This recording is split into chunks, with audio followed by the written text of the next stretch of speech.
out. Kept me a million miles away from anything that was important. I don't know anything, Ceres, and that's because of you. And we always did seem to have more water and more food than everyone. He didn't finish that thought. He couldn't, with my fist slamming into his jaw. Hayden's head whipped around so fast that I worried for a moment I'd hit him too hard and broken something. But then the rage his comment had elicited flared full force, and I hoped that I had broken something. I grabbed him by the front of his shirt and shoved him away. Fuck you, Hayden. More food? I shoved him again. More water? Again, harder. Tears blurred my vision. I stabbed my finger in his face, trying to speak, but only a sound of pure fury came out of me. I had to start again. If we had anything, if you didn't starve and die in the fucking sand, it was because I bled to keep you alive. I had to crawl on my stomach through sewer lines to reach the royal reserves. Once a week, I had to do that for you. Do you have any idea how disgusting that was? And did you ever hear me complain? I shoved him hard enough that he fell down this time, but just like always, Hayden Fane was given a soft fucking landing. The tufted chair caught him, saving him from the indignity of landing ass first on the rug. My mouth was all bile and copper. Heat rose up my throat from somewhere deep within the basement of my soul. I didn't tell you what I was doing every day because I had to go into tense situations in fucking horrible places and do unpleasant things. I spat. I didn't bring you with me to those places because I didn't want life to be hard for you like it was for me. But I see now that I've done you a disservice. You have this fucking illusion that life should be easy, that it owes you something, and that's on me. I thumped my own chest, clenching my jaw to the point of pain. I broke myself to look after you. I slipped into every other ward in Sylvarin, and I robbed, and I stole, and I bartered and traded just to make sure that you were comfortable and your belly was full. And then you have the audacity to turn around and accuse me of the most heinous thing I can possibly think of because I made life too fucking easy for you while everyone around us had to suffer. Ceres. Shut up, Hayden. Just shut the fuck up. No, your hand. He whispered. There's something wrong with your hand. Another rune on fire. This time the rune for brimstone. It swept artfully around the solid quicksilver rune, intertwined with it, connected and yet separate. If possible, it hurt twice as much as the quicksilver rune had, and the lines of fire trailing up my arm reached all the way to my elbow. For an hour I just held my arm, breathing, trying to meditate my way through the pain. The gods only knew whether the breathing and meditating worked, but eventually the smoldering embers the rune cut into my flesh went out, and the symbol glowed a soft red instead. It was then that I had run to Fisher's bedroom. The place that had been a prison to me once was now the place I felt safest in all College. Surrounded by my mate's scent, I sat on the rug, back resting against the side of the bed, and I took out the book at last. Not the tome Algat had given me. Idina's book. Dear child, I know you might not be feeling very trusting of me right now. I misled you with my request to keep this book secret from my son, and I apologize for any ill feelings that may have caused. I am not a woman given to participating in cruel games, and it brings me no pleasure to trick you. I can only hope that you will forgive me for the subterfuge, and one day understand why it had to be done. I am afraid, with that trickery still fresh in your memory, that I must ask you for a solemn promise. I am breaking all the laws of the universe with this gambit, but for it to work, you cannot skip ahead in this book. You will read things that will prevent you from facing the challenges in front of you for fear of the ones ahead, to the ruin of us all. I implore you, please, do not do it. Each entry in this book had been written in the service of a specific moment to come, For any of this to bear fruit, the dominoes must fall in order. With that said, I must acknowledge that there are many ways to approach what comes next, and nearly all of them will kill you. Your second rune has awoken. By now you must know that brimstone is not a plentiful resource in Ivelia as it once was. Historically, alchemists shied away from the second bough of the Tria Prima, not only because it was too powerful and difficult to wield, but because its only purpose seemed to be linked with death and destruction. Even knowing you must conquer this rune, it pains me to advise that you must do so, as sealing this magic to your soul will come at great cost. You will have to unlock a door within yourself that will be hard to close thereafter. I will not, cannot lie to you. You will change if you choose to walk down this path, but with the brimstone runes sealed to you, there is a chance you will be able to use it to help save Ivelia from the veil I see descending upon it. If you decide to reject this rune, there are still other courses of action that can be taken to fend off the darkness, but the odds of those plans working are slight in comparison. In fairness to you, I will first explain how you can reject your brimstone rune. I read on, skimming over Idina's elegant handwriting, devouring her words. She had known everything then, seen everything. It was all here, a map to surviving the chaos and the pain that lay ahead. It was almost impossible not to flick through the book and go to the end to see what might tip the scales of victory to our favor. But Idina's warning rang voiceless in my head. You will read things that will prevent you from facing the challenges in front of you for fear of the ones ahead, to the ruin of us all. The warning did not inspire confidence in me. The book was long, after all. But as I read past Idina's instructions for rejecting my brimstone rune, I would need to submerge my hand in quicksilver and instruct it to strip the magic from me. She went on to explain that the first half of the book was a guidebook to my powers. It was the latter half of the book that contained instructions with regard to the rot. The beginning of her prophecies read thus: Concerning the even light ball, turn this page before leaving your chambers. An appointment awaits. Hours later, my head was still buried in Idina's book. I had learned more from her in the span of an evening than I could have gleaned in a lifetime scouring the libraries of Ivelia for scraps. And honestly, I was scared. The alchemists were often corrupted by their powers. Their fates were ruled by their strength of will, but also by the heritage of their blood. If I was born an alchemist, then I definitely had a Fey relative somewhere in my ancestry. Knowing nothing about them meant I had no idea whether I had a predisposition to succumb to my magic or not, and that was frightening in and of itself. But there was more. The alchemists hadn't just channeled quicksilver. In some cases, they had become so intertwined with it that they merged with it altogether to become silver-eyed heralds of the gods. These were the alchemists who had spurred Belicon and his ilk to murder the Alchemaran line and eradicate them from this realm and all others, because they had become powerful beyond all measure and threatened the grasp of the Triumvirate's power. As I read, the pain in my hand slowly ebbed until the new rune on the back of my hand was healed. It was only an outline, not filled in like the quicksilver rune that had preceded it. Incomplete. A door that went to nowhere. There was no magic to it yet. I could sense that. But maybe soon there would be. Fisher found me staring into space, attempting to process all that I had read, just as dusk was bruising the sky and ushering in the night. He carried Onyx in his arms.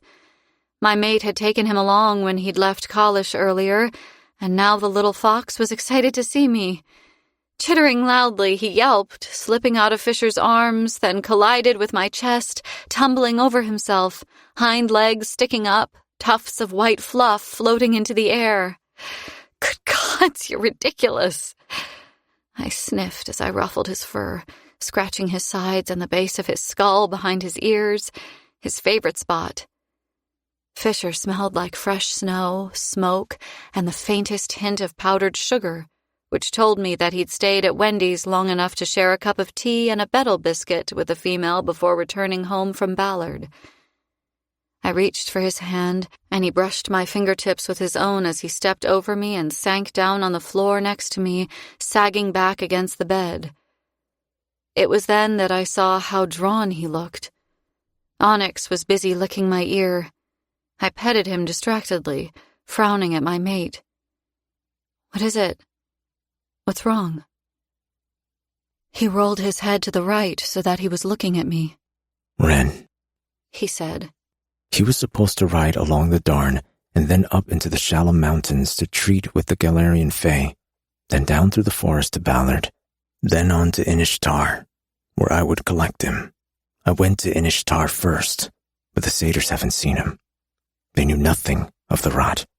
I had to tell them of it myself. I went on to Ballard to see if Ren had stayed there to wait for me, but Wendy hasn't seen him either. I checked in with Royan, king of the Galarian Fae, next. Ren did warn them. They've already started taking steps to quarantine their cities in the mountains. Royan said Ren left their stronghold a day and a half ago and hasn't been seen in the shallow mountains since." "What?" I visited every small town between Galaria and Ballard to see if he'd been waylaid, but no one's seen hide nor hair of him. A lead weight, ice cold, formed in the pit of my stomach. "You don't think... Belicon?" Fisher shook his head, dark waves brushing the tops of his shoulders. "No. Ren's smarter than every single one of Belicon's guards put together. He moves like a ghost along those forest roads. There's no way anyone stumbled across him and knew to command him to return to the Winter Palace on behalf of the king. No, this is something else. I just can't put my finger on it." "Do you think he's in danger?" Fisher gave me a sidelong look that answered that question in no uncertain terms. "We're all in danger, Osha. But yes, I think Ren might be in some kind of hot water, and I have no idea how to find him so we can get him out of it." Chapter 37. 3 minutes. Kingfisher. The blue book sat on Ceres's nightstand in her rooms at Amontreath. I avoided looking at it as best I could, but it was no easy thing, leashing my curiosity this way. I wouldn't open the book. I wouldn't even touch it, but the knowledge that my mother had written the entire thing made a hole burn right through my chest where my heart should have been. Before Malcolm's maze, there had been days when I had felt her presence so keenly that I'd known she was there, standing by the window or sitting by a fireplace, reading a book. I had felt her there with me, walking the halls of the estate for years. And I had chastised myself for allowing myself such childish fantasies. I think a part of me had known somehow that she was still there with me. I'd spoken to her often, whenever I was alone and didn't think anyone would overhear. I would have paid anything, given anything, to hear her speak back. And now there was an entire book written by her, sitting not 15 feet away. A chance to hear her voice again, in a way. And I would never be able to read what she had written in those pages, because they had not been written for me. It was okay. I still had a childhood full of memories of my mother. They were enough to temper the sting of her loss. And it was only right that Ceres have her own private connection with the Dina of the Seven Towers. My mother would have wanted it that way. But the book, was there something in there about Ren's whereabouts? Maybe. Maybe I was worrying over nothing, and Ren was perfectly safe and riding back to Kalash even now. Ceres had explained my mother's request that she not read ahead in the book so we couldn't use it to discover where he was. When we'd left the estate an hour ago, I had charged Ishabal with scrying for the general to see if we could locate him that way. Scrying was a notoriously unreliable means of tracking a person, though. And we wouldn't have any answers on that front until we could speak with the witch. So that meant suffering through this ball while trying not to worry ourselves sick. Well, this is ridiculous. Saris looked deeply uncomfortable as she ran her hands down the front of her dress. The sulky seamstress who had made the dress for her had stitched her into it only moments ago. She had left, glowing with pride over the masterpiece she had created. And the second Saris's chamber door had closed behind her, my mate had begun trying to claw her way out of the garment. I sat on the chaise, legs stretched out in front of me, arms extended and resting on the back of the chair, appreciating the sight of my mate looking decidedly queenly. "You're beautiful," I told her. Even I was aware that the register of my voice dipped whenever we were alone. The dark predatory part of me pulled at its fetters, wishing to be free and held unaccountable for the acts of depravity it would commit without the steady hand of restraint, holding it by the collar. Mine. She was mine. And sometimes the urge to throw her over a table and fuck her raw in front of everyone so that they would know that was too much to fucking bear. My cock stirred in my pants just thinking about it. Saris cast a questioning glance over her shoulder, a knowing smile teasing the corners of her mouth. "And what's that I smell?" she asked, in a playful, innocent tone. The same scent I used to catch rolling off you every second we were alone together in the Winter Palace. I rumbled. I took my time rising from the chaise and moving toward her. I wanted to take her in, wanted to savor that moment when her eyes dilated, her arousal tinged with a little panic. Her face tilted toward me, her lips slightly parted in anticipation of a kiss. But I positioned myself behind her and placed my hands on her hips, angling them forward. "Face the mirror," I commanded. Saris huffed, disappointed, I thought. But she did as I had instructed. We stood together there, reflected in the glass. Two pale creatures, both raven-haired, one with eyes of blue, the other green.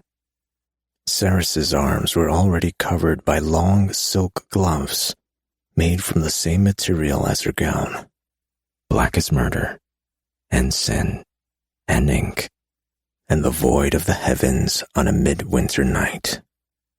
It was the kind of dress I hadn't seen since I was a failing, rustling around my mother's skirts at one of the many balls my parents had held when I was young.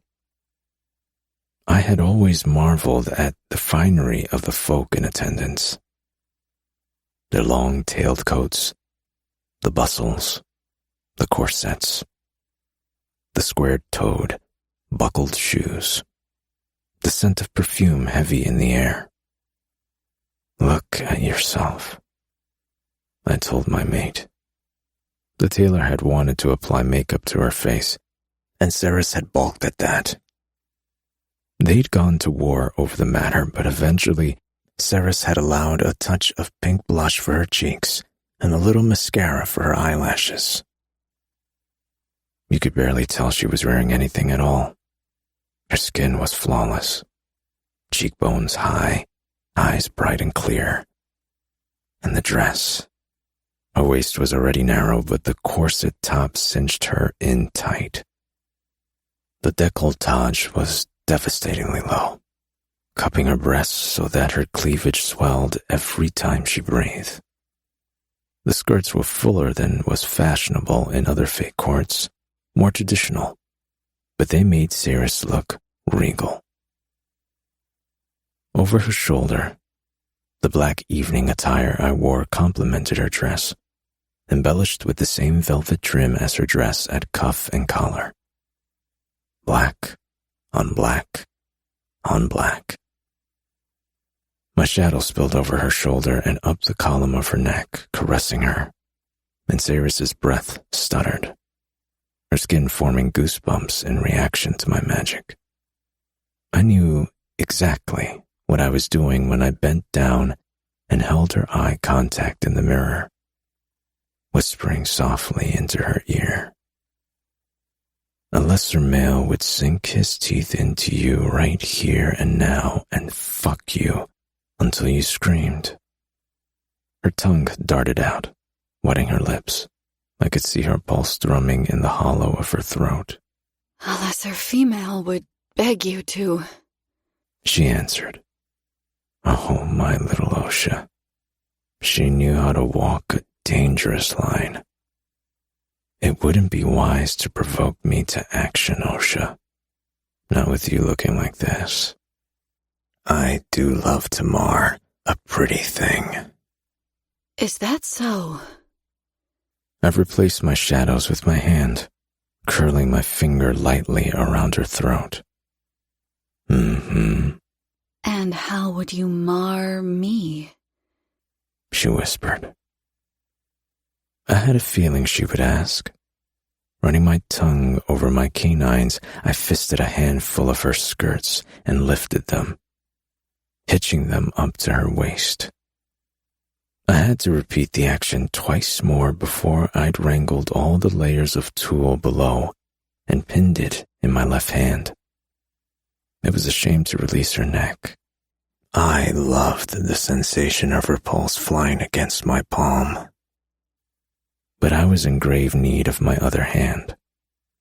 Ceres watched me slide it down her body in the mirror, her pupils swallowing her irises as I stroked her exposed thighs, growling in approval when I found that she had my dagger strapped to her thigh again.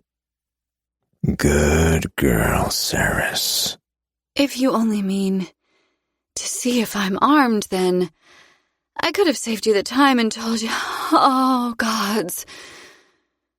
Her mouth fell open.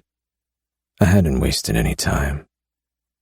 Her black silk panties were pulled aside, and I was sliding my fingers through her slick folds. She let out another breathless curse as I stroked her clit, her legs already starting to shake. Good. I was going to do more than make her shake. I was going to make her fucking tremble. I was going to make her weak for me. The shoes she wore were beautiful, sparkling black, the heel staggering, a black silk ribbon tying at the front of each ankle. I shoved my right foot between hers and lifted her a fraction, knocking her feet out so that her stance was a little wider. I needed better access for this. Ceres closed her eyes, turning her head, resting her cheek against my chest. What are you doing?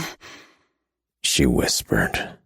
Fuck, I needed another hand. Magic would do. I was limited with what I could accomplish here. My small magics were available to me, such as they were. Minor illusions, other trifles, but attempting to summon my shadows only led to frustration. My hands were bound, the vastness of my magic beyond reach. When I called, only diaphanous tendrils of shadow answered. Tendrils that, for now at least, would perfectly suffice. The gods had gifted my father with his shadows so that he might do good with them. My father had passed them down to me for the same purpose. Over the course of my life, I had used them to help and protect many people. But right now, I used them to pin Ceres's gathered skirts to her hip, so that I could take her by the chin and turn her gaze back to the mirror. Would the gods punish me for such a flagrant misuse of power? Fuck it. Let them. I would use my gifts for far more scandalous things over the course of the life I shared with Ceres. And if that meant languishing in the fires of damnation when I died, then that was the price I would just have to pay. A queen should never enter a political setting feeling stressed, Osha. I purred. I'm helping. I promise. She was slick against my fingers. Hot. Wet. I stared at her in the mirror, smiling open-mouthed at her need. Before I could remark upon it, Ceres let out a groan. Don't tease me. She pleaded. I can't help it. Because you want me. My voice was rough. Yes. Her voice was a plea. I withdrew my fingers from between her legs and held up my index and middle finger for her to see. Wet, shining, coated in her arousal. I'll never tease you for this, Osha. This is the hottest thing in the world to me. It drives me to madness like nothing else. And I want you just as badly as you want me. Always. I walk around this hellhole with the head of my cock tucked into my waistband so that these leeches don't get the wrong idea. Fisher. I would bottle this if I could, I said. Now stop worrying and watch. Ceres! Taladeus was at the door. I had sensed him there some moments ago, but he'd had the decency to keep his mouth shut. It appeared that he couldn't do that any longer. I held Ceres's chin in place, making sure she looked straight ahead. Don't answer. But... Your body is mine for the next 3 minutes. Surrender. She didn't want to. The command in my voice made her want to fight it, fight me. But she needed this. Do you love me? What? That isn't fair. Do you? Yes, of course I love you. I grinned wolfishly at her reflection. A part of loving me is yielding sometimes. You want my obedience? I slipped my hand back between her thighs, my fingers teasing circles over the butt of sensitive nerve endings I found there. No, Osha, I want your trust. And do I have yours? I kissed her neck, still maintaining eye contact with her in the mirror. Anything I ask of you, I give freely and willingly in return. Always. I promise. Grazing my canines over the skin just below her earlobe rendered her immobile for a split second. She sagged back against me, losing control of her muscles, her eyes rolling back into her head. Ceres, it's time. Her eyes snapped open again. I need 3 minutes, Tal. I chuckled darkly under my breath. Good girl, Osha. Tal hissed on the other side of the door. You know I can hear you in there. Sinners. I'll be waiting at the end of the hall. Ceres whimpered, pushing back against me, rubbing her ass against my increasingly painful erection. I let her do it, ignoring the way my own desire burned brighter and the way my cock was begging for attention. This was about her, not me. There would be plenty of other opportunities where the roles might be reversed, but for now, Ceres was starting to shake. I plunged my fingers up inside her, snarling with satisfaction at the low moan she let out. I'm going to make you come now, and for the rest of the night, anyone who comes within 5 feet of you will scent the orgasm I'm about to give you. Yes, it was primal. Yes, it was petty. No, it was not very progressive of me to want to mark her in this way. I didn't fucking care. This female, who shone brighter than the suns of her home and mine combined, was my mate, and every single member of this court would be reminded of that fact. Oh, my gods. Ceres panted. Good. She nodded. I turned into her, pressing my mouth right up against the shell of her ear. Watch my hand. I breathe. Watch me fucking you with my fingers. See how pretty your pussy looks like this, cupped in my palm. Do you see? My hand shielded most of her, but there it was, every few seconds, a glimpse of delicate coral pink. Ceres moaned, her fingers digging into the rustling fabric of her skirts. Yes. She gasped. Yes. Trembling became shaking. Shaking became full-body convulsions. She was close. Now look at me, I demanded. Don't close your eyes. Listen, I want to feel you clenching around my fingers, Ceres Fane. I want to feel that burst of sweet, wet heat in my hand when you come apart. Do it for me. That's it. Do it now.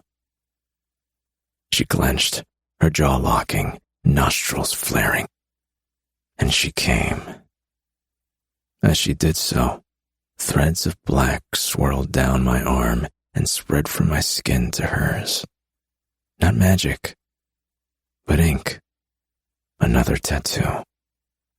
Beautiful roses bloomed across the tops of her thighs as she moaned.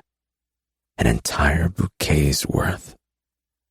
Shaded with delicate dot work, yet still stark against the pale, creamy perfection of her thighs. The untamed beast inside me roared as she released a wordless, desperate cry, clinging to my arm, grinding herself into my hand, and rolling her hips. That's it. Breathe, breathe, breathe. She let go of another cry. The sound was unrestrained and beautiful, fucking music to my ears, so guttural and free. And then she was done. Holy fucking hell.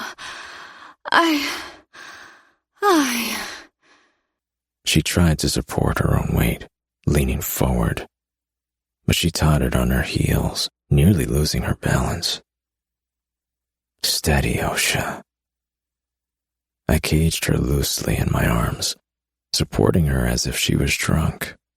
Whoa. She blinked quickly, as if she was having trouble seeing properly. Those are huge. She gasped, eyeing the inkwork over the tops of her legs. But beautiful.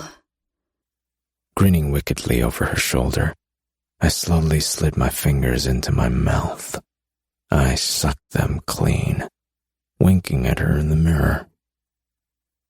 Don't say I never give you flowers, Osha. God's alive. She shook her head, trembling a little. How am I supposed to go out there now? I can't even stand. So hyperbolic. You're fine. I chided her playfully, laughing a little as I helped her find her feet. Once it didn't look like her legs were going to quit on her anymore, I dropped to my knees in front of her and carefully undid the magic I had used to keep her skirts lifted while I teased her. Moving slowly, I fixed her underskirts layer by layer, making sure that none of the tulle was rucked up or sticking out anywhere.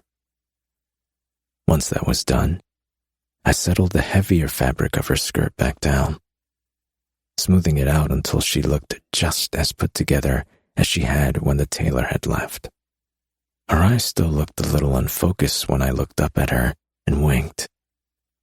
Feeling less stressed, I inquired.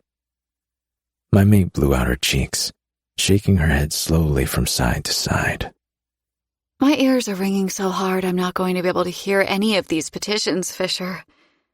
I got to my feet and placed a quick, chaste kiss against her lips. You're welcome. Come on, if we keep Tal waiting another minute, his head might actually implode. Okay, yeah, let's... Oh, wait, no, I need to... Ceres hurried across her chambers and picked up the book that was still sitting on his nightstand. I nearly forgot. I need to read the next page in your mother's journal. She flipped through the front half of the book and paused, her eyes sliding from one side of the page to the other, fast, like a metronome. The post-orgasm haze left her face as she took in whatever secret lay before her and tried to wrap her head around it. When she looked up from the page, she gave a small nod and set the book down on the end of the bed, a strange look of determination on her face. All right, then. Now I'm ready. Let's go. Chapter 38. Scion of No One. Kingfisher. The Hall of Tears was transformed. The benches were gone. Long tables lined the vast space on the left and the right, the center of the hall reserved for dancing. Tall pillars of even light swayed and danced along the perimeter of the hall, the haunting, heatless flames almost soaring all the way up to the vaulted ceiling high overhead. Glassy-eyed fey thralls dressed in the crimson red of the blood court carried pitchers of wine to the hundreds of high bloods gathered in their finery, beautiful despite the too pale quality of their skin and the flinty, cold judgment in their eyes. Many of the female high bloods whispered behind lace fans or their hands, venomous gazes darting furtively towards Ceres.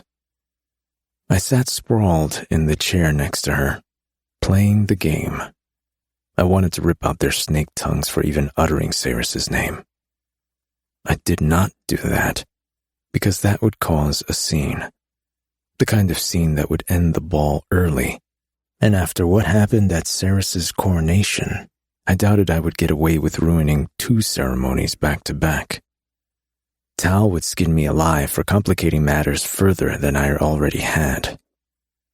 So here I would sit, on my very best behavior, not ruining anything for anyone.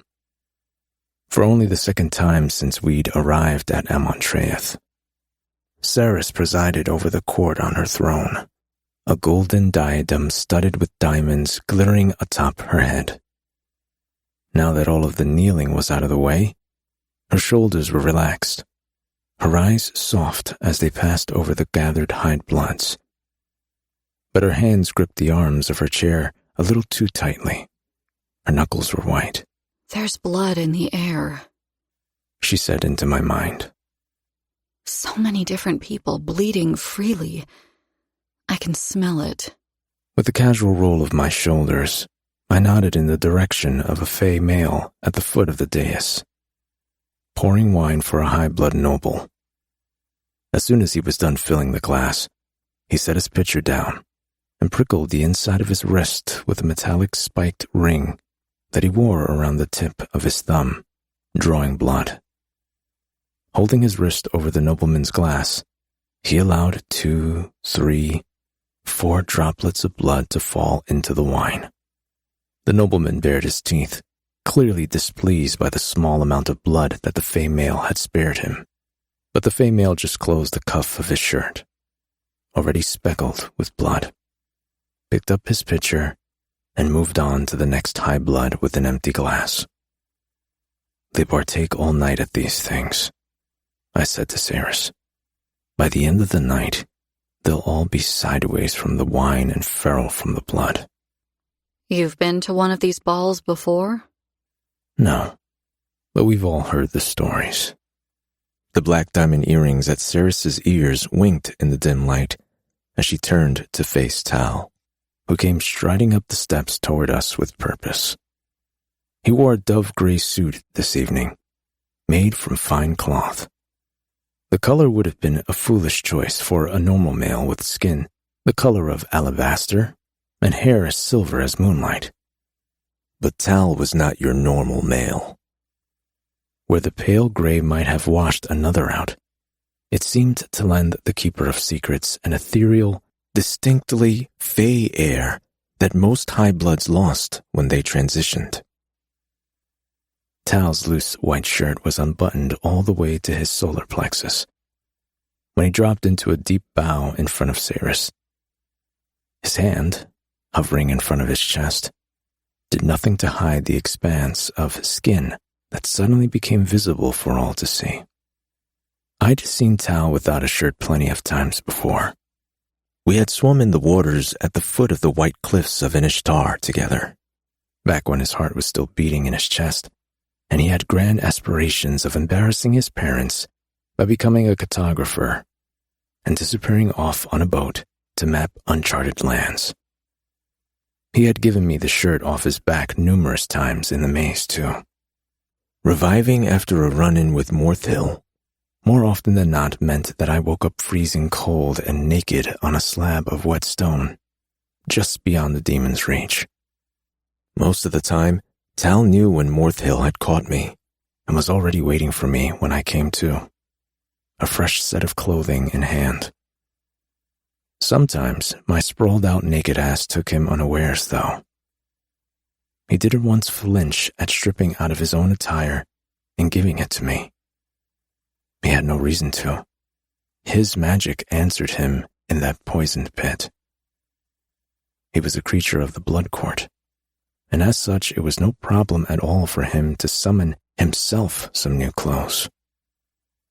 Regardless of the scenario, I had seen his chest many times, and recently too, which meant that the extensive ink I glimpsed now, staining his skin, was new. I crooked a questioning eyebrow at the male, who registered it immediately, but only gave me a small private smile by way of explanation. "We're almost ready for the petitions, Cyrus," he said. "There are 5 applicants, with 5 proposed avenues through which they consider themselves useful to you. We'll begin in about 30 minutes. Better to get it done before dinner." Cyrus nodded. "And, well, the other matter?" Tal said. Yes? "If it's all the same to you, I'd like to take care of it now, before they're all too drunk to remember that it happened." The disavowment. Cyrus had told me Tal wanted to sever the bond between them, but she hadn't mentioned the fact that he was so anxious about the matter. Maybe she hadn't noticed the tells, the way the skin between his brows pinched when he spoke of it, the way he stretched out his hand, closed it into a fist, shook it out, as if he was readying for a fight. In fairness, there was nothing overtly anxious about the male. But I knew him, had known him all my life, and these small ticks made something inside me prick its ears and sit up, curious. My mate shifted uncomfortably on the throne, but she nodded. All right. Yes, let's just get it over with then. Tal beamed. "Excellent." I leaned in close to her and whispered, "Do you know how this works?" No, I assumed he just told everyone he doesn't want to be my maker anymore. Not quite. I was prevented from explaining when Tal jogged down the steps to the dais, snagged a silver bucket from a passing Fey thrall, tossed the ice from inside it onto the floor, and came jogging back up the steps. He thrust the bucket into Cyrus's lap, and then spun around, holding his arms theatrically in the air. "Noble high bloods of Sanazroth, your attention, please." The soft music that had been playing, some kind of plucked instrument, halted on a discordant note.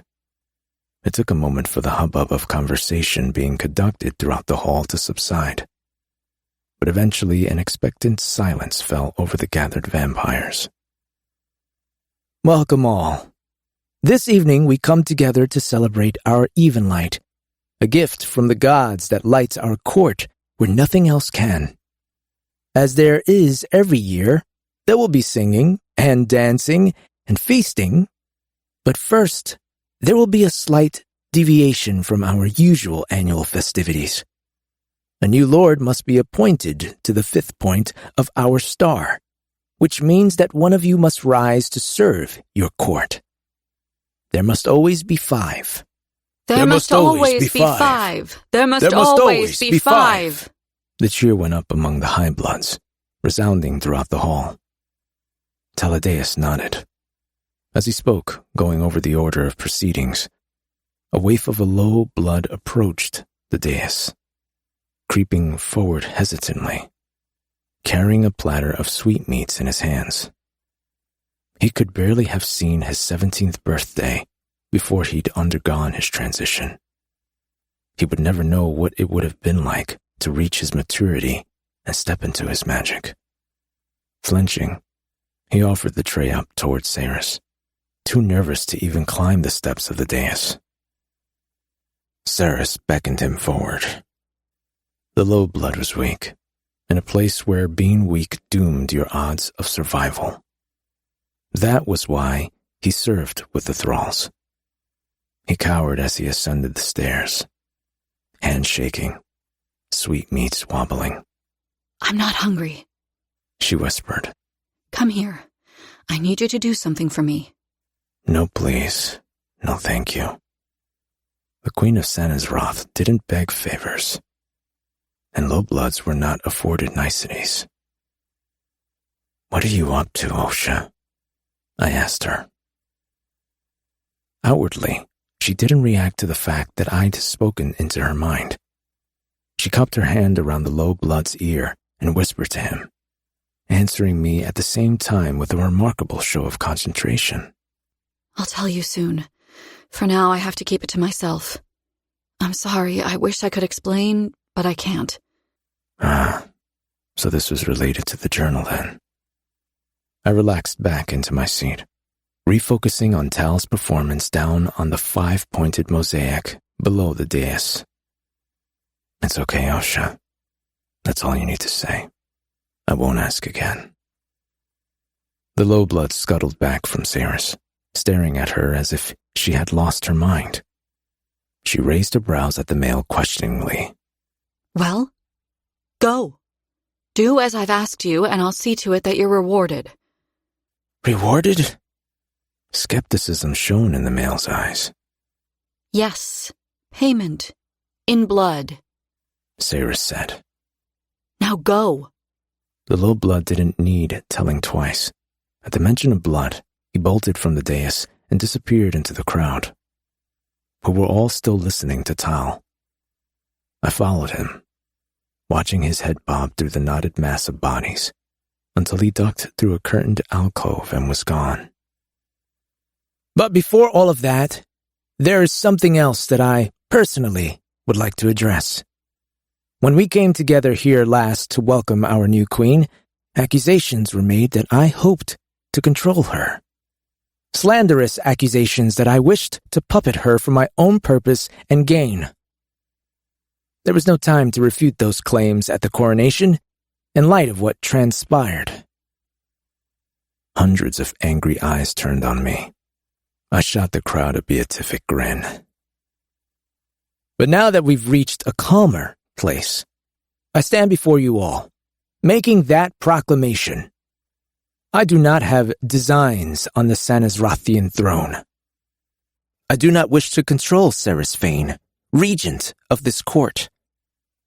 Unrest stirred by the head of the table to my right. I didn't even need to look to know Zovina would be at the center of the angry muttering. But yes, there she was, glowering at Taladeus. I could almost see the steam piping from her ears. Tal, ever the practiced orator, ignored the disturbance and continued his address. I do not, nor have I ever wanted, power over the other lords of Midnight, and I will happily prove that to you all, right here and right now. I, Taladeus Hellier, once eldest son of the Hellier household, keeper of secrets and lord of Midnight, do hereby rescind the gift of my blood. He lifted his arms in the air again and turned away from the crowd to face us, his features stormy, eyes as steely as thunderheads. He winked at Ceres, raising his voice even louder so it boomed throughout the hall. Without rancor, and with the deepest respect and humility, I call back my blood. Ceres Fane, Queen of Sanazroth.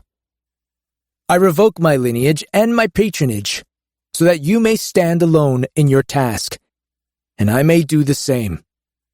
I call upon the gods and the demons of this realm. It is my will. I braced for the clap of Tal's hands, knowing what would come with it. The shock wave tore through the hall, causing the ground to buck beneath the palace. The disruption was gone as quickly as it had come. But the smell of sulfur lingered in the air, burning the back of my nose. Next to me, Ceres grimaced. She looked at me, confusion written all over her face. What the hell? She whispered. And then she pitched forward and vomited a jet of blood into the empty ice bucket Tal had given her before his grand speech. It's okay. It'll be over quickly. You didn't drink much of his blood, I told her. It was a rare and messy business, the rescinding of the blood.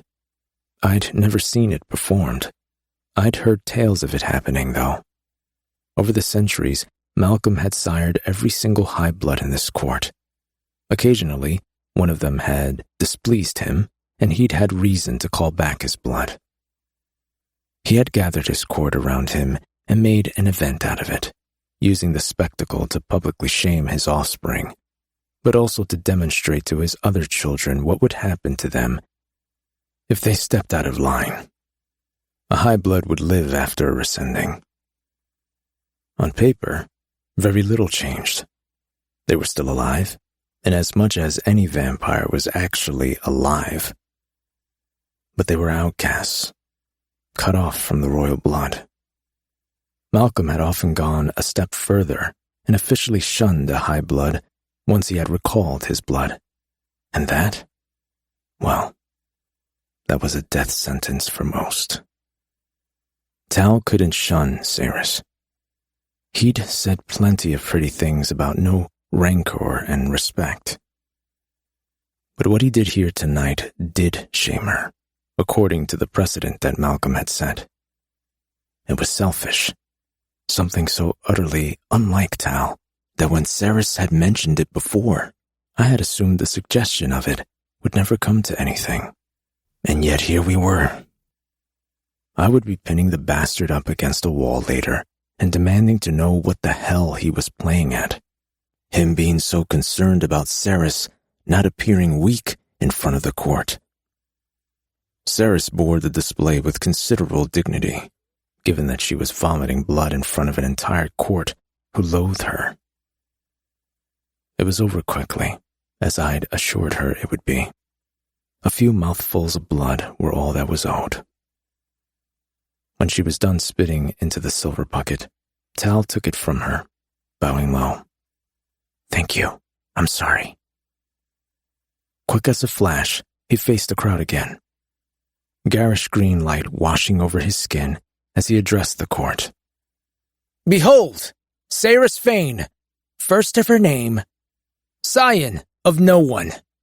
Rise for your queen, he bellowed. It couldn't be denied. He put on a damn good show when he felt like it. To what end, I couldn't fathom, but still, he had the entire blood court on their feet, reluctantly holding their glasses in the air. May she be the last monarch this court sees, Tal shouted, snatching a glass up from a passing thrall's tray. May she overcome all, for the glory of this holy court. May she usher in a new era, and a new beginning for the people of Sanazroth. To Queen Ceres! The toast was a confusing one. Had any of the vampires present been faintly sober, they might have questioned Tal's unusual tribute. But half the court was already in its cups, and the other half were catching up.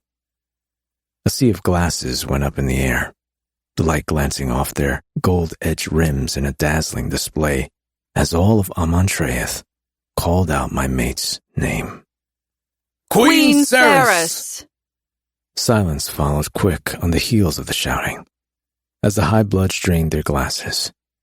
It didn't matter that they were probably cursing her name to themselves as they downed their wine. They still drank. Blood and wine, after all. Blood and wine. Seemingly pleased, Taladeus descended the dais steps and set his glass on the table to the right. And now, there are 5 loyal members of this court who would ascend to the position of Lord to safeguard a tithing of its power and become a court protector. I call forth Kavin Dalish to present his case. Kavin Dalish was a brute. At well over 7.5 feet tall, he towered over everyone as he bowled his way through the crowd and came to stand at the center of the 5-pointed star. The moment he turned and bowed toward the dais, I knew him. His thick, dark hair hung all the way down his back. In life, he had been a fine warrior, courageous and brave. Funny, too. His nose was flat, pressed to his wide face, having been broken many times. I had been responsible for 1 or 2 of those breaks, courtesy of some rowdy sparring sessions that had ended in blood on both sides. His eyes were flat and dark now, where once they had been blue. They narrowed imperceptibly as he nodded first, not to Ceres, but to me. Commander? There was no warmth in the greeting, even less warmth to the greeting he paid Ceres. Your Highness? My skin prickled all over. My tattoos were rioting beneath my clothes. How foolish of me. I made a grave error. Malcolm had stalked the killing fields of so many of our battles. The crows fed from the fallen, plucking out their eyes. Malcolm had done the fucking same. Only he had taken their souls instead of letting them pass peacefully into the beyond. The tallest, the strongest, the ones who had still been putting up a fight. Because Kavin wouldn't have gone quietly. Malcolm would have forced him to take his blood. How many of my warriors had he taken that way? Plucked, trembling from the verge of death, and made to swallow from his foul veins before they were ended and turned to his will. Rage painted my vision red, a futile, impotent emotion. What was I supposed to do with the hate that roiled in my gut for a male who was ash on the wind? There was no one to scream at, no one to blame. There was only the warrior whom I had called friend, who had died on my watch and been condemned to an eternity of debasement and depravity as a result. I served this court for 207 years, Highness. During that time, I have trained many captains in the art of siege warfare. I have piloted several battalions of the Horde in successful campaigns. I have cast the armies of our foes at the gates of hell and pitched their bodies in. A low droning sound drowned Kavin out. He stared at me as he rolled off a litany of atrocities that had earned him praise and commendations from Malcolm. And my blood ran cold as ice in my veins. The training he had received from me, the skills I had taught him, all of it turned around and used against us. Kavin had known how to wield his weapon. He had stood in the shadows and watched as the monsters who had killed him tore apart the friends he had once sworn to protect. As he spoke, the acrimony in his eyes, the accusation was clear. You left me here to this. What did you expect? I may not be one of the longest-serving members of this court, but I've brought glory to Sanna's wrath and upheld my master's will. I propose that I be selected as Amontreath's newest Lord of Midnight, specifically as Keeper of Warfare. Are you okay? Ceres's eyes were on Kevin. She showed no signs of having noticed my discomfort, but we were sensitive to each other these days. I could sense when she was tense, worried. Apparently, she could sense when I was so deeply on edge. I'm fine. I'm okay. He was one of mine. Oh, gods, Fisher. I'm so sorry. To the warrior, she said, Thank you for your service to this court, Kevin. I will consider your petition thoroughly before I make my decision. The warrior bowed deeply. His gaze lingered on Ceres for a second before it slipped to me, dark and tense. Once, his eyes would have been full of laughter and fire. Now they were cold and full of hate. It broke me. How could I have been so fucking blind? When my fighters had fallen in battle, I had consoled myself with the knowledge that they had gone on to rest, gone into the arms of the loved ones and ancestors who had passed before them. Not for 1 second had I imagined that they would be here, suffering and tormented, and coming to hate me for abandoning them to their fate. How could I not have considered this? Ceres's voice sounded as though it were coming from underwater. You, Ibanwe. Tell me, how do you see yourself being of service to this court? Kevin was gone. A female high-blood had replaced him and was bowing, her eyes glued on the floor. Her hair was a frizzy black mass, so voluminous and wild that it almost hid her whole head. She wore a high-collared black dress, long-sleeved, its skirts brushing the ground, hiding her feet. Aside from her head and her hands, every part of her body was covered. Her voice swept through the hall in a hoarse whisper. Your Highness, I am known to every member of this court. I was here at the beginning when our kind first spilled righteous blood in service of our king. My hands designed and oversaw the construction of the fine palace that you now call your own. My Lord Father charged me with the engineering and construction of siege machines, sewer systems, and all the infrastructure and planning required when the cogs were built. He was particularly pleased with the weapons of war I created on his behalf. Weapons of iron designed to inflict unimaginable pain upon the vile-faced scum who beset our home and attempt to divert us from our glorious purpose. Vile-faced scum. I could only see the crown of her head, but I could picture her expression as she spat those words at the ground. I put myself forth as the next Lord of Midnight and request that I be made Keeper of Pain so that I might renew my efforts in the design of equipment that will bring the Fey dogs to heel once and... Ceres spoke over the female. What is our glorious purpose, Ibanwe? Unruffled, calm even, but my mate was livid. The name Ibanwe was so old and out of style that it probably hadn't been spoken outside of this court in centuries. The woman it belonged to looked up, revealing a face full of tattoos. Runes, to be precise. They were dead runes, though, long inactive, barren of magic and turned ash-gray by time. It was a shield. Once upon a time, this female had been an alchemist. Her eyes were black, pupil bleeding into iris, bleeding into white. Open scorn met Ceres's question as the female slowly drew up to stand straight. The same glorious purpose that Senna's wrath has always striven toward, Your Majesty. Domination over the other courts, total supremacy over the Fae, mandatory blood tithes, livestock breeding farms, feeding farms. Ceres held up a hand. Yes, thank you. That's enough. Ibanwe huffed, her dead runes shifting as she pulled a disgruntled face. Does the reality of your court displease you, Your Majesty? She asked. Perhaps you haven't the stomach to rule over a people such as these.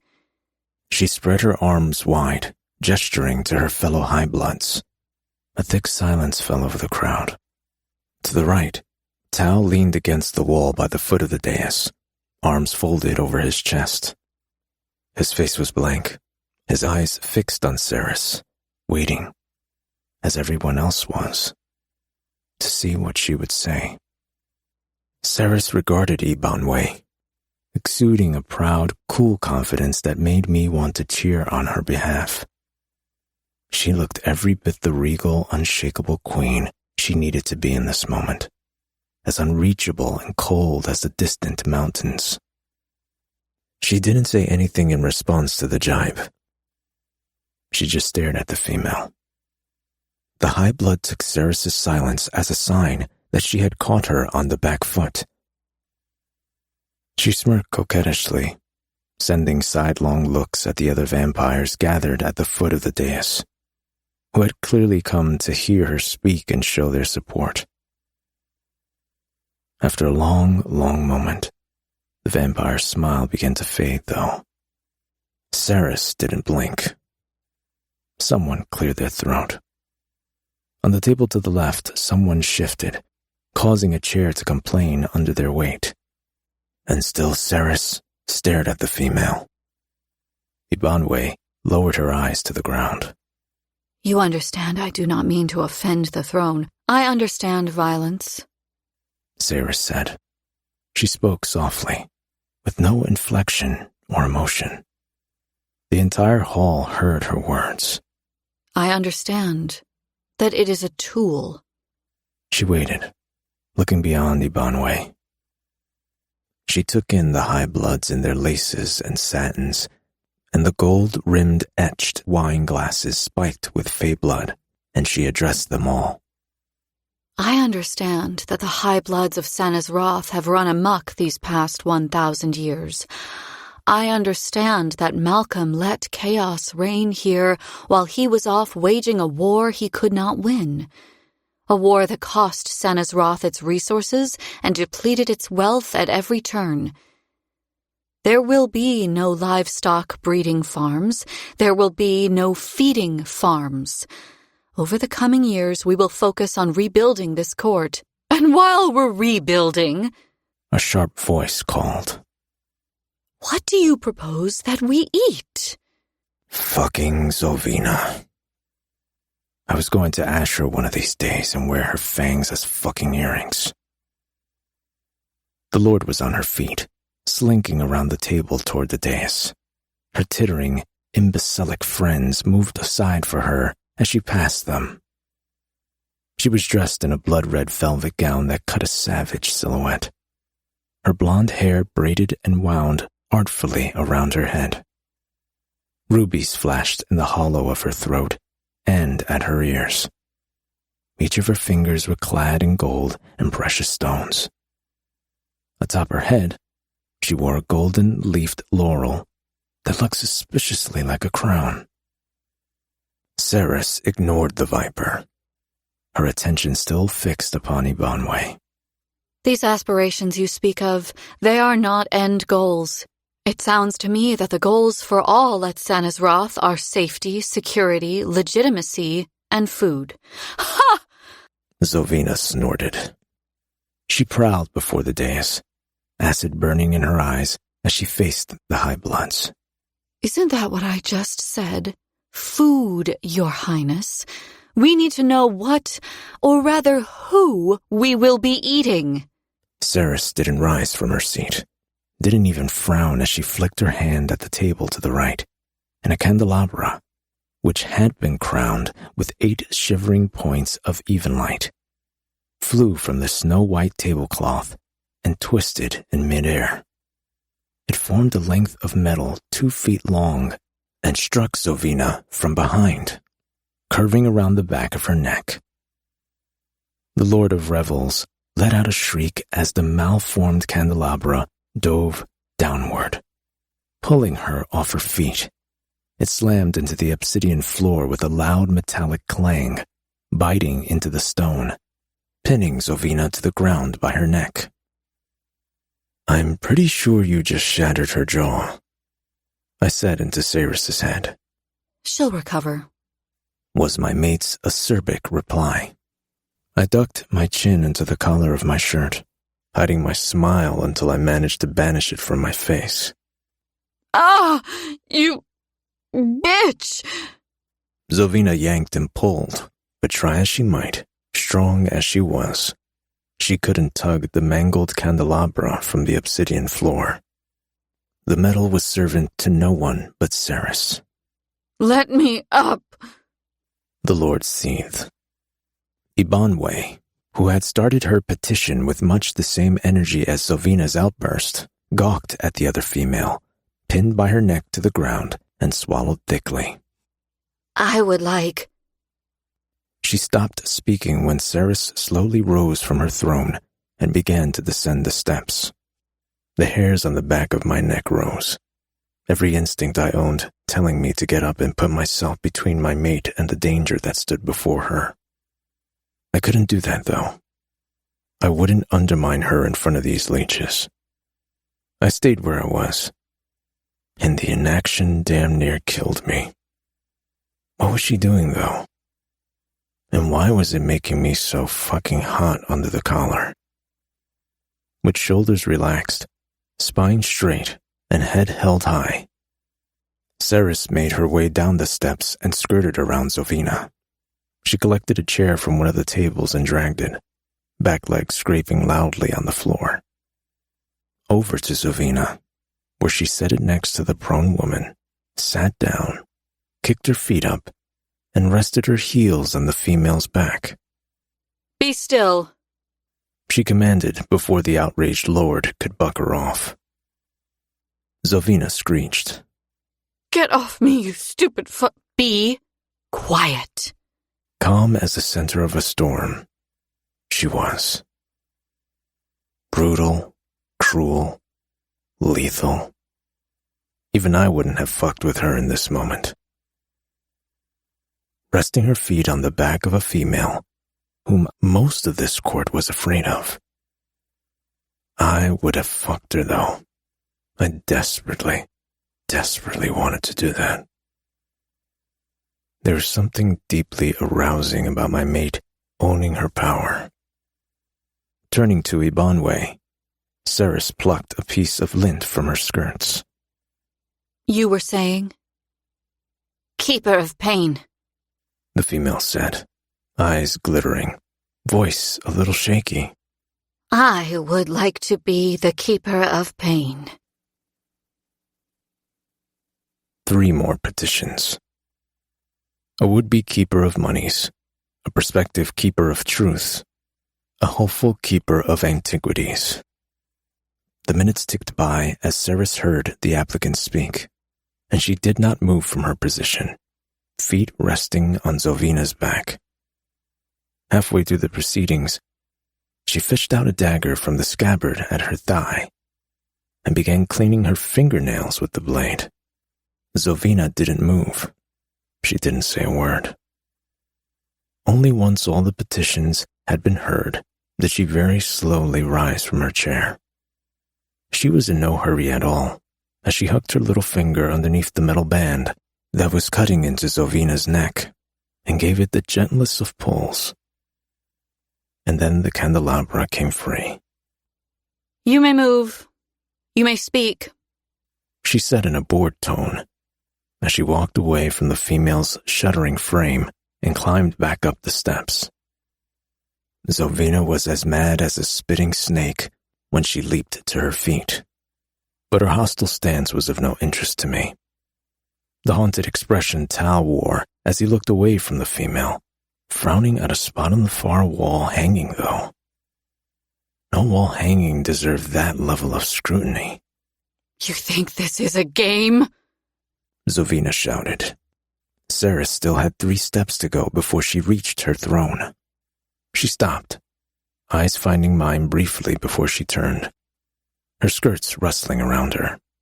and at last gave Zovina her full attention. You seem to confuse the dynamic between us, Zovina. I am your master. I could command you to sit at my feet, and you would bow, knowing death chased the edge of my blade. You mistake my patience for weakness, for tolerance, but test me further, and you will discover the limit of that patience. From the moment Ceres had set foot into the Hall of Tears for her coronation, she had been playing a part. She played it well, too. But she wasn't acting now. She was as sick of Zovina as I was. Impressive, since she'd known the female such a short time. I had no doubt that she would put the female down with a smile on her face if she got the opportunity. Zovina shook with the effort it took to cage her retort. For uncounted years, she had bathed in the warm glow of Malcolm's approval. Unchecked, unchallenged, beloved of her king. It must have been raw indeed to find herself out in the cold, standing in the shadow of the female who had killed him. Taladeus sauntered across the five-pointed star, casual smile playing across his face. But there was a tightness around his eyes that could not be mistaken for anything other than worry. Come now, high bloods of Sanazroth, he called. The petitions have been heard. He raised his hand high, holding Ireth's ring aloft for all to see. The large amber-orange jewel at the ring's center caught the even light, refracting rainbows up the walls. It's time to discover who will become our next lord and don the 5th ring of midnight. Actually, Taladeus, I believe there's one more petition we've still yet to hear. Ceres said coolly. She took her seat on her throne, calmly smoothing her skirts. Tal's composure wavered as he looked up the dais, the muscles in his throat working. The fleeting expression that passed over his face seemed to say, "What the fuck are you doing, Ceres Fane?" He knew nothing of a 6th candidate for the ring in his hand. I knew nothing of it either, which meant that this surprise announcement from Ceres must have had something to do with the journal. Our queen surprises us, Taladeus said in a tense voice. How lucky we are. He swallowed thickly, then closed his hand around the ring he was still holding in the air and lowered his hand to his side. With the flourish of a bow, he said, As it pleases you, your highness, to whom shall we open the floor? The tension in the Hall of Tears had already been thick enough to cut with a knife, but it grew suffocating as discord broke out among the High Bloods. Ceres had already sighted the figure who emerged from the sea of vampires. But shouts of outrage erupted from the tables as the Blood Court's nobles finally saw who their queen had brought before them. This was how I remembered him, kitted out in fighting leathers, with a sword strapped to his back and his head held high. Gold flashed in his mouth as he came and knelt before the throne, offering a chagrined half-smile. In a voice that rang loud and clear across the hall, he said, My name is Foley Briarstone, and I have come to be of service to my queen. But his dubious expression said something else entirely. I hope you know what you're doing, half-breed. Chapter 39. Keeper of Secrets. Ceres. Consider a 6th. Only the golden-toothed wolf can be trusted. Entry from the Journal of Adina of the 7 Spires. Shunned! Shunned! The screams were deafening. Taladeus spun around, too confounded to speak. Beside me, Fisher covered his mouth with his hand and laughed softly under his breath. You certainly know how to light a match, he said, amused. Are you having fun yet? No, this is not fun, Fisher. This is fucking stressful. It seemed as though Foley mirrored my sentiments. On his knees, he winced every time something hit him in the back. The high bloods were lobbing things at him. Pieces of food, cutlery, a shoe. A plate sailed through the air, and that was where I had to draw the line. Enough! Sit down, I growled. I name Foley Briarstone friend to this throne. That was all that had to be said. The edict I had made at my coronation took care of everything else. No member of the Blood Court could harm anyone I named a friend. With 8 short words, I had ensured that no one in Amentraeth would ever harm Foley again. What farce is this? Algat had been notably missing from the hall until now. She bullied her way through the knot of high bloods and pushed Taladeus out of the way in her hurry to get to Foley. She circled the male, her small black shadow cat prowling around her feet as she did so. Guru yowled when he saw Foley and stretched out into a bow, rubbing his head against the male's thighs. Algat witnessed this and snarled. She bared yellowed, rat-like teeth and kicked the cat. The blow would certainly have done some damage had Guru not dematerialized into a swath of shadows a second before her foot made contact with his side. Obviously, the creature had practice avoiding her boots. He cannot be here, she seethed, stabbing a finger at Foley. It is my will. Foley's cheeks burned bright red, the tips of his ears, too. Guru had rematerialized and had leaped up into his lap and was begging for affection from him. The male didn't seem to know what to do or where to look. He stroked the cat's head, not meeting anyone's gaze. The witch sputtered, furious. She reminded me of one of the crones who used to stand outside Kala's, spitting on people who emerged from the building and telling them their souls were damned to hell for fornication and drinking. He can't serve this court. How can he when he refused to swear fealty to Sana's wrath? Algat realized her argument was flawed even as she made it. Her rheumy eyes drifted to the Hazrax, which stood at the head of its point on the star mosaic below the dais, unmoving, unspeaking, its long hands tucked inside the belled sleeves of its robe. She already knew what I was about to say. The Hazrax is not a member of this court. It has not sworn fealty to Sana's wrath or a single vampire here, and yet it has been a Lord of Midnight for many centuries. Yes, but that's different? I fail to see how. I felt it then. The bullying push at the wall that shielded my mind. It was Algat scrambling to get in, even though I had forbidden her from rifling around inside my head. Despite the command, she was still trying, and my fury rose like a wave of vengeance summoned by the gods themselves. I imagined knives, scores of them, hovering in the air, pointed tip first at the wall. I lowered the wall only long enough to send the blades hurtling forward, then brought it back up as quickly as I could. Algat swayed, eyelids fluttering, eyes rolling back into her head as a river of blood gushed from her nose, pouring down her chin. There would be no more tiptoeing around this one. If she wouldn't toe the line, I would make her.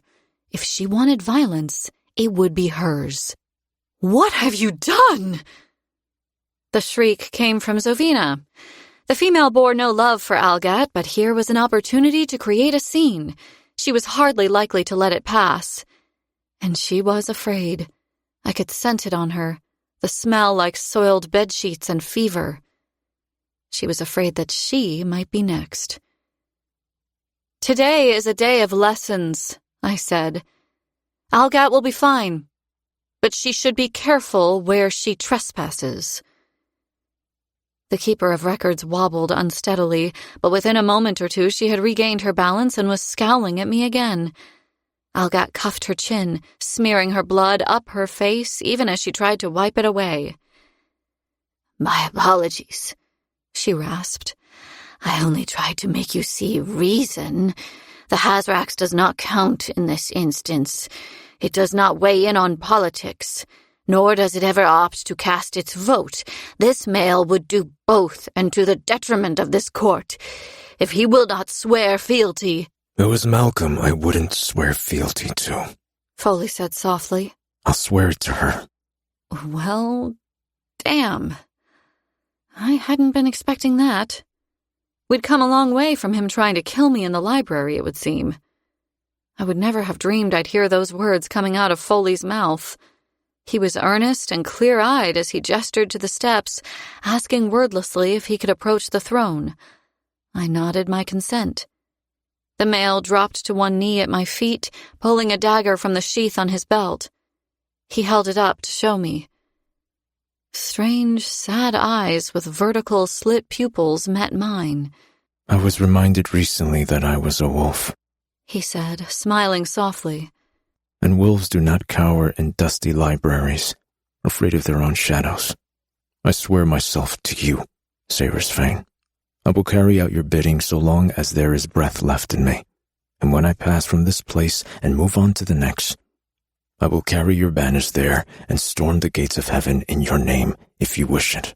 He closed his hand around his blade and drew it free, staining it deepest, darkest crimson with his blood.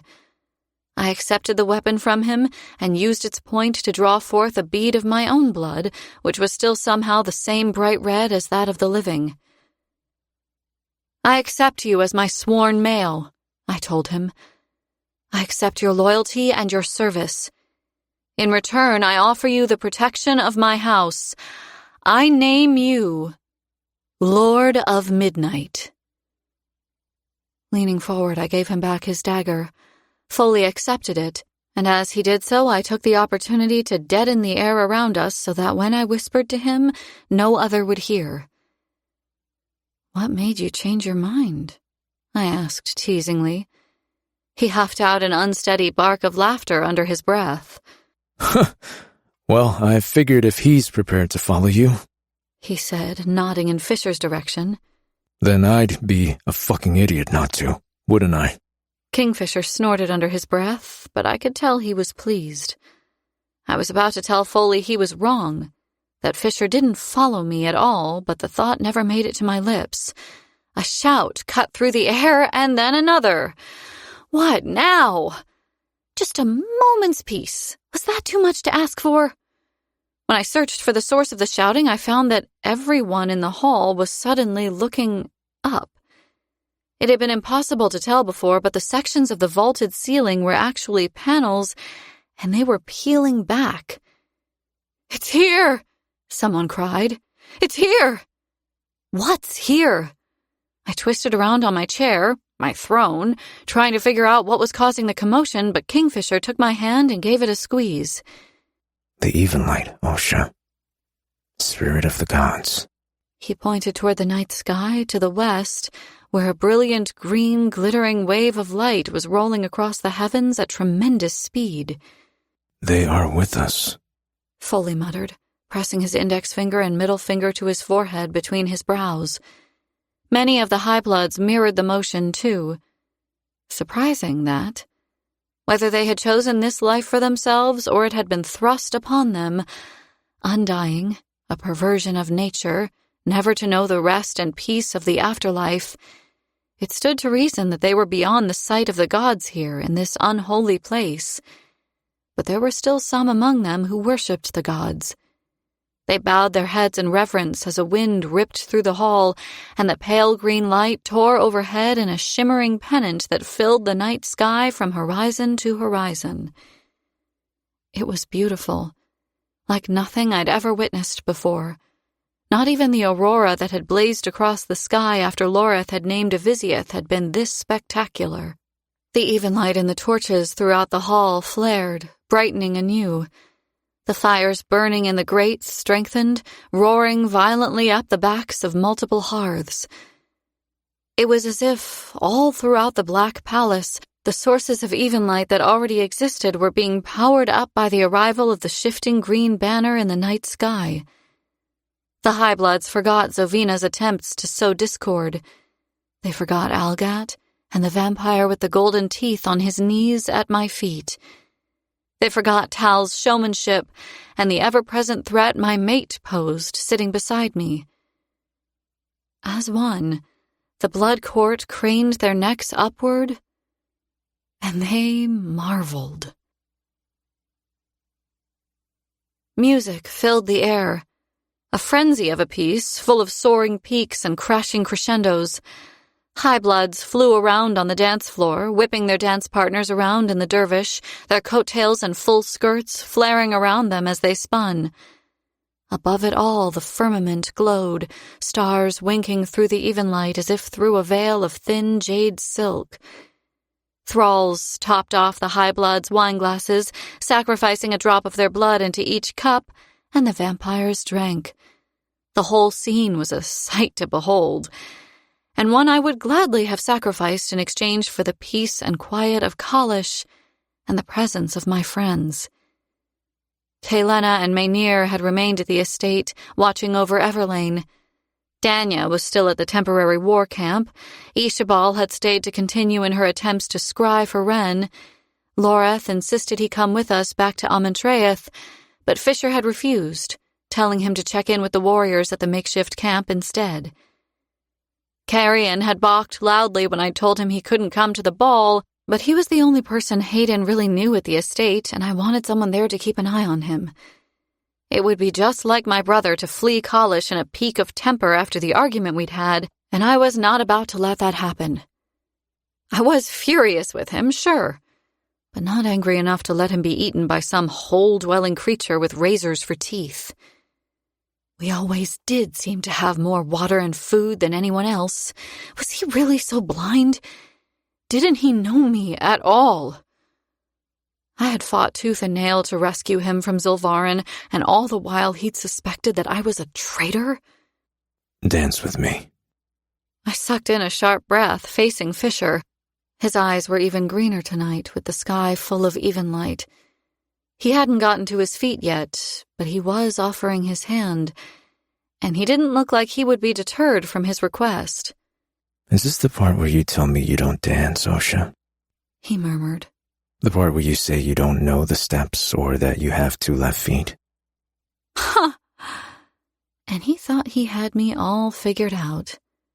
There were still things about me that Kingfisher of the Agen Gate was yet to learn. And while I didn't know the steps to any of the graceful dances popular here in Evelia, I was a quick study and light on my feet. And I was not one to be underestimated. I smiled as I considered Fisher's hand, and then took it. I'll muddle through, I told him. The next thing I knew, we were among the high bloods, and Fisher was spinning me along with him as he slipped onto the dance floor and into the dance itself. He moved easily, his movements sure as he fell into step with the vampires that surrounded us. I tried not to smile as he swept me around, lifting me so that my feet barely touched the ground. Does this entertain you, Your Majesty? He murmured, suppressing a smile of his own. Oh, no. I'm just surprised that you're so confident on a dance floor. He leaned into me and spoke, voice low, his breath fanning warmth over my neck. Dancing is like fighting, Osha. It's also like fucking. And I pride myself on my skills in both of those arenas. I laughed. Oh, is that so? Yes, it is. The dimple in his cheek made a brief but satisfying appearance. I suppose you've had a lot of practice in those arenas then, have you? I was toying with him, and he knew it. He puffed out his cheeks, pretending to think about the question. Well, I've impaled quite a few people on the end of my sword, he said conspiratorially. And I've lost count of how many battles I've fought in. Hey! I thought about digging him in his ribs, but at that moment his hands found my waist and he lifted me into the air, doing a 180 before setting me gently down again. A part of the dance that the other high bloods on the dance floor carried out at the same time. Fisher's eyes were bright, the thread of quicksilver resting dormant in his iris as he took my hand and set off again, careening around the hall in the opposite direction. I don't think I want to know about all of this impaling, I said, feigning disapproval. Though maybe you're not as good at it as you think you are. Maybe you need a little more practice. The left side of his mouth lifted, his eyebrow following suit. Oh? You have notes? Yes, extensive notes. Now it was Fisher's turn to fake injury. His lips brushed my temple as he spoke. And here I was thinking I was doing a good job every time I made you beg for my cock. Gods and sinners, he was trying to kill me in public. How many of these high bloods can hear your boasting right now, I wonder? All of them, I hope. They can already smell you on me. Fisher. They're lucky I'm not tearing you out of that dress and bending you over that fucking throne right now, Ceres. He growled. Gods, my blood pounded in my ears. You wouldn't dare. He looked at me, smile turning into something far more serious. His eyelids lowered, a lazy hunger suddenly lurking in his eyes. You're right. He agreed. I wouldn't want to ruin the dress. I'd thought now that we were sleeping together that the roar of need I experienced whenever I was around him would dull a little. That had not happened. If anything, my appetite for him was growing worse by the day. I looked up at him and remembered what he looked like when he thrust inside me, how his sweat marked his brow, how he tasted of salt and mint and so God's cursed sweet whenever he plunged his tongue into my mouth. I looked away, unable to bear the eye contact anymore. I loved him so fucking much. No other emotion came close to this. Not the hatred I felt for Madra, not the hurt I felt over Everlane, suffering alone in some unknown hell, not the worry I felt over Ren's disappearance, none of it. The world could be ending and my love for this male would outstrip my fear. Sometimes I felt like I would burst open from how overwhelming that feeling was. Fisher's eyes burned when I dared look back at him again. He knew all that I had just been thinking. I was almost certain that he had been feeling it too. You seem overly preoccupied with dresses, I said in a small voice. Do I? His voice was rough. I nodded. Every time I enter my chambers here or your rooms at college. Our rooms, he corrected. I ducked my head. Every time I enter our rooms at college, there's a new dress laid out on the bed and waiting for me. He took a second before he replied and then said very carefully, Don't you like them? Yes, I do. Gods, why was this so hard to put into words? It shouldn't have been. It makes me feel like you're trying to domesticate me. He stumbled to a halt right there in the middle of the dance floor. Miraculously, no one careened into us. The other dancers course-corrected with grace, flowing around us as Fisher frowned at me, looking rather mystified. And how in all five hells would I do that, Osha? I'd have better luck trying to domesticate one of your hellcats. I don't know, Still, the words didn't want to come. Fisher stepped toward me, cupping my face in his hands. I don't want you to be anything other than what you already are, Ceres. The dresses are just... His brow furrowed. They're an invitation. The life you lived in Zilvarin was hard. You had to do everything for yourself. I'm here now and... No, wait. No, let me finish. I'm here now, and just because I am your mate and you are mine doesn't mean that I expect you to sit around looking pretty or put down your weapons and adopt a different way of life. I would never want that for you. But you don't have to be one thing here, Ceres. You can be many things.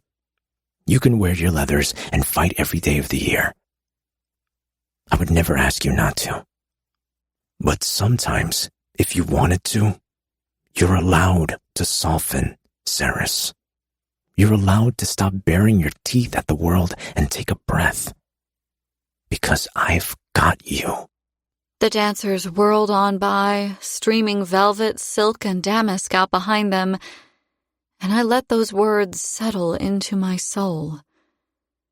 Because I've got you. He did have me, didn't he?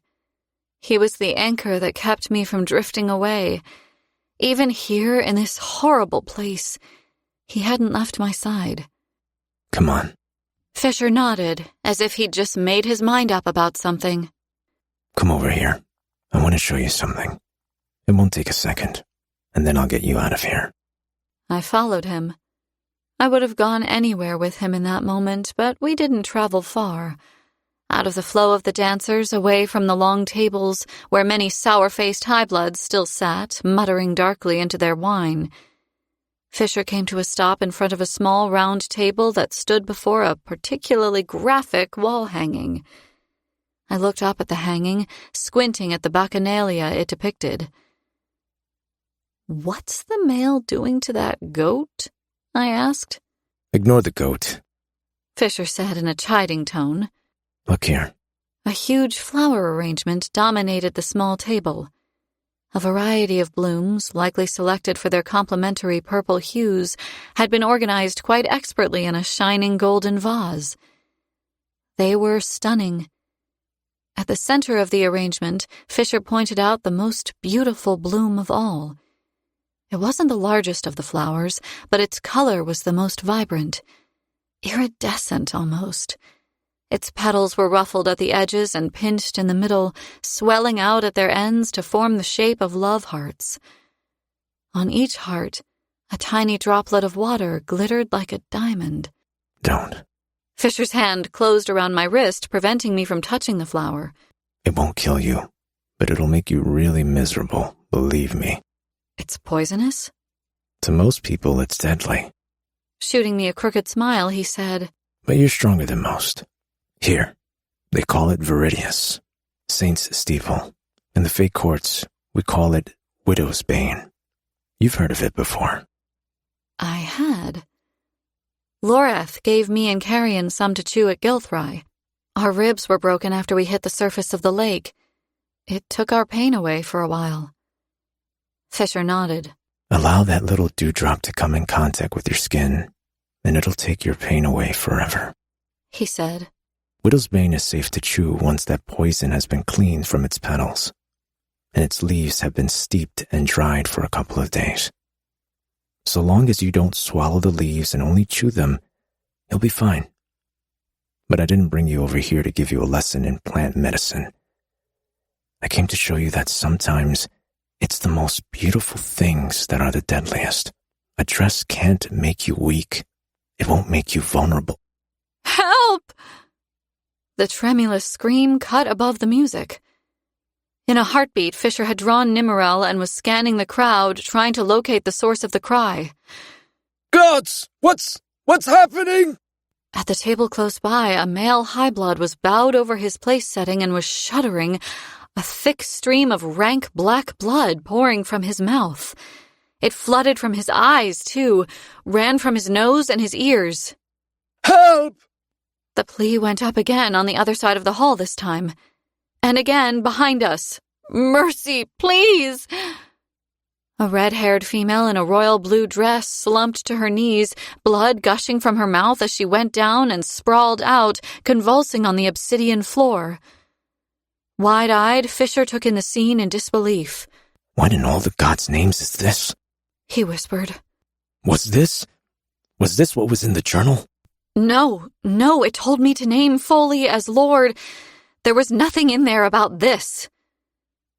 Left and right, high-blood started vomiting blood, staining their fine clothes red. Male and female alike, they went down, trembling, fingers grasping, bloody eyes rolling back into their heads.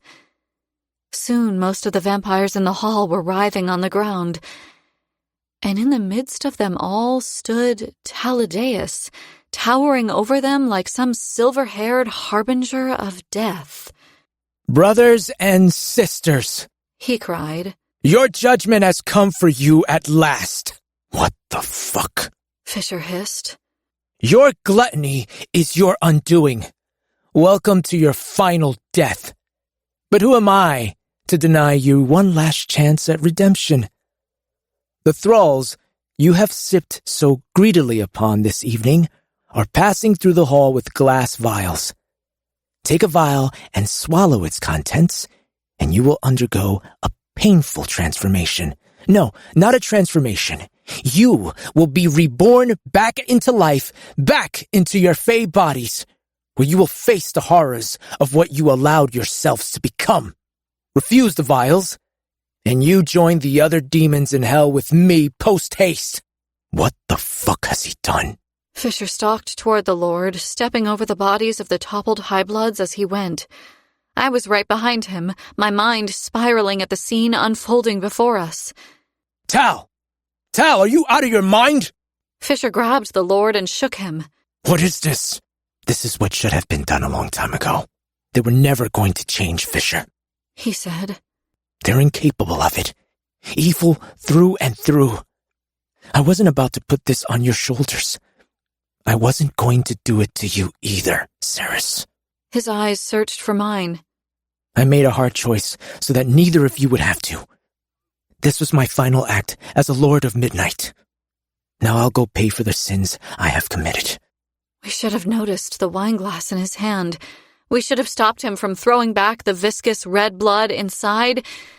We watched in horror as Tal swallowed. Whatever was in the glass was a far greater dose than had been delivered to the other high-bloods. There was no delay for him. Blood welled in his eyes and trickled from his nose as it immediately took effect. Tell Everlane, I'm sorry, he said. He fell to the ground and started to shake. Chapter 40. Judgment. Ceres. Black. Stinking. Foul. The blood on the ground was an inch deep and slippery as hell. I barely kept my feet beneath me as I raced for a thrall who was stooping down and pressing something to a female high-blood's lips. The female's eyes flashed with silent recrimination as she batted his hand away, rejecting the salvation he offered her, even as she drowned in the putrid blood she had stolen. "Here, give it to me."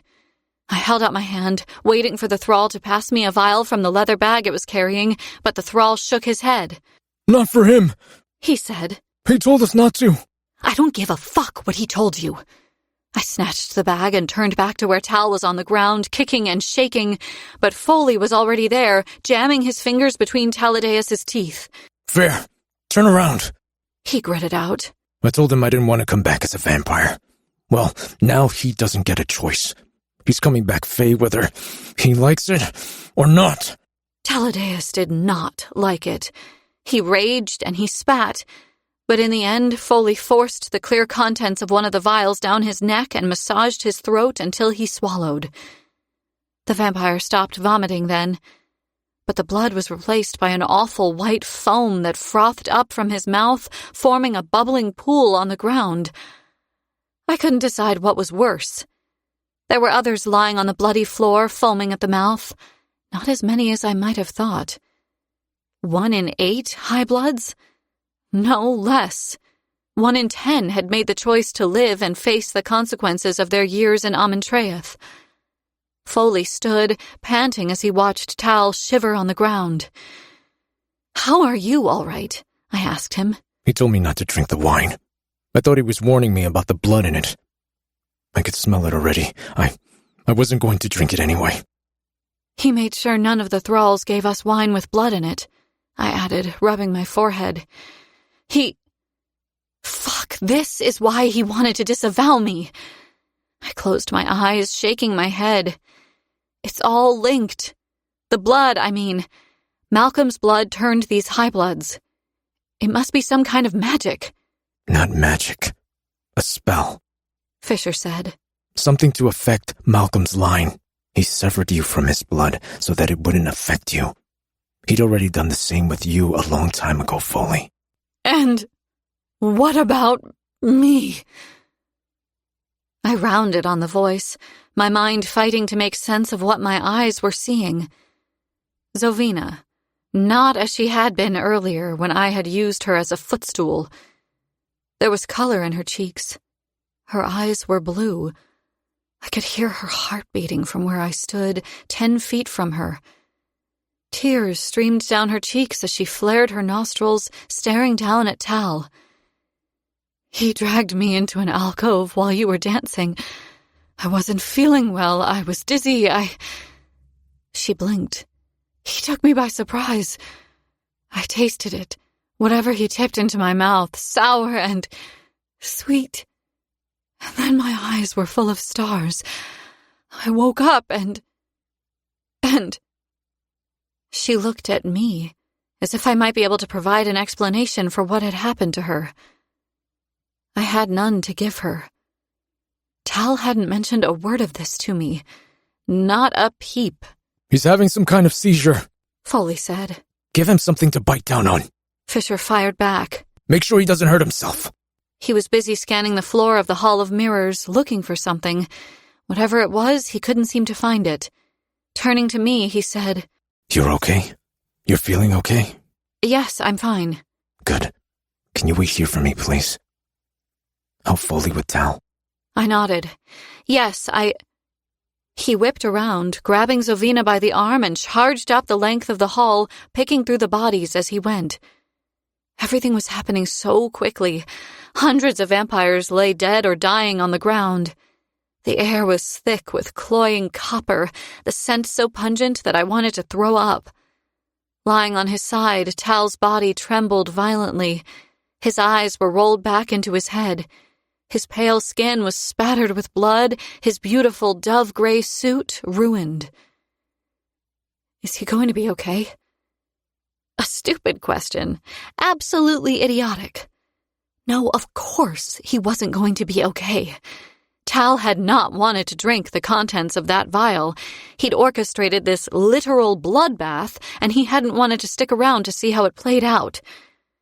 Foley's dark expression said all of this and more. But there was a grim determination in his eyes, too. One that said he wasn't about to let the Lord of Midnight go without a fight. He's calming now, He said through gritted teeth. He's coming through the other side of it. Was this what it had been like in the maze after Malcolm had attacked me? My blood staining the ground. Tal undertaking dire actions to save me? Yes, it must have been like this in a way, but... Fisher had acted as my proxy. He had given consent on my behalf. Here we were, forcing an outcome onto the silver-haired male at my feet explicitly against his will. I didn't care.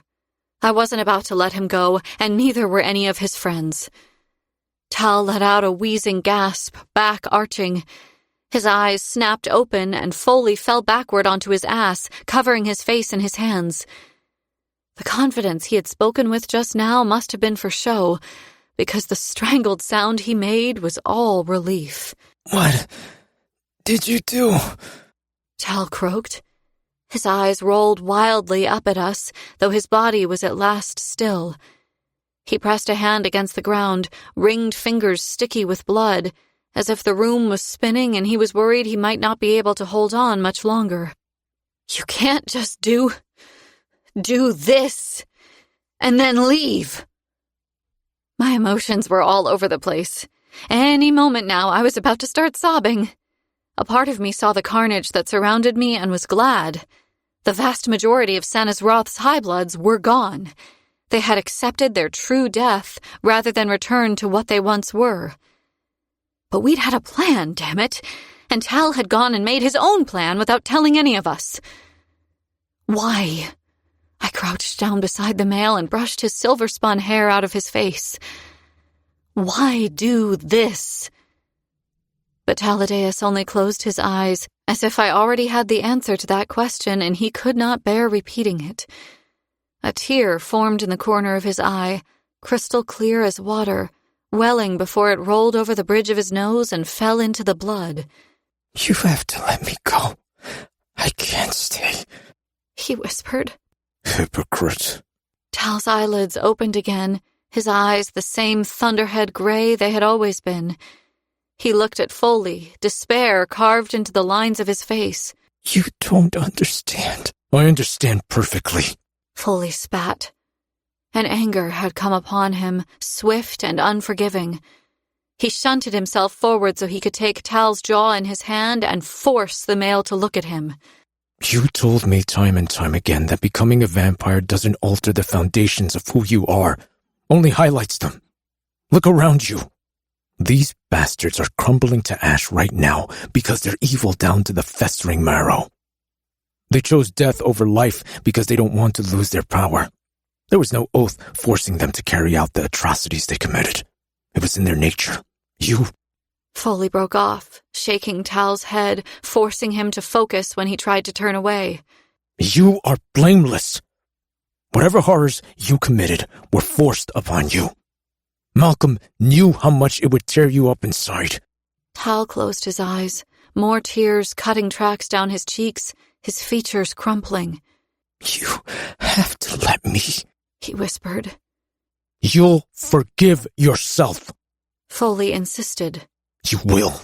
And in the meantime, you can take that misplaced sense of guilt and use it to make amends.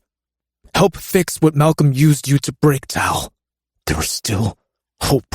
Taladeus' head kicked back. Another seizure gripped him, twice as bad as before. He shook, face contorted into a rictus of pain. This was worse than watching my friends in Zilvarin die. There was a tangible enemy there. But it seemed as though Tal's own body was his enemy, and there was nothing I could do to fight that. Why isn't he getting better? The others... There were other High-Bloods, former High-Bloods, picking their way through all the death. They bore the stunned look of sleepers woken from a bad dream. They stepped over the bodies of their lovers and their friends, frowning in confusion at the scene before them. They seemed fine, aside from the fact that most of them were sobbing. But Tal had started foaming at the mouth again. He flinched, clutching at his chest as if he were in agony. Come on. We need to get out of here. Fisher had returned, Zovina with him. He pushed the blonde forward and she staggered, nearly losing her balance. She'd lost her shoes at some point and her beautiful red dress was torn and filthy. I can't find Algat anywhere, Fisher said. I searched high and low. I saw her in the hall not long before I pulled you off the dance floor, though, Osha. She didn't have time to leave before Tal's little stunt came to fruition. Which means? Which means she probably drank from a vial and isn't a High-Blood anymore, Fisher said. And trust me, if you thought she was bad as a vampire, you definitely do not want to run into her as a witch. Tal's ring, Zovina's ring, a golden chain bearing the Briarstone family sigil, 3 new relics made in the blink of an eye. No jokes, no secrets, no memories. The Quicksilver had bound to the jewelry as if doing so was the most natural thing in the world. Tal was unconscious when we entered the pool, so Fisher carried him. Foley clamped a hand around Zovina's wrist and held on to her tight as they disappeared into the silver. I followed, casting a look over my shoulder, allowing myself a moment to second-guess all of this. The residents of Amentraeth were Fae now. They were confused. Even down in the cogs, the High-Bloods were all dead, and disoriented Fae wandered the streets, not knowing what to do or where to go. Was I still their queen? Was this still their home? I couldn't wrap my head around any of it. Leaving right now did not seem like a good idea, but what else was there to do? Kalish's armory was deserted save for a handful of chickens, which scattered, squawking in surprise when we emerged from the Quicksilver. My head was spinning, and Zovina's relentless sobbing made it impossible to think. The night air bit at my face as we crossed the yard toward the house. The manor stood proud as a sentinel, blaring light out into the dark, and my pulse picked up when the front door came into view. A part of me felt foolishly that everything would be okay as soon as we were inside. That wasn't the case, of course, but I let myself believe it. If only for the next 24 hours, I had to let myself believe it, or I was going to crumple under the weight of everything that was happening right now. Taladeus was still convulsing. He would wake for a minute or two and struggle to speak. He kept gasping at the air as if he'd forgotten what it was like to breathe. But then I supposed he had forgotten. It had been over 1,000 years. Zovina sniffled behind Fisher, occasionally letting out a mournful sob, but she otherwise hadn't said much. She was wobbly on her feet, exhaustion making her unsteady. Fisher opened the door and gestured for me to enter first, which was probably for the best.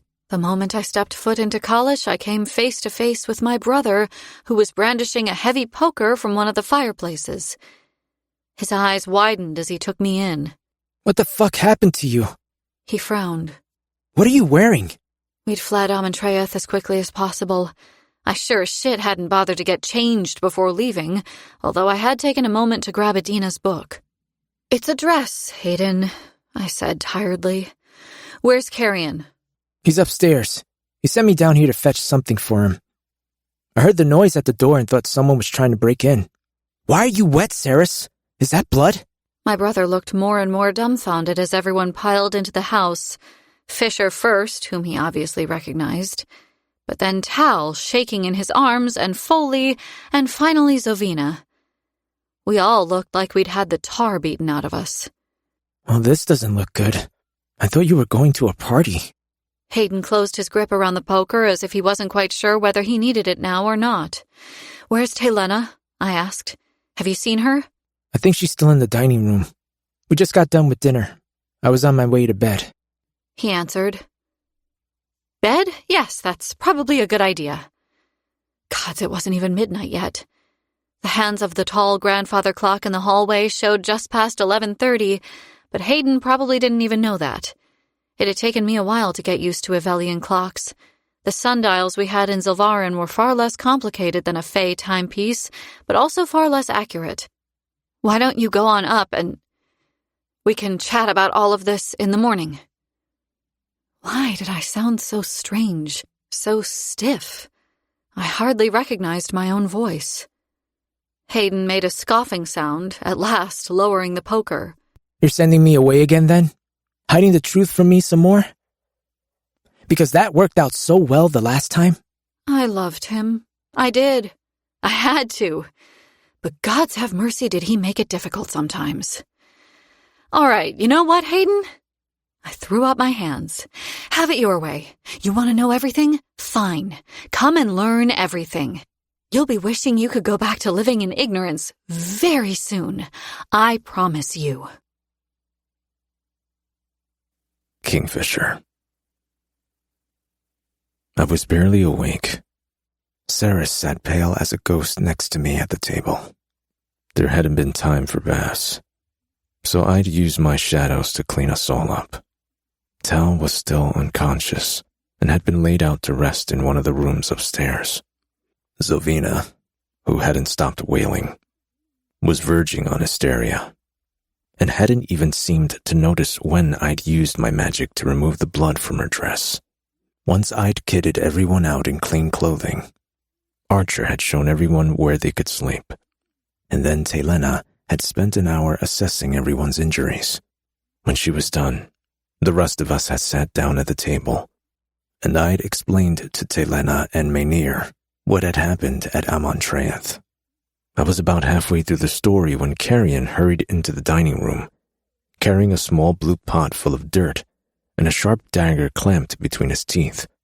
He stopped in his tracks when he saw the group of us gathered around the table. I missed something, he said carefully around the blade. I definitely missed something. Sit down and listen, I demanded. Up until very recently, I would have told the smuggler to leave and close the fucking door behind him. But certain thoughts had started to form in the back of my head. Thoughts that couldn't be ignored forever. One day very soon, we were going to have to think about the Evelian throne. And Swift wouldn't be any less of a buffoon if I kept treating him like one. I didn't like it. But his comment back in Zilvarin had struck a chord. Carrion's eyebrows shot up. I was actually just going to take some clippings of the plants out. Sit down, Carrion. A smile slowly began to spread across his face. You want me to stay. You missed me. If you don't take that knife out of your mouth and sit down, I'm going to personally smash that plant pot over your head. Ceres muttered in a flat tone. Okay, all right. I am sitting. He winked at Ceres as he set his things down and took a seat. The table still felt woefully empty. Too many chairs unoccupied. Lorith and Danya were with the warriors at the temporary camp. The gods only knew where Remphis was. And we were missing one other person too. Someone I distinctly wanted to have a conversation with. She showed up just as I was detailing to Telena and Maynir how few of the High Bloods had chosen to accept the chance to become Fae again. A thick silence fell as Ishabal entered the room. There was no pretense to her, no denial or contrition. I met her gaze and held it. Ishabal, come and join us. Telena was always warm, even when the tension in the room was cold as ice. Fisher was just explaining what happened at Amontreath. She knows all about what happened at Amontreath, don't you, Ishabal? I said. The witch pressed her hands to her skirts, wiping her palm against the material. They were probably slick with sweat. As well they damn well should have been. I do. She answered in a clear voice. And I'm sure you want me to be sorry for it, Kingfisher. But I'm not. I can't be. You put my mate in danger, I growled. On my left, Ceres shifted, her attention moving from the red-haired witch to me. She was quicker than most, had already put two and two together, but still, she wasn't angry at the female standing at the foot of the table. Placing her hand on top of mine, she let out an exhausted sigh. I wasn't hurt. That was clearly never their intention. Carrion propped his elbow on the table, rested his chin in hand, and said, What in the actual fuck are you all talking about? They're angry at me for what happened tonight, Ishabal said, in a calm, even tone. Telena had figured it out. Maynir, too. Both the healer and her husband traded uncomfortable looks. You didn't want to come back here and help us, did you? Telena said. No one would have blamed Telena if she'd been furious over the witch's deception. But it was worse than that. She was hurt. She had thought she'd made a friend. Ishabal's defiant expression collapsed in the face of the healer's accusation. But she maintained her stiff-backed posture, chin held high regardless. I'm sorry, Telena. I enjoyed spending time with you and learning from you, truly I did. I wanted to help you find Ren as well, but I needed a reason to stay here at Kalish. I had to be close for the spell to work. Ah, I get it now, Carrion said. You're the one who cast a spell that killed the High Bloods. You gave Tal those vials to cure the blood court. I did what I had to do. Do you have any idea how long we've waited for an opportunity to get inside Amontreath? Do you know how long? You put my mate in danger, I repeated. She bit her bottom lip, looking down at her hands. There were long gashes at her wrists. Angry, still dripping blood onto the dining room floor. I closed my eyes, laughing humorlessly. As soon as those High Bloods were affected by the blood in that wine, they were freed from the blood court's control, weren't they? Yes, she said. Any of them could have attacked us. Yes.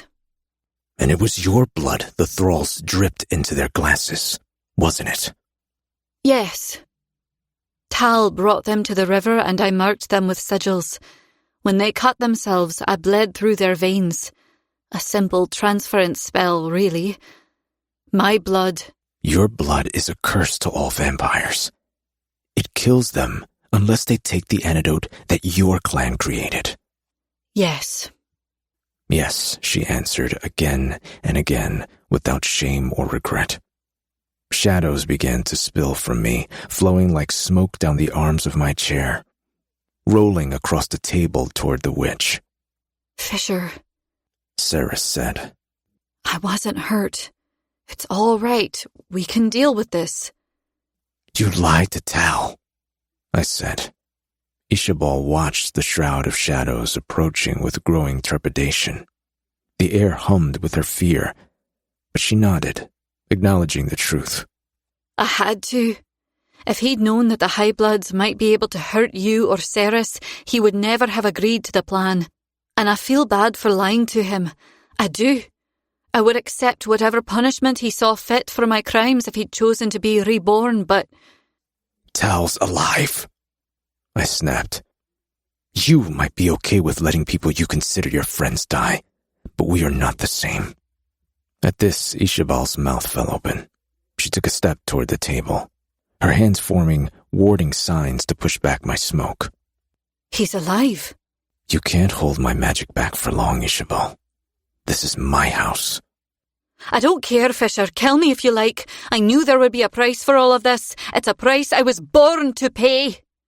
She spoke quickly, her hands shaking as my shadow shoved against her wards. It wouldn't take long. One firm push from me and I would break through. I'd fucking kill her for what she'd done. Listen to me. Wait. She cried. Is he here? He's resting upstairs. Foley snarled. He had kept his peace throughout the entire exchange, but it seemed he could hold his tongue no longer. He's still convulsing every 5 minutes. He may never recover from that shit we had to pour down his throat. No, you need to take me to him right now. Like hell we do. Why? I demanded. Plainly, the witch was spooked. Ishabal drew in a ragged breath, her hands shaking even harder as my shadows nearly broke through her ward. She met my eyes and held them, speaking urgently. The sigils I marked the thralls with, they weren't big enough, weren't strong enough. I couldn't risk the High Blood sensing the magic on them or seeing large marks. I needed a much bigger conduit to channel the spell, one that would redirect the energy to the thralls and complete the spell. What are you talking about, Ishabal? Ceres was already getting to her feet. She was following my lead. A grim realization had fallen on me. While the witch was speaking, I was already heading toward the door. The fucking tattoo. The one I'd seen covering Tal's chest back in the Hall of Tears, beneath his loose shirt. It hadn't been a tattoo after all. It was a witch mark. Fuck. I tore past the witch, pulling back my shadows. Will it kill him? I demanded. She dropped her ward and followed at a dead sprint. If I don't get to him immediately, it'll kill all of us. The curtains were already on fire when we reached the bedroom. The bedsheets, too. The paint on the oil landscape hanging above the bed was blistered and melting, running over the gilt frame and down the wall. Teledeus lay still on the bed where we'd left him, hoping he'd feel better after some rest. His body was engulfed in flames, though his skin wasn't burning. Not yet. His shirt was gone, burned away, revealing his bare chest and the monstrous witch mark that spread from shoulder to shoulder, spanning his torso from collarbone to hips. Sarath, save us. Telena hissed, as she barreled into the room behind us and saw the mark. What the hell were you thinking? The knots on that kind of spell work can't be undone. The lines of it were woven tight, hundreds and hundreds of spells bound together consecutively, forming a tapestry of sigils that would have taken an entire clan of witches a full month to untangle. Telena was right. We were fucked. I have to try. Ishabal cried. I knotted them. I can undo them. Why would you do this to him? Maynir flinched back from the bed, from the heat of the flames, from the cruelty of the spellwork, as if he couldn't bear to witness any of it. Ishabal's hands were flying. The mark lit up in her presence, the spell responding to its creator. She plucked and pulled at the threads of the spell, unraveling them as fast as she could. He was supposed to take it with him. She spat through clenched teeth. He said he was going to die. The spell would have died with him. It was too late. We'd survived the fall of the blood court and so many other impossible situations, only to fall afoul of the witch mark to end all witch marks. What a fucking joke. Foley stood outside the bedroom, the flames raging in his eyes. Next to him, Carrion held the knife he'd been carrying in his teeth earlier, as if he were ready to use it. But there was no one to use it against. What the fuck is happening? He winced away from the wall of heat radiating from the bed Tal was lying on. Why is Tal on fire?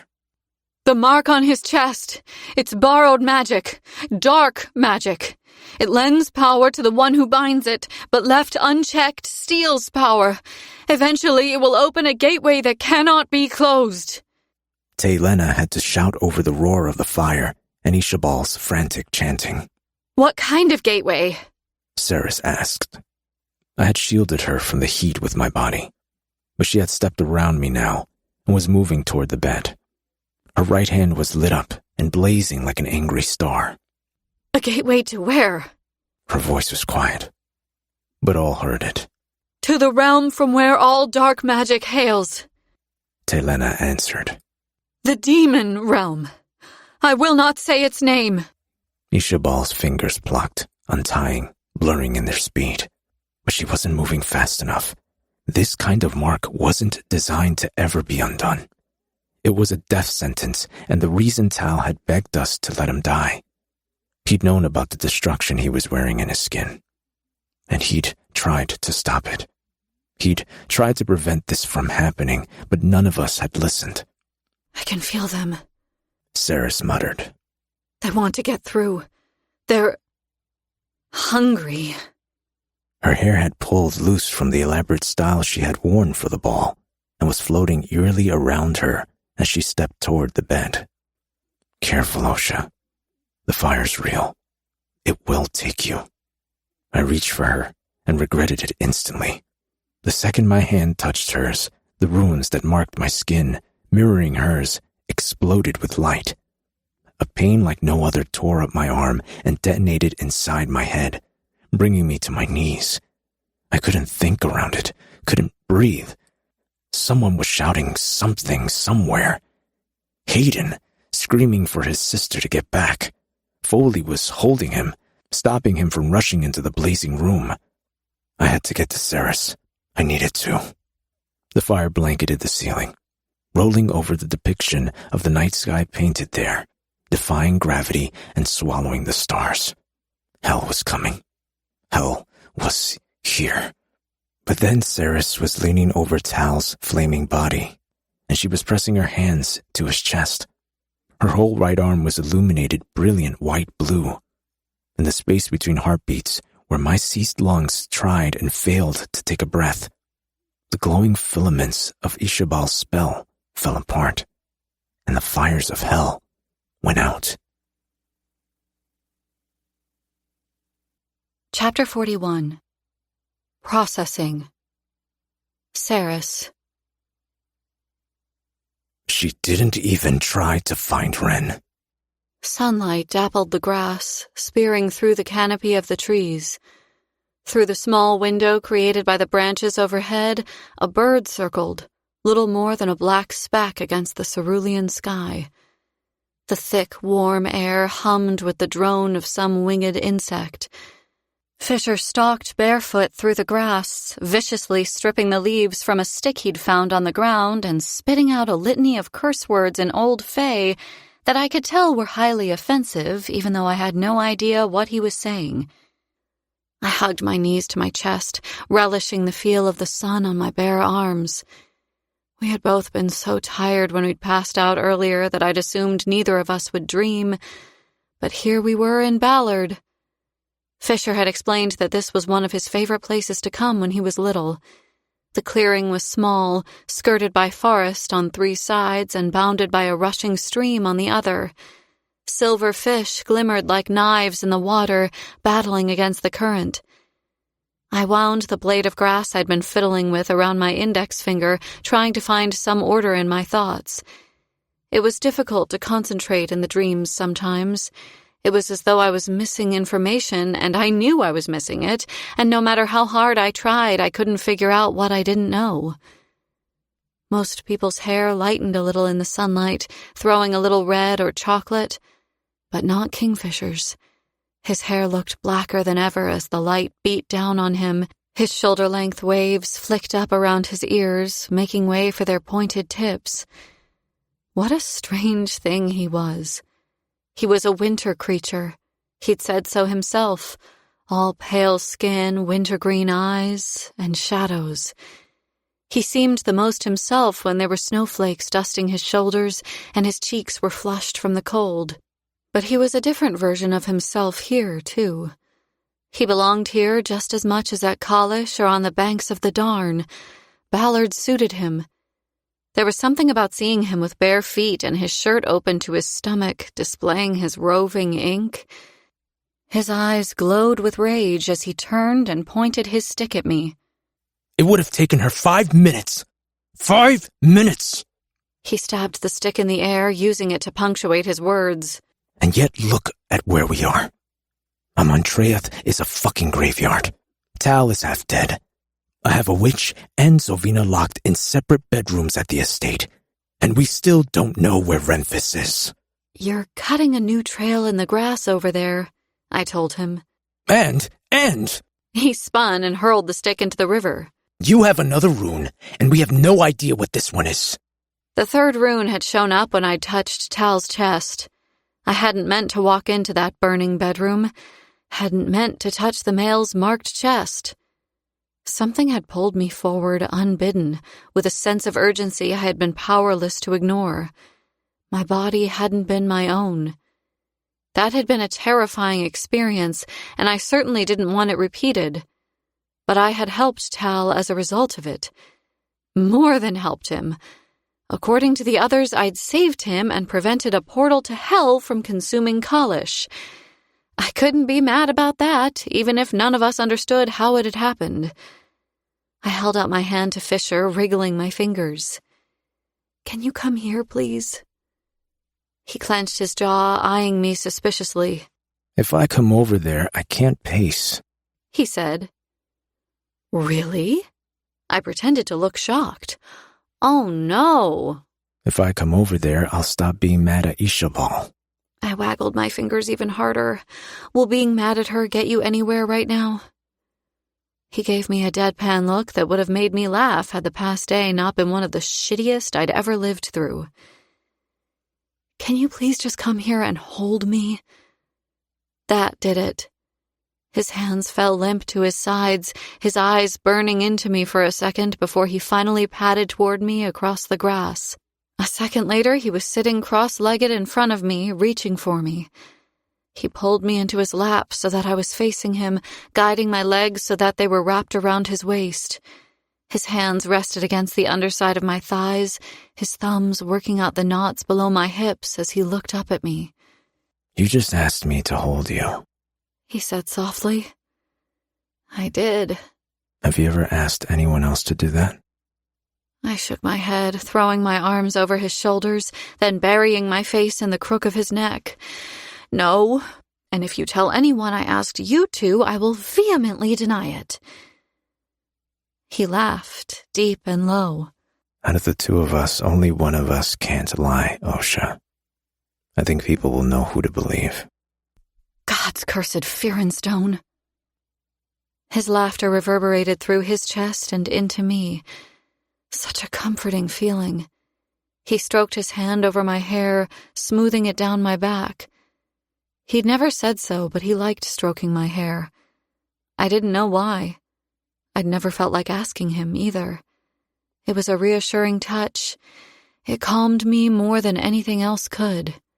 So, he whispered, do you want to talk about the fact that there's a cure for the blood curse again? And just like that, my calm went up in smoke. Not really, no, I mumbled into his chest. He had to lean back and duck down before he could find my eyes. Why not? Why are you hiding from me? I'm not hiding. I'm processing. I groaned, pushing away from his chest and flopping back into the grass, throwing my hands up over my head.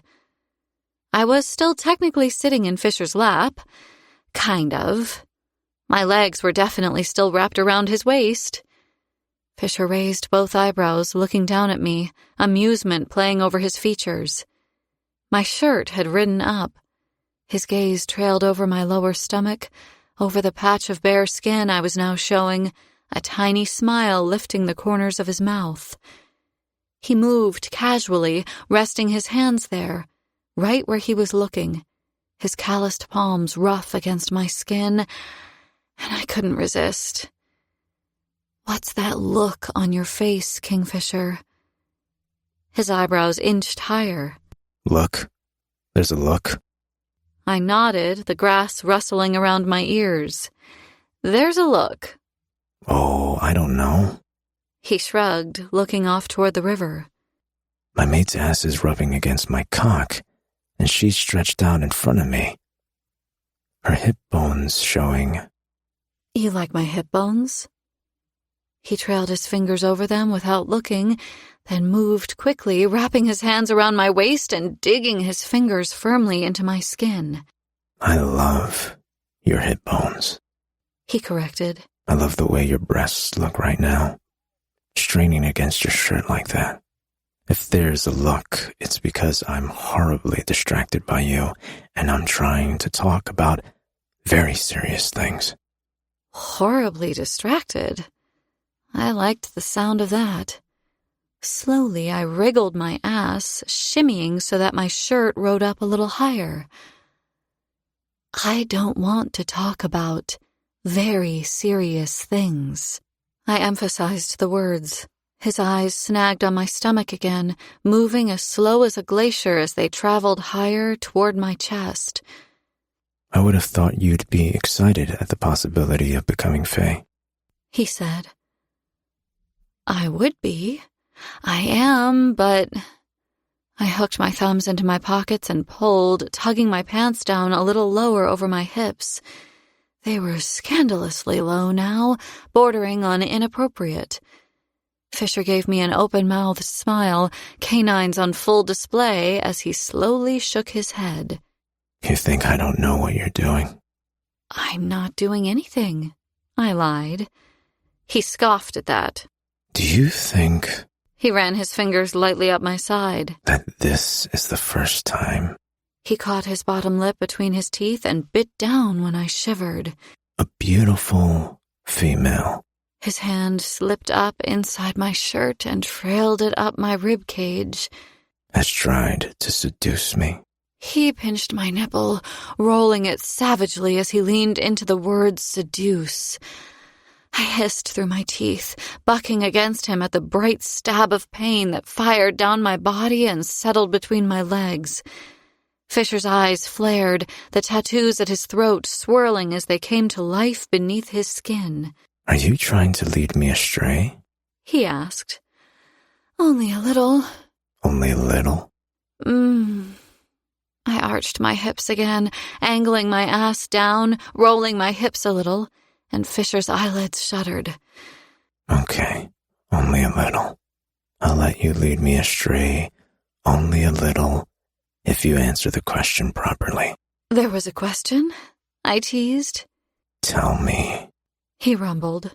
Why isn't this good news? Regardless of how much I disapprove of Ishabal's methods, there are no high bloods in Amontreath anymore. You don't have to be a high blood anymore. God's alive. I wasn't going to get my way if I didn't give him what he wanted first, was I? But this topic felt fragile, too delicate to navigate just yet. I breathed deep and gave him the truth, even though it felt like bad luck to do so. Because what if it doesn't work on me? I'm not a full vampire, am I? What if it kills me? It isn't going to kill you, Fisher said, squeezing my breast. His other hand worked to unfasten my pants. I closed my eyes, processing what he was about to do. What if... What if? He whispered. What if I don't die? What if it makes me human again? Whatever is in those vials made Tal and the high bloods revert to their original state. What's to say it wouldn't revert me back to mine? Fisher's expression remained steady, as if what I'd said wasn't terrifying at all. Then you go back to being human, he said. And what would happen when I get old and die? He shrugged. Then you get old and you die. And you'd just... I couldn't even say it. He would do what he'd always done. He would help the people of Ivelia and fight against the likes of Belicon and whoever else might pose a threat to those he loved, and I would want him to. I wouldn't want him to just give up because I was gone, but... I would go with you, Osha. He spoke as if I were insane to think he would do anything else. My heart squeezed tight as a fist in my chest. He was serious. I saw it in his eyes. And he wasn't slightly fazed about the prospect.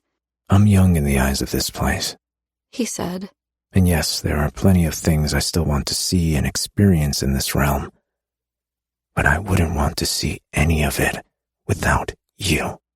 Fisher, it isn't that simple. He crooked his head to one side. Isn't it?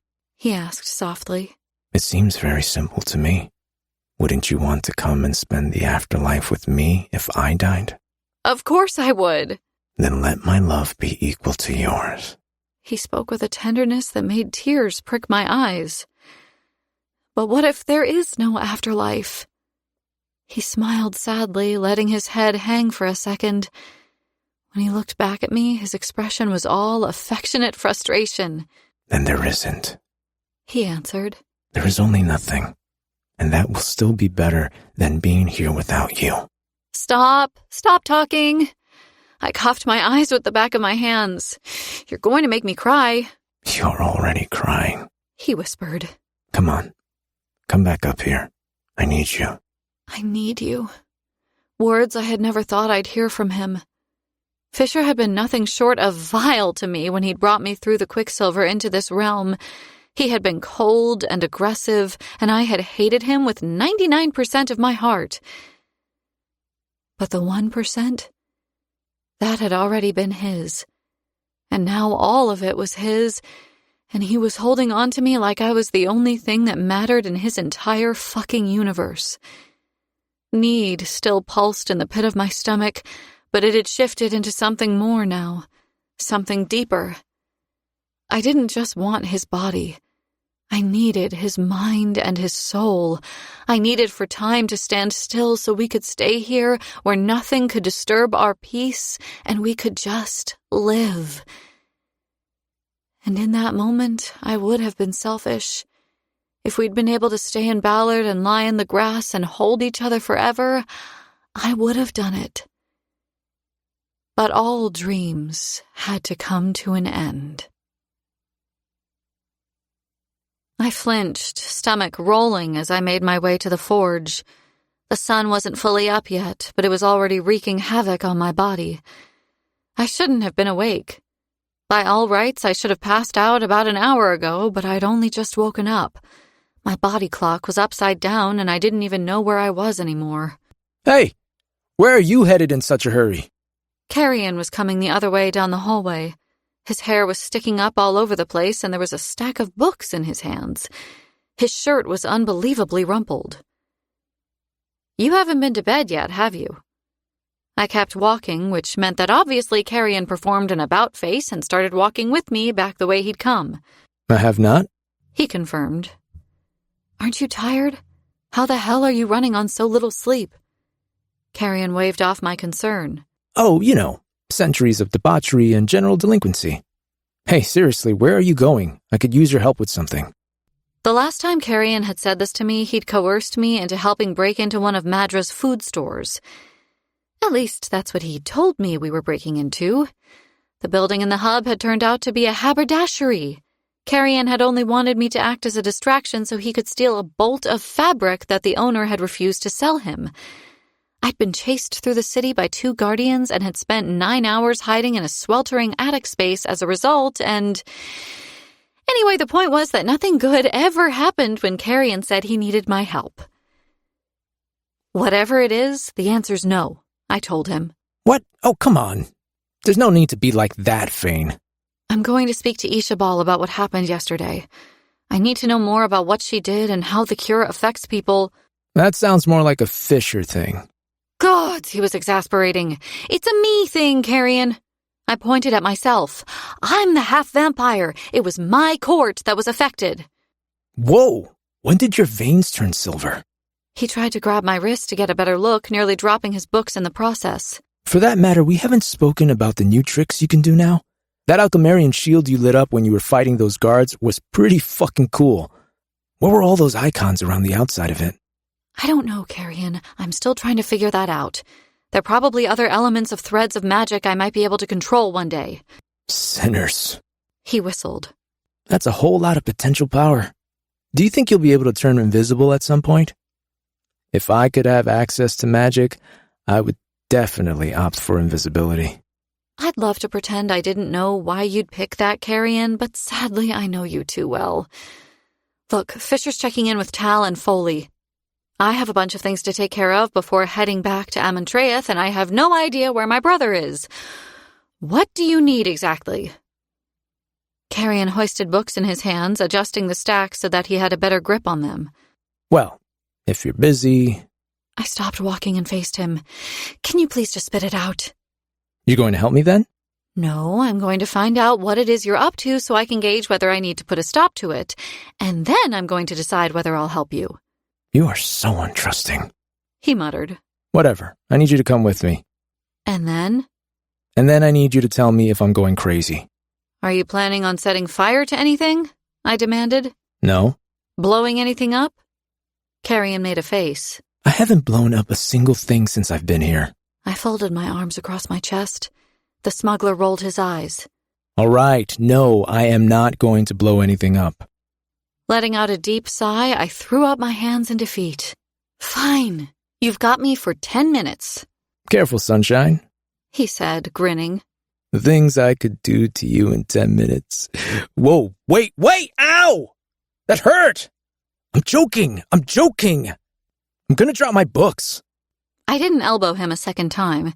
Instead, I took the top 3 books from the stack he was carrying and gave him a half-amused look. You just love flirting with danger, don't you? You know me. He winked at me suggestively. I'll flirt with most things, given half a chance. When we'd first arrived in Kalish, Carrion and I had woken in the same room. A huge room, granted, with 4 large beds in it. There was only one bed in that room now, and Carrion had well and truly made the space his own. There were shelves with a multitude of books, a chaise by one of the windows.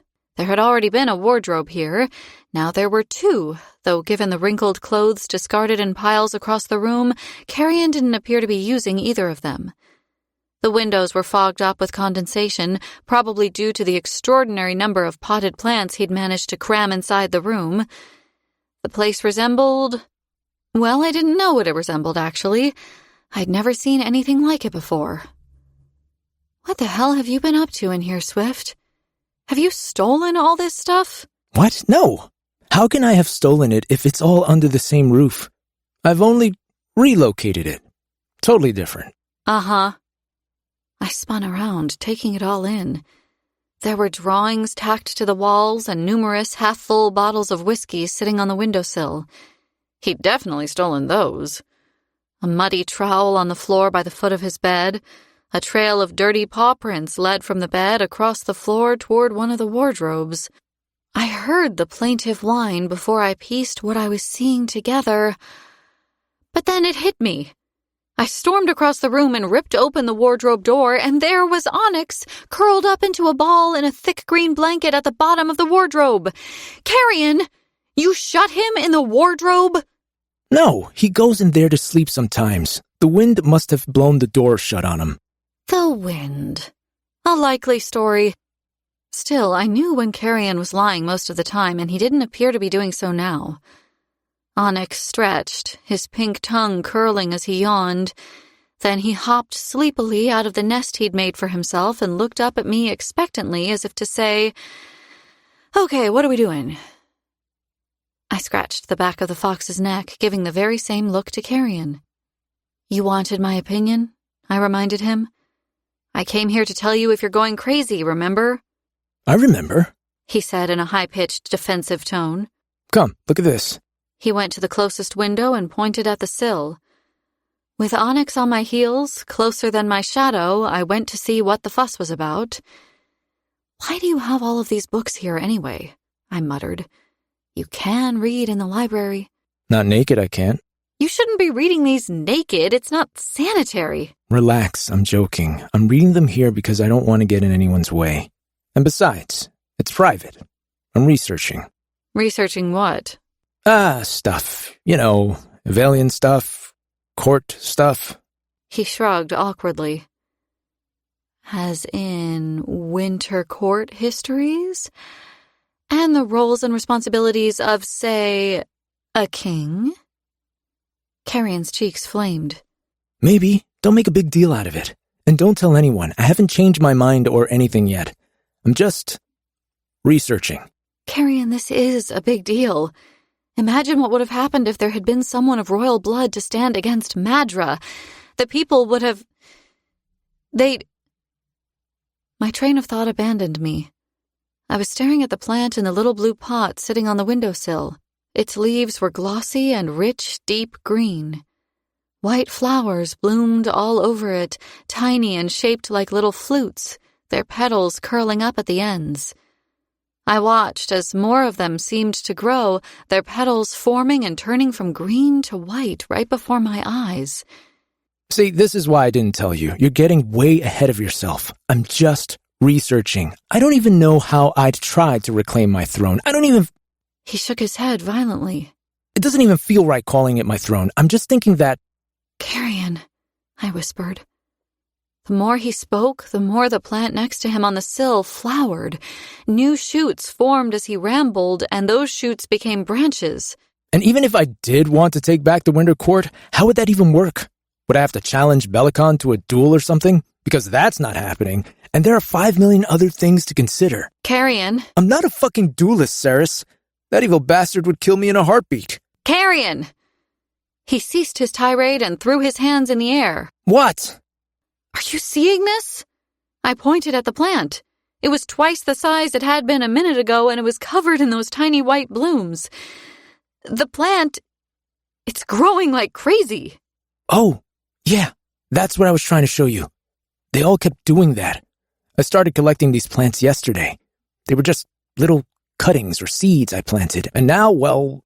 He gestured to the veritable garden in his bedroom. He hurried to the bed and picked up an open book from his bedside table, quickly bringing it back to show me. Look here, he said, tapping the page. These leaves are the same, right? The illustration in the book was identical to the leaves on the plant in the blue pot. I studied both closely before nodding. Looks like it. He snapped the book closed. This plant isn't even supposed to flower, he said. It releases spores once every 10 years instead. But those are flowers, right? And they keep blooming every time I speak, don't they? I'm not losing my mind? Even as he said it, another cluster of the little white flowers grew and bloomed, turning green to white. No, Carrion, you are not losing your mind. That's exactly what's happening. Do you suppose that's normal? I was about to answer him, to ask him what exactly was normal anymore, but before I could open my mouth, the foundations of the estate began to shake. What in all 5 hells? I gasped. Carrion's look of confusion matched my own as he looked out of the window and pointed. There, in the distance, coming from the trees, he said. And indeed, there they were. My heart surged like a piston at sight of the small, dark shapes of figures emerging from the forest. Not just tens of them, not even hundreds, but thousands. Holy fucking shit. Swift whistled under his breath. Is that... the Horde? That's what he was thinking. What I was too afraid to ask out loud, too, but no. As the figures gathered at the tree line, forming into ranks, I saw that it wasn't an army of feeders. It was the warriors from Irin. They had abandoned their temporary camp and marched on Kalish 10,000 strong, and Loreth of the Broken Spire rode at their head. Chapter 42. Black Dawn. Ceres. I fucking knew it! I knew that witch was up to no good. What did I say? Loreth's hair was wet. It had started to rain as the warriors made their final approach to the estate, and both Loreth and Danya were soaked down to their skin. Both left puddles of water on the floorboards as they prowled around Kalish's formal reception room. All the furniture was draped in white sheets. Dust motes eddied on the air, captured in the beams of cold light that lanced in through the windows and outlined Fisher where he stood, leaning against a table. He groaned, pressing his fingertips into the space between his brows. I don't think anyone really wants to hear "I told you so" right now, brother, he rumbled. Loreth's nostrils flared, his hands in fists at his sides, knuckles white, but he inclined his head. You're right. That's an asshole move. Sorry, they're witches, he said as if that explained everything. I know. Fisher sounded so tired. We'll deal with Ishabal later. Right now, I'm far more concerned with what you just told me. Run through what you saw again, would you? Danya's the one who saw it, Loreth answered. You're better off hearing it from her. The female warrior shivered a little as she stepped forward and began recounting what Loreth had just told us in greater detail. Some of the fighters noticed it 2 days ago. The northwestern slope of Omnimarin is streaked with black veins. The rot has formed channels, cutting through the snow. It made it down the mountain in a day and reached the camp shortly after. We tried to scorch the ground ahead of time to pen it in, but that didn't work. When Loreth showed up yesterday, we tried to come back through the shadow gate to tell you what was happening, but we were too late. It had already closed. We set off immediately to warn everyone here, but we lost another 23 warriors to the rot along the way. It's moving fast now. Way faster than before. And it'll reach Kalish in how long? Fisher asked. Danya shook her head. 12 hours? 16 max. God's a fucking life. Fisher hissed between his teeth. Loreth stepped forward, tucking his thumbs into his belt. He seemed reluctant to speak, but summoned the courage to do so. We know about the book, Ceres. Perhaps now would be a good time to see if Lady Edina had any sage advice for us, given how dire the situation is. The book. Of course. I'd brought it downstairs with me for this exact reason, but the tension in the room had made me forget about it momentarily. I drew it out from inside my leathers. By all means, check it, Osha, Fisher said. But make sure that it's your decision to do so. I have a feeling that my mother's guidance was designed specifically for you and you alone. My mate looked to Loreth. I know you don't mean any harm by the suggestion, but she shouldn't be compelled. The warrior ducked his head. Of course. It's fine. If there was any time we could use a little advice, I think it's now. I held my breath as I opened the book, flipping through the pages until I reached where I had left off. Consider a sixth. Only the golden-toothed wolf can be trusted. I turned the page, and the words written there swam as I tried to focus. Read on after evenlight. Damn it! I hadn't even thought to check the next page after the ball. I hadn't considered how Edina might have communicated when I was supposed to receive guidance from her in the past. It turned out there were direct cues, and I'd already missed an entry. My palms broke out in a cold sweat as I turned the page. Do not undo Zareth's work. You are as you are for a reason. Do not drink from the vial. Do not let your new lord drink. The time will come, but not yet. Gods! A shockwave of adrenaline traveled from the crown of my head to my feet. I thought about it just hours ago.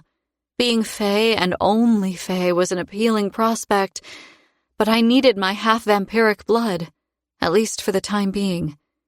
Foley needed his too. To what end, I could only guess, but Edina had foreseen a reason to tell us not to take Ishabal's cure. I'd nearly missed her warning. This was a lot to take in. Too much, maybe, but I couldn't afford the time to process. Again, the paper rustled as I quickly turned the page. Read on at the White Cliffs. I stared at Adina's handwriting, desperately trying to make the elegant, slanted script say something else. Something that would be useful to us right now. What is it? Loreth asked. What does it say? Frustrated, I snapped the book closed. It says that I can only read on at the White Cliffs, wherever that is. There's nothing in there about how to deal with the rot. Loreth's attention immediately swung back to Fisher. There we have it then, He said. There we have what? The White Cliffs, Osha. Kingfisher said. That tells us what to do all by itself. We need to evacuate Kalish and rally at Inishtar. We should move quickly. I need to open the biggest fucking shadow gate I've ever made, and we need to start shifting the troops. We have to get everyone to safety. That's the plan, Danya said, voice stony. Retreat? Based on a single line of scribble in a book? I know your mother was a powerful oracle, but this is ridiculous. What else are we supposed to do, Danya? This isn't an army we can face and fight. Our weapons can't kill it. Our magic feeds it, for fuck's sake. Every person it infects becomes our enemy in the space of moments. We need to regroup and figure out how to. We need brimstone. The room went deathly silent for a moment. Danya's chest heaved when she continued. Loreth told me about what happened with Archer. He said that infected feeder was killed instantly when the brimstone came into contact with it. With enough brimstone, we could stop the rot in its tracks here before it infects the rest of the fucking realm. All right. Fisher shoved away from the covered table and stormed across the room. He reached for a dagger from the scabbard at his waist and slammed it against Danya's chest. Go on then. Go down into the pyre and start killing our friends. Oh wait, no. He took the knife back. I'll do it, shall I? I'll go down there and drain the creatures who swore to serve and protect my You're being dramatic. They shouted over one another, their words lost to their anger. Loreth cut them both off. Stop yelling, both of you! The pair fell silent, but only for a second. You've forgotten how to lead, Danya accused. If you find yourself unequal to the task, then step aside. Sometimes sacrifices need to be made. The laughter that bubbled out of my mate was scathing and short-lived. I know, he said slowly. That anyone willing to forfeit the lives of their people and tally their losses as collateral damage is no leader. Certainly not the kind of leader that I will ever be. Then maybe you're just not cut for the role, Danya snapped. Helpless. That's how it felt, watching them fight like this.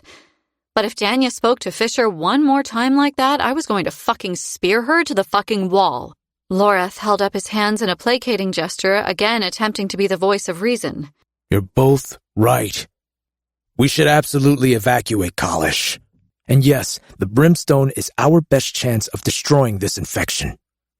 But we don't need to cull the sprites to gather enough brimstone to accomplish that, do we? There is another way. Fisher was already shaking his head. I'd never seen him look more vehement. No, absolutely not. There was a note of hysteria in Danya's laughter. You're out of your fucking mind, Bard! What do you mean? I asked. What's the other way? No, Fisher repeated. Loreth is wrong. There is no other way. His tone brooked no argument. So that's that then. You want to leave the place you fought so hard to get back to with no plan and no idea of how we're going to get through any of this? Danya demanded. We will figure it out. Fisher's voice was firm, but Danya did not look impressed. Even Loreth looked a little uncertain. Come on. We're not doing anyone any good standing here fighting among ourselves, the warrior said. All mad as dogs, Danya hissed under her breath as she stalked out of the room. Fisher pointed the business end of his blade at her as she went. So help me, Danya. I will kill you my fucking self if you touch a single one of those sprites. Fisher. He faced me quickly, his pallor ghostly and haunted. He placed a kiss against my forehead and then pulled away. I know what you're going to ask. I know you want to understand, and I will explain. He said. I promise I will. Just right now, I need a moment. And your brother needs you, Osha. He nodded his head toward the window. The rain sheeted against the glass, but I could still make out the single figure standing out there alone on the snowy lawn. How long had he been out there standing in the downpour? How had I not noticed him? Go to him, Fisher said. I'll come find you soon. I swear it. He wasn't wearing any shoes. His hair was soaked and flat against his scalp, his curls driven straight by the downpour. Hayden stared up at the sky, a deep frown carving into his forehead. He didn't look at me when I arrived beside him, but he knew I was there. I held the jacket over my head, mostly to protect myself from the deluge, but also to ward off the bleak sunlight eking through the thick cloud cover overhead. "What's going on, Hay?" Our mother had called him that. After her death, I'd refused to use the name for fear of invoking her memory. It destroyed me when that happened, and I couldn't keep him afloat if we were both drowning. Weak of me, that. I should have let him keep the name she'd called him. Should have let him keep that piece of her. I don't know who I'm supposed to be here, Saris. Everything's just so different, he said. I know. It is different. There's a lot to get used to. But different doesn't have to be bad, does it? He blinked, the rain running into his eyes. He looked bewildered. I don't know. I really don't. I mean, this? He wiped the rain from his face, shaking his head. Droplets of water ran over his palm, dripping down into the snow. I had no idea a place like this could exist. He swallowed. Looked at me at last. Who am I supposed to be here, Saris? Who were you in Zilvarin? I countered. I don't know. I always thought you would tell me what I needed to do, who I needed to be. You were always there, so strong. You always had a plan. Oh, gods. I wanted to laugh at that. If only he knew. Sadly, I took his hand in mine and squeezed it. I never had a plan, Hay, and you were always going to have to figure out who you wanted to be on your own. That was never my decision to make. I know this is so overwhelming. I know it probably feels like I'm giving you a worse hand than the one you were dealt in Zilvarin.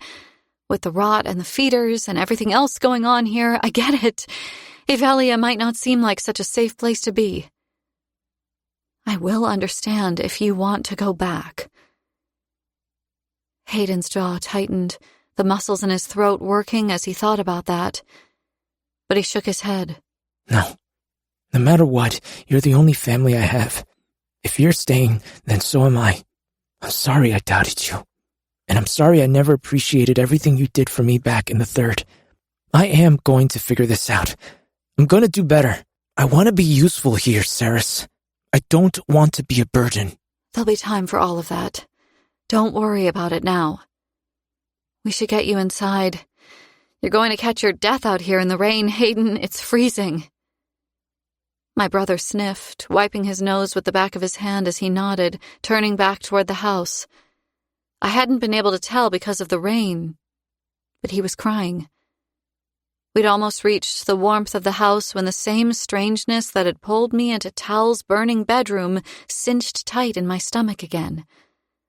I wanted to go in with him, but something was stopping me. Like a hand clenched around my insides, an overwhelming force pulled me back out into the rain. You go on ahead. I'll be right behind you, I said to Hayden. Are you all right? You look worried. I'm fine, I promise. I'm just going to go grab something from the forge. It's quicker to cut through the courtyard this way. Hayden didn't have a clue where the forge was, nor did he have a true understanding of Kalish's layout. If he did, he would have known for a fact I was lying. As it was, he only suspected, so he gave me a nod and went inside. It was good that he was gone. It was only moments later that I rounded the corner and discovered the cause of the unpleasant tugging in my gut. And Hayden probably would have passed out if he'd come face to face with the Hazraks. You'll forgive the rain, It said. but I'm not overly fond of the cold. Rain is at least a little warmer than snow. Why are you here? The strange creature's head rocked to one side, its lips peeling back to reveal rows of needle-like teeth. A show of displeasure if ever I saw one. You're a mannerless thing, aren't you? Quite feral. I believe the last time we spoke, we observed the ritual of small talk, did we not? I don't have time for small talk. There are 15,000 warriors waiting on the other side of the estate. The rot infecting this land is almost on top of us. There are sick people here. My friends need to be moved to safety, and you have just literally dragged me away from 10 things that I urgently need to attend to, so forgive me if I'm not inclined to observe social etiquette. The rain drove down harder, pelting the side of the house and drumming loud as thunder on top of the tin roof we stood under. The Hazraks hissed, its slitted nostrils flaring. You'd be wise to reconsider. Why are you here? I admit, I wasn't expecting the display that took place at Amontreath yesterday. That was quite the scene. It spoke in an accusatory tone. It had nothing to do with me, I rasped. I am aware of that, The Hazraks replied. I know of the deal with the witch now. A risky play on the Balkitter's clan's part, employing such dark and fetid magic for an opportunity to wipe out the vampires. Perhaps the play will work out in their favor. Perhaps not. Time will tell. But I am forced to admit their little gambit has rather ruined things for me. The Hazraks made a bizarre clicking sound. No human or fae could ever have replicated it, and slowly shook its hairless head. You know, you're only the third person I have broken my silence for in over a millennium. I have to say, you're not a very stimulating conversation partner. I glowered at it, refusing to rise to the bait. The creature's eyes shuddered again, narrowing slightly in what I assumed was annoyance. As you wish. I have come to provide aid to you, Child Queen. What aid? The Hazraks made a rattling, wheezing sound. Was it laughing? A two-part gift. It said. I gave you the first part last night. What are you talking about? Its eyes, unnervingly black and bottomless, drifted down my body and settled on my hand.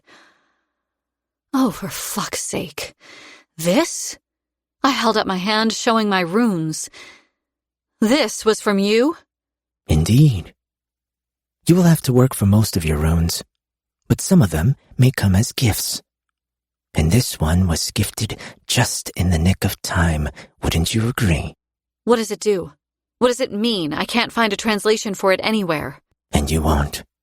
It is blasphemy to record such things on paper. King Killer. The rune is my name. It does not grant you magic the same way other runes do. The ability my rune grants you is complicated. It allows you to undo. Or maybe It pulled a strange face that I could not decipher. break. It offered. I had ice water for blood. I was going to throw up. And if I don't want this rune, if I don't want your name inked into my skin, what then? The Hazraks plucked at its robes, then slid its absurdly long hands into sleeves. You would return a gift? And such a powerful one, too? You'll be grateful of it soon enough, believe me. You should already be grateful of it. It saved your friend's life last night. What did it want, a fucking thank you card? I don't want to owe you anything, I told it. The ability was freely given. The Hazrak said. No debt has been incurred. It is a silent rune, already sealed to your soul. It will act as a grounding rod for the runes you already have, and the ones that are yet to come too. For a while, anyway. It will buy you some time while you work on sealing that brimstone mark. Why? Why would you give it? If the rune was everything the creature claimed it to be, then it was a valuable boon indeed. But I'd learned the hard way that nothing was free in Avelia. There was always a price, and usually a hefty one at that. It made no sense that this thing, whatever it was, would just give me access to powerful magic. It made no sense that it could gift it to me in the first place. Think of it as an apology, it said, for what is to come. I have seen through the eyes of your oracle, and your future is not an easy one. There are those who would consider me partially to blame for that. What have you seen? For the love of the gods, what else is coming? The Hazrak seemed to blur for a second, its outlines smudging black and gray against the overcast world behind it. I blinked, and the creature was solid again. No more questions, it said. I must give you the second part of my gift and then depart. The Hazrax drifted forward, extending its hand to me. Gold glinted in its waxy palm. When it flipped its hand over, a ring dropped at my feet. The ring of office that marked it as a Lord of Midnight. A large, polished ruby flashed at the ring's center, winking in the fading light. Give it to the apostate with the golden smile, the Hazrax ordered. He will need it. I stared at the ring first, then up at the ungodly-looking thing that loomed over me, my mind racing too fast for a proper thought to take shape. People call you the Hazrax, but that's not the name inked into my skin now, is it? Clever child. It is not. You're never going to tell me what you are you? The Hazrax smiled its needle smile. Why would I, when you're so close to piecing it all together, King Killer? You've almost figured it out. Chapter 43. Dark Spots. Kingfisher. I'm sorry. I've done my best, but I don't see him anywhere. I've scoured the entire realm and he's nowhere to be found. But you know as well as I do, Fisher, this realm is full of dark spots. Just because I can't find him doesn't mean he's not there. It just means that his blood is being shielded from me somehow. You're saying this is intentional then? That someone had taken him and is hiding him? Ishabal was out of her room. I hadn't wanted to let her out, but what other choice did I have? She'd refused to be questioned while under lock and key like some sort of prisoner, even though that was precisely what she was. I couldn't have kept her in there forever anyway, since half of the estate had already disappeared through the monstrous shadow gate I'd opened on the slope leading down to the forest. The other half was patiently waiting their turn to pass through and evacuate Kalish. Soon enough, I would have to send her through, along with all the others, apart from Ren, because Ren was still fucking missing. For now, we were in the drawing room. My father had used it as a study once upon a time, though I had no recollection of that. Quicksilver pools, sprite colonies, the black markets in Dow and on Terran Ross. There are so many locations that are either warded from external magic or contain so much powerful magic that they drown out all other energy. Scrying isn't... Yes, I know scrying isn't fucking perfect. The floorboards creaked as I paced in front of the window, dragging my hands through my hair. Try again, I demanded. Then, out of sheer force of habit, coupled with a pinch of desperation, I added, please. Lorith, who had been standing by the door, glowering sullenly at the witch for the past half an hour, shot me a filthy look that implied I had just personally betrayed him. We should just throw her in the jail down in the basement and let the rot take her, he said. Ishabal had endangered Ceres. She'd also used Tal in the most horrific way, and we'd all nearly died as a result.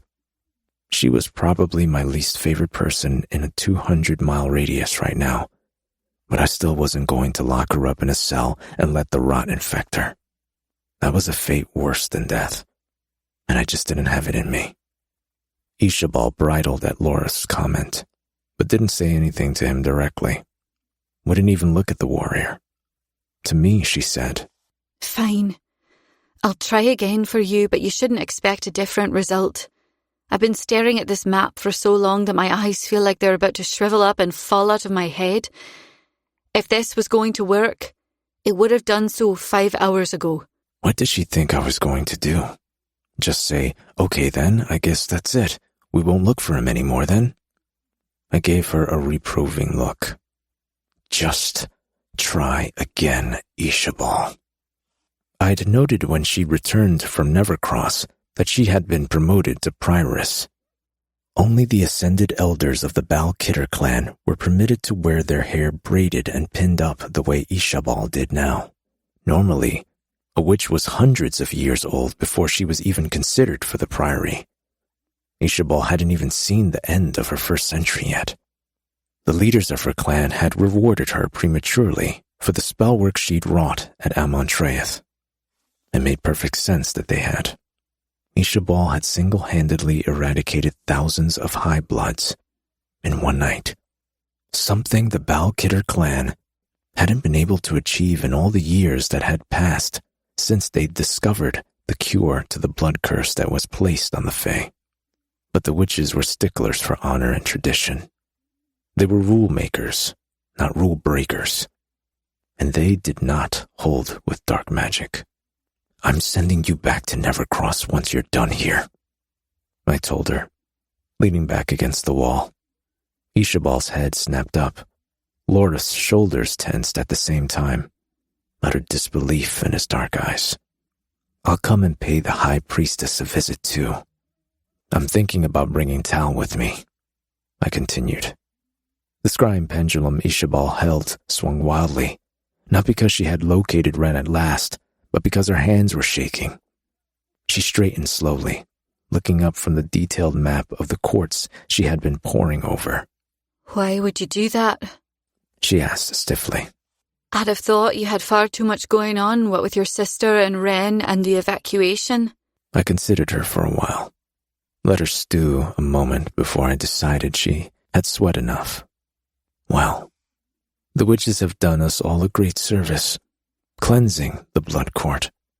I need to thank them. It'd be remiss of me to let their sacrifice go unacknowledged. That's really unnecessary. We didn't act on behalf of the Fae, Kingfisher. This was done for the betterment of our clan. No sacrifice was made. Of course there was, I said airily. The High Council outlawed dark magic millennia ago. That's how Algat found herself cast out of the Kinross clan, wasn't it? If they authorized forceful cleansing and the use of Black Hellgate spellwork to rid Sanazroth of the vampire nobles, then they made a grave sacrifice indeed. They sacrificed their ethics, their morals, their— Stop! The word echoed around the drawing room.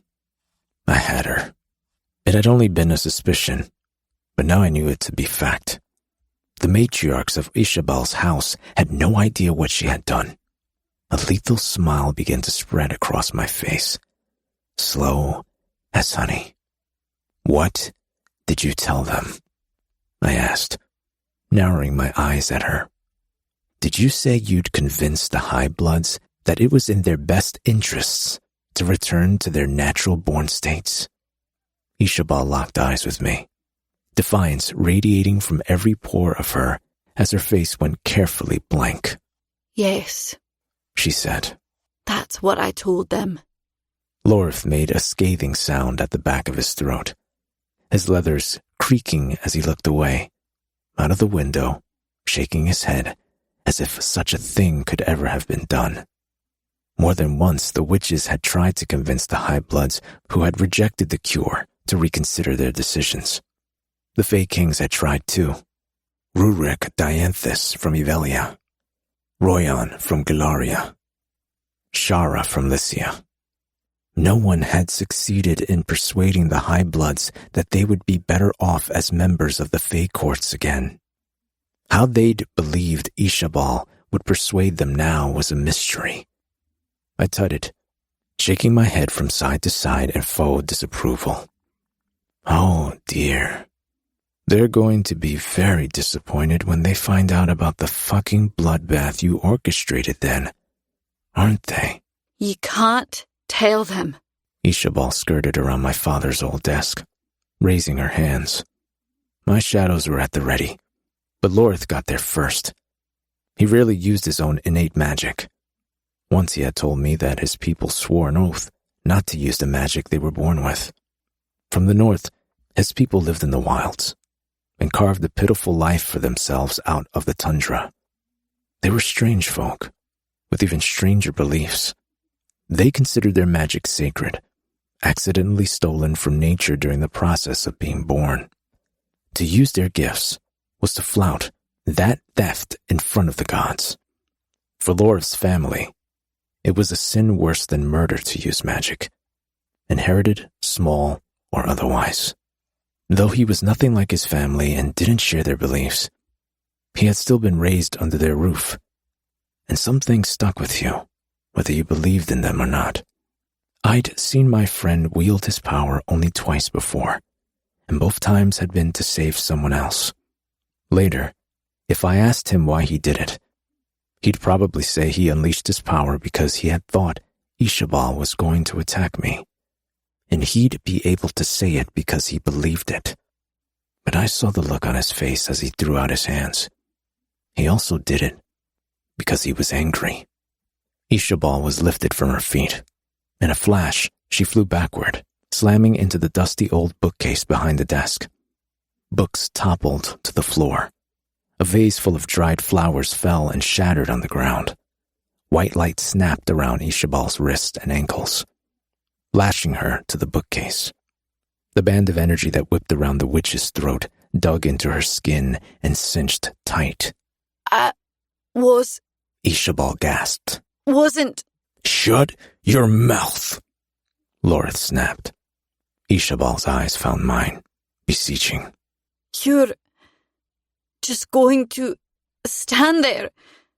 You're not the ethical, high and mighty hero you pretend to be around your mate. Hero? I wanted to laugh. Gods, how I wanted to. I'd never heard anything more ridiculous in all my life. I don't pretend to be anything, I told her. Ceres makes me kinder than I should be. Do not misjudge me. I would do all manner of unconscionable things in the pursuit of her safety. I'd take my friends and my mate to another realm and let this one burn if I thought for 1 second that it was what she wanted. I've given everything I have to protect the people of Ivelia, and they spit on me and bay for my head because of it. I'm about to lose my home to this god's cursed rot. I have no love left for this place, and I have very little good left in me. I'm afraid if you're hoping for a hero, you'll have to look somewhere else. Ishabal blinked at that, the accusation in her watering eyes cutting into me. You don't mean that. I see you. She rasped. Your soul. You'd fight and bleed for this realm. Lorith! The door to the drawing room was open. There Ceres stood, hair and clothes dripping wet, her mouth hanging open in dismay. What are you doing? Lorith reacted as though he'd been scalded. His power crackled out of existence, leaving the reek of ozone in its wake. Ishabal slid down the bookcase, coughing as she crumbled into a heap amid the fallen books. The warrior's cheeks and ears burned bright red as he turned away from the witch and set his gaze on the casement above the window, unable to meet Ceres's eyes. What the hell is going on? Ceres brought the scent of rain with her as she entered the room. She looked from Ishabal to Lorith and then to me. Are we torturing people now? She asked quietly. It's all right. Ishabal croaked. Lorith wasn't going to hurt me. I fucking was, the warrior argued. There were witches among the clans who could look into a person's soul. It was said that they could get the measure of a male just by taking one look at him. Good, bad, kind, cold. It was all there, apparently. The blueprints to our souls, laid bare for certain witches to read as easily as the lines of a book. Ishabal had never mentioned that she was such a witch, but the certainty she spoke with gave the impression that she might have been. Regardless of her abilities, she was right about Lorth. He wouldn't have hurt her. The damned witch had him acting the fool. To say his people had history with the Balkidder clan would have been an understatement, but he wouldn't have caused her any harm, even if he didn't believe that right now. Ceres shot the warrior a baleful glance as she crossed the room and offered her hand to the witch, helping her to her feet.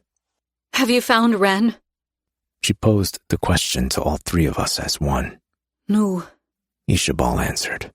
I've tried every which way I can think of, but he's nowhere that my spellwork can detect. All right then. If you're certain he's not on his way here, then we'll have to regroup and pick this up later. I just ran into Danya as I was coming back into the house. She says, the rot is here.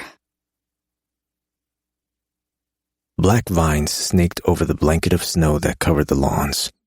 Wherever the rot touched, the snow melted, already softened by the rain, and the ground was momentarily exposed. Blades of grass, still green thanks to my father's wards, saw the light for the first time in centuries, only to wilt, turn brittle, and break seconds later. The necrotic spread crept forward before my eyes, its progress startlingly efficient as it made for the house. The last remaining unit of warriors moved quickly through the shadow gate. Only 200 fighters waited in rank and file to be transported. The warriors who had already gone through had carried large trunks with them, full of the family rings and other items of jewelry, and that I'd once tasked Ceres to turn into relics. The last of the warriors carried the silver that we'd brought back from Zilvarin. Their breath clouded the air, their laughter nervous as they watched the hellish tide come in. Swords, daggers, staffs, bows, and arrows. They were armed to the teeth, and magic danced at their fingertips. But still, they were not equipped to face this foe. As fast as you can! I called. When you're through, wait at the campsite! Don't go down into the village. The satyrs aren't expecting us. The last time this many fighting fae showed up on their doorstep, a bloody battle ensued. Let's not give them the wrong impression. I was met with curiosity and uncertainty as the troops stepped single file through the loosened smoke and shadow. Down to the last one of them, they knew me. I had led them once, been their commander. I had charged with them up the steep slope of victory and fallen back with them in retreat. Every horror I had ever asked them to face, I'd made damn sure I had faced it first, and then I'd left them. None of them had known why. None had known where I'd gone. Thanks to Tal, Renfis had known. Everlane too. But they'd been oath-bound not to tell anyone where I was. They hadn't been able to explain to these fighters that I had not abandoned them willingly. They knew the truth now. The details of Gilthry and what had taken place there had spread through Iren quickly enough after we'd faced Malcolm in the maze. But 100 years was a long time, and trust was lost far quicker than that. Renfis was their leader now. Ren should have been the one urging them through the shadow gate towards safety. But he was missing, and I was an unreliable substitute. The rain had stopped a little while ago. It was almost dusk, and the clouds were low and dense enough that Ceres could stand to be outside. She wore a heavy woolen cloak with the hood drawn up to shield her from the last of the day's light. As she crossed the snowy slope toward me, Onyx trotting close on her heels, I was once again struck by how strange but normal it was to have her here, to have her as my mate. She wasn't what I'd expected. She was so much more. She really had come blazing into my life like a comet, and now she was changing everything. She was different too. The past few weeks had changed her. There was a lithe confidence to her as she approached, her boots crunching in the snow. She'd always looked good in her fighting leathers, but now they belonged on her. My chest tightened with unspeakable pride when I saw her black tresses now hung in war braids beneath her hood. Fey war braids. She had become a part of this world, a part of me, and I wouldn't have it any other way. Her eyes flashed daggers at me when she pitched up at my side, and I braced for the shit-kicking I was about to receive. "We don't torture people," she said, her tone full of ice. "Carrion tortures me daily," I muttered. "If we torture people, then we're like them," she said, ignoring me. "And if we capture an enemy warrior and they have information we need?" I asked. She gave me a dry, displeased, sidelong look from the depths of her hood. I held up my hands. "All right, okay. We don't torture people." "I think we should send Ishabal back to Nevercross. We might need to call on the witches again. We won't be able to do that if we're holding one of them hostage." Decisive. Strategic. I knew Cyrus could be both, but I liked seeing this side of her right now. She was making plans, working to stay one step ahead, and that cheered me to no end. I nodded, setting my eyes on the fading horizon, trying not to look at the black infection that was slithering ever closer toward my family home. "You're right. As soon as everyone's through the gate, I'll make sure she finds her way back to Clanlands. "And in the morning, I'd like to go back to Amentraeth. All those people—" "Aren't your responsibility," I told her gently. "Not if you don't want them to be. There is no blood court anymore, Cyrus." "But they're still Amentraeth. They're still Senna's wrath, and we have no idea if the Horde is where I commanded them to stay. What if they've broken free and are tearing through the palace right now, draining all the people who chose to come back?" I worked my jaw, not wanting to answer. That scenario had crossed my mind too, and my initial response had not been very generous. Did their renewed Fey status undo all the terrible crimes they'd committed over the centuries? Thank fuck it wasn't up to me to make that call. "Most of those people didn't choose to become Highbloods," Sarah said. She had no way of knowing what I was thinking, not even with the connection we shared as mates. I supposed it made sense that she was also contemplating the question of their guilt. "Malcolm murdered most of them. They might have been kind people before. Good. And despite your frown, I don't think you'd leave them there to be eaten by feeders, just on the off chance that they're not assholes." On the off chance that they're not assholes? Gods. I laughed mirthlessly at that, and the laughter turned into a sigh. An uncomfortable realization had struck while she'd been talking. What if these were the people from Gilthry, the ones I hadn't been able to save? The ones I had ordered to be burned when Malcolm's feeders had scaled the walls of the city and torn through its streets, leaving death and decay in their wake. What if I had been able to save them? Ceres wanted the same opportunity, and I wasn't about to deny her that. I wouldn't sentence her to endure the same kind of regret that gnawed on my soul every day. "We won't take Tal with us," I said abruptly. "I doubt he's up to it. And anyway, after everything he went through there, I think it's best if he never has to step foot in Amentraeth again." Ceres's eyes went wide. "Wait, so you agree then? We can go back?" Her surprise was endearing. I wrapped my arm around her and pressed a kiss to her temple through her hood. "I shouldn't tell you this, since you seem blissfully unaware of the power you hold over me, but I will give you whatever you want, Ceres Fane. Always. No matter what it costs me." It wasn't a promise, but it was the truth. and I would honor it. Somehow, even though the rot was on the verge of eating Kalish and my last lingering connection to my family, I managed to smile. I suspected the smile was lopsided, but still, I'm yours to command, Queen Ceres. I whispered into her hair. There was no eye roll at the title this time. Before, she'd ruled over a court of monsters. There was a slim chance that the remnants of her court might be redeemable after the events of the Evenlight Ball, and Ceres's attitude toward her people had done a drastic 180 as a result. Not because she craved power or wealth, but because she saw hope in the situation and wanted to help. The odds had never been in her favor back in Zilvarin. Madra was a monster. Her officials were corrupt. The people of Ceres's ward were dirt poor and barely making it from one day to the next. But Ceres had never abandoned them. Perhaps the way she clung to hope made her a fool in some people's eyes. But it was just one of the things that made her extraordinary in mine. The way she looked at me made me want to do better. To be better. Every day of my life, I was going to have to work my absolute fucking hardest to deserve her love and respect. I wasn't afraid of the challenge.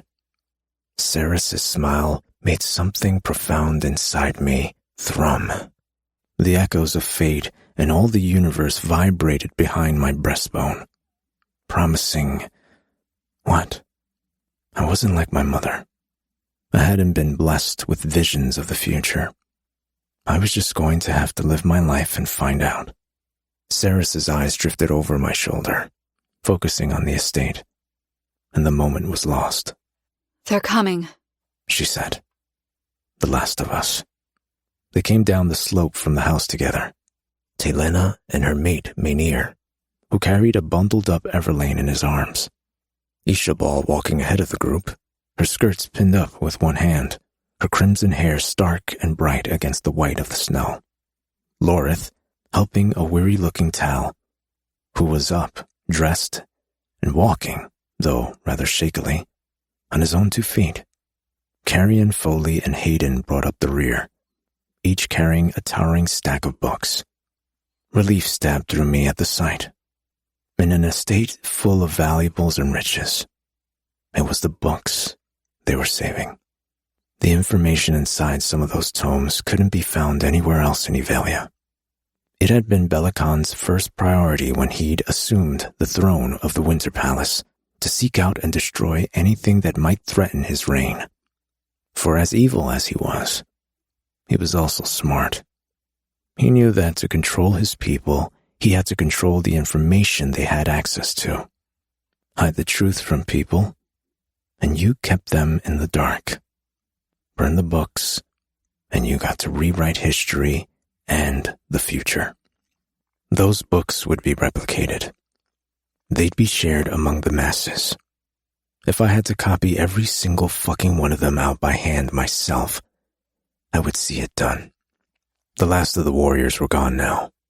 Our small group was all that remained, standing on the brink of something that none of us understood or knew how to fix. Everlane looked so tiny in Maynir's arms. She'd always been small, but strong too, full of fire and passion. I'd always wondered how such a small vessel could contain so much energy. She was diminished like this, an echo of her true self. Purple shadows rimmed her eyes, her skin wan and pasty. Her hair had lost its luster. The normally bright blonde strands dull and stringy in her thick, single braid. Her eyes shuttled quickly left, right, beneath eyelids that looked so paper-thin they were almost translucent. She's burning up, Telena said. We need to get her back indoors as quickly as possible. I have a friend in Inishtar, someone I trust. I'll take her to them and make her comfortable, Fisher. I'll send Maynir to let you know if there are any updates. Thank you. Everlane had only ever had Belican as a parent, and yet she had still turned out to be as kind and sweet as her mother. The blood we shared had bound us, even when the king had determined to keep us apart. She was my sister, and I knew she was in there somewhere, fighting to get back to us. I could feel her. Telena and Maynir disappeared through the shadow gate, taking her with them. Ishabal was next to go. The witch hugged Ceres briefly, offered me a stiff nod, then was gone. If these satyrs don't have anything stronger than ale, I'm holding you personally accountable, Lorith said as he passed us. Just 'cause they can't hold their liquor doesn't mean the rest of us can't. I'll find you in a tavern then? I asked, arching an eyebrow at him. I think we could all use a drink after this. I have the headache from hell, thanks to those sprites. He was referring to the fire sprites in particular. The other household creatures had already gone through the shadow gate, but the fire sprites were still below ground. Lorith had gone into the bowels of Kalish, as deep into the pyre as he could tolerate, and he'd tried to convince Archer and his friends to leave with us, but they had refused. They couldn't survive very long without the heat of the pyre to sustain them, a day or two at most. And anyway, they believed their brimstone would protect them from the rot. They were likely right, but it still didn't feel good leaving friends behind. Tal was even paler than normal as he dipped his head to me. I won't be a burden on the camp, he said in a raspy voice. As soon as you're through, I want you to send me back to Balin's End. Balin's End? I hadn't heard that name spoken out loud in centuries. Hearing it now brought a wave of nostalgia crashing down on me. Taladeus' ancestral seat had been a well-loved, if a little run-down, haunt of mine in my youth. We had gotten up to all kinds of mischief there together.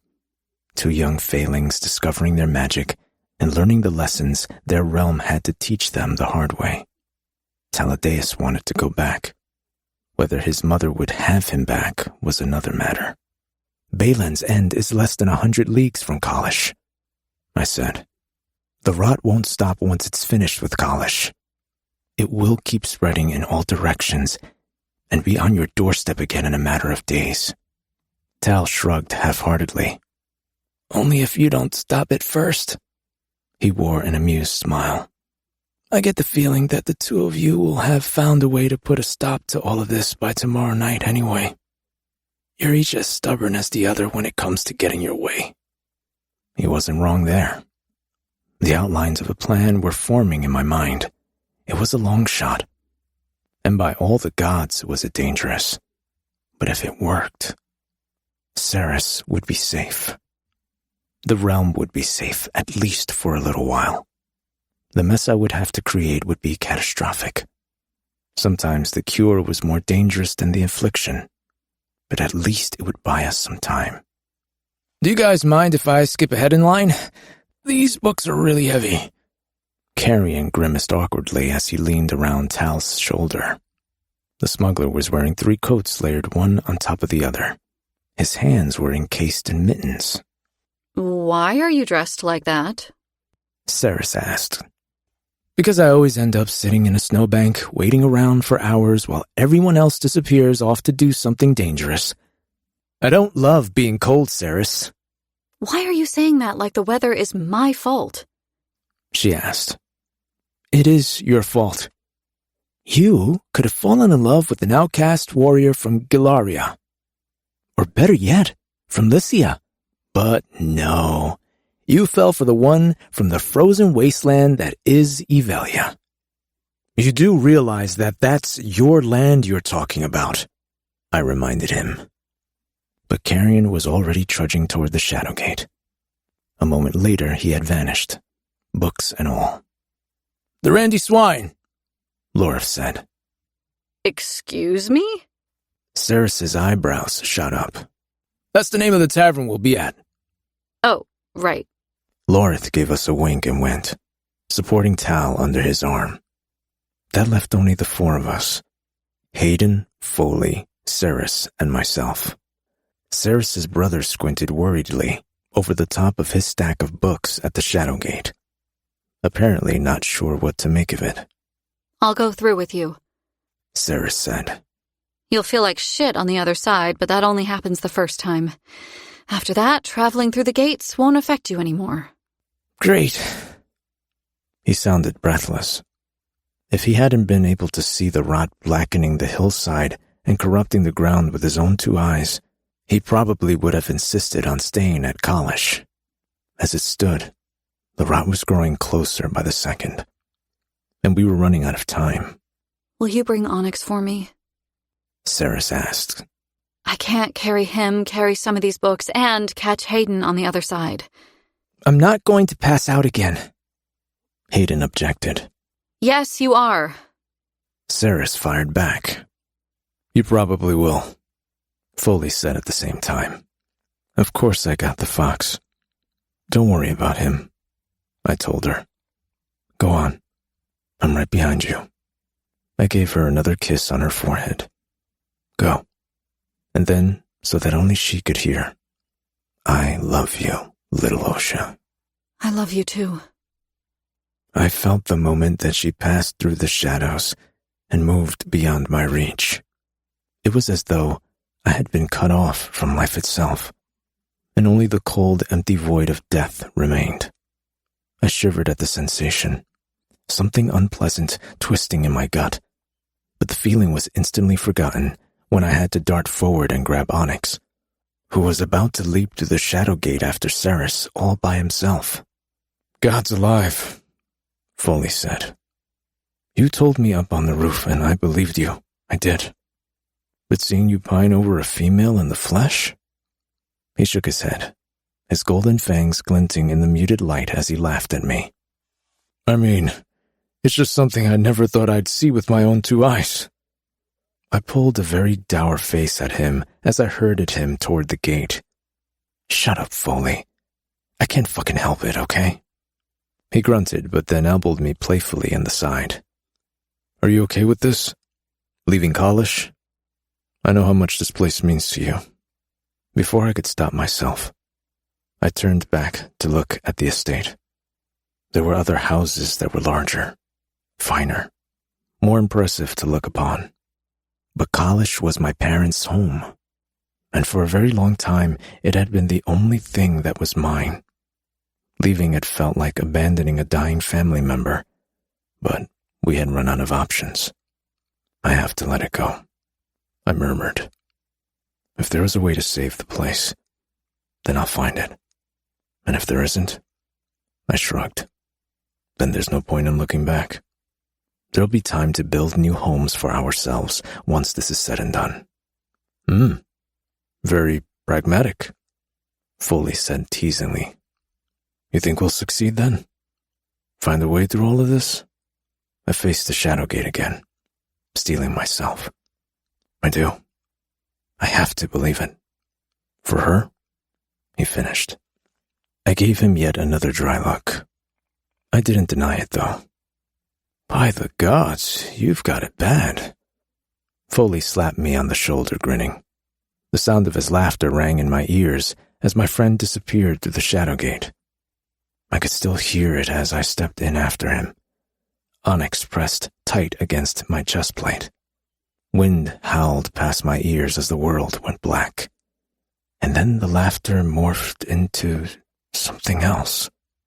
A voice calling out from the space between worlds. Hello, dog. Chapter 44. In Ishtar. Ceres. First came the smoke. Then came the scream. The blood-curdling cry painted the air with terror. Cut off its fucking head! This was the moment. This was the split second in time around which reality pivoted, where everything that preceded it was before, and all that followed became after. I was still smiling from teasing Hayden. I felt the strange shift in the pit of my stomach that came with exiting a shadow gate. And then we were in hell. The sky was thick with black smoke, the air rank with it. We were on top of a hill that overlooked a small township. Small, neat little buildings with terracotta roofs below us, stretching out toward luminescent cliffs of chalk that dove into vast blackness beyond. Fey warriors sprinted across my field of vision, swords in their hands, blood staining their skin. The glow from campfires, kicked over and burning out of control amid the long, dry grass, washed over their faces and made them appear ghoulish. At the bottom of the hill, one of the buildings exploded, sending a pillar of light and flame up 70 feet in the air. The ground rocked beneath my feet. I covered my head with my arms, trying to understand what the fuck was happening, and then my senses kicked in. Hayden. Where the fuck was Hayden? My palms found the hilts of my short swords. The weight of the twin god swords was reassuring as I spun them around, power flaring up my arms. The shield on my right hand lit up the chaos like a signal flare. There he was, on his knees in the grass, choking. Books scattered the ground around him. Hayden! 10 feet. Only 10 feet. I could get to him. My lungs burned as I bolted for him. He was fine. No injuries, no blood. He tried to look at me as I crouched down in front of him, but his eyes rolled back into his head. I slapped him as hard as I could. No, stay awake, Hay. There's no time for that now. He regained a little control, and alertness coming back to him, pupils focusing. What the fuck's happening? He gasped. I don't know, Another tower of flames jetted toward the sky, briefly illuminating the hillside. I heard the snarl before I heard the feeder. It was a woman. Had been one once. It was naked, its breasts flat and drooping, its long hair snarled into mats. Its ribs were visible, as if they might tear through the monster's skin any second. Its teeth glistened black ichor, red with blood. It had fed. The smoke cleared, and then there was another one, huge, clad in golden armor, the rays of a sun embellished into the blood-spattered chestplate. It pinned a Fey warrior to the ground, its head bent to the warrior's throat. Its body undulated as it drank, draining the warrior dry. The warrior's hands groped, yanking handfuls of grass from the ground as he tried to do something. And then he fell still. Ceres! Gods! Ceres! To the left!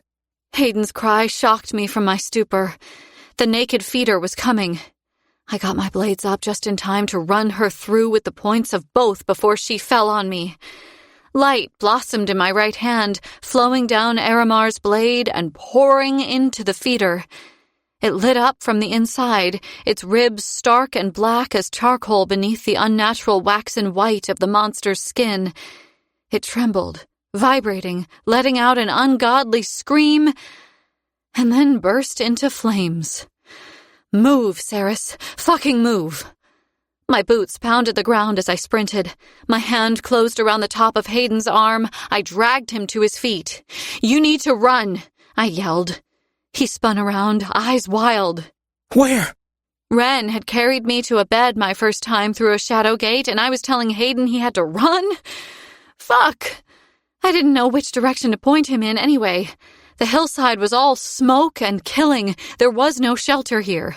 Nowhere for him to go. I cast around, searching for Fisher, but... No, he wasn't here. Something slammed into me from behind. I went down, rolling, sticks and debris poking me through my clothes. A mindless groan filled my ears, and then there were fingers clawing at me, trying to open my leathers and find skin. I slammed the hilt of a blade into the feeder's face. It was fresh, its skin still flushed pink. A male, maybe 20 or so. Human. It let out a high-pitched, keening wail.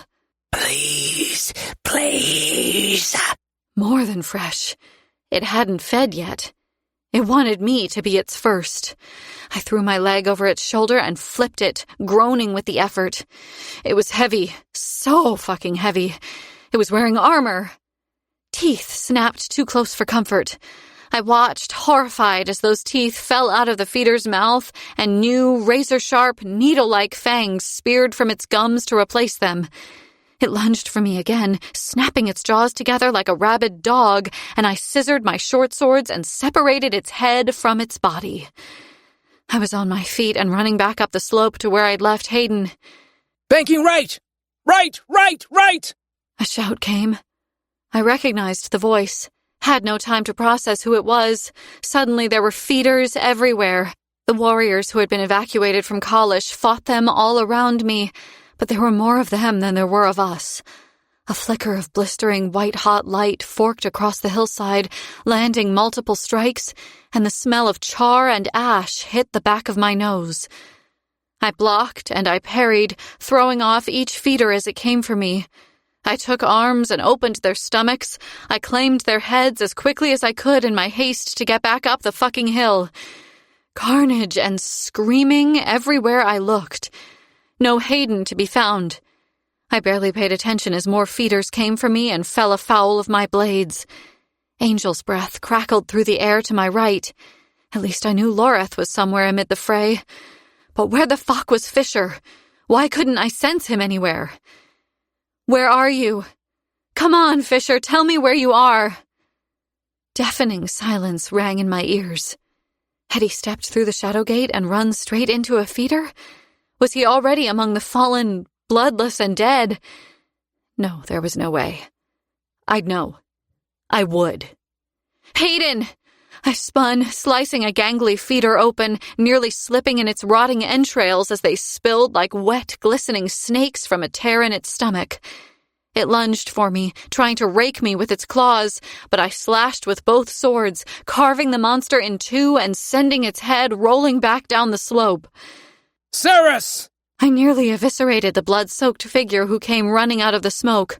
I saw the flash of gold in his mouth and stayed my hand. Thank the gods. Foley panted. You're all right. Where's Fisher? We need a blanket approach to this, and we need it now. He was with you. Didn't you come through together?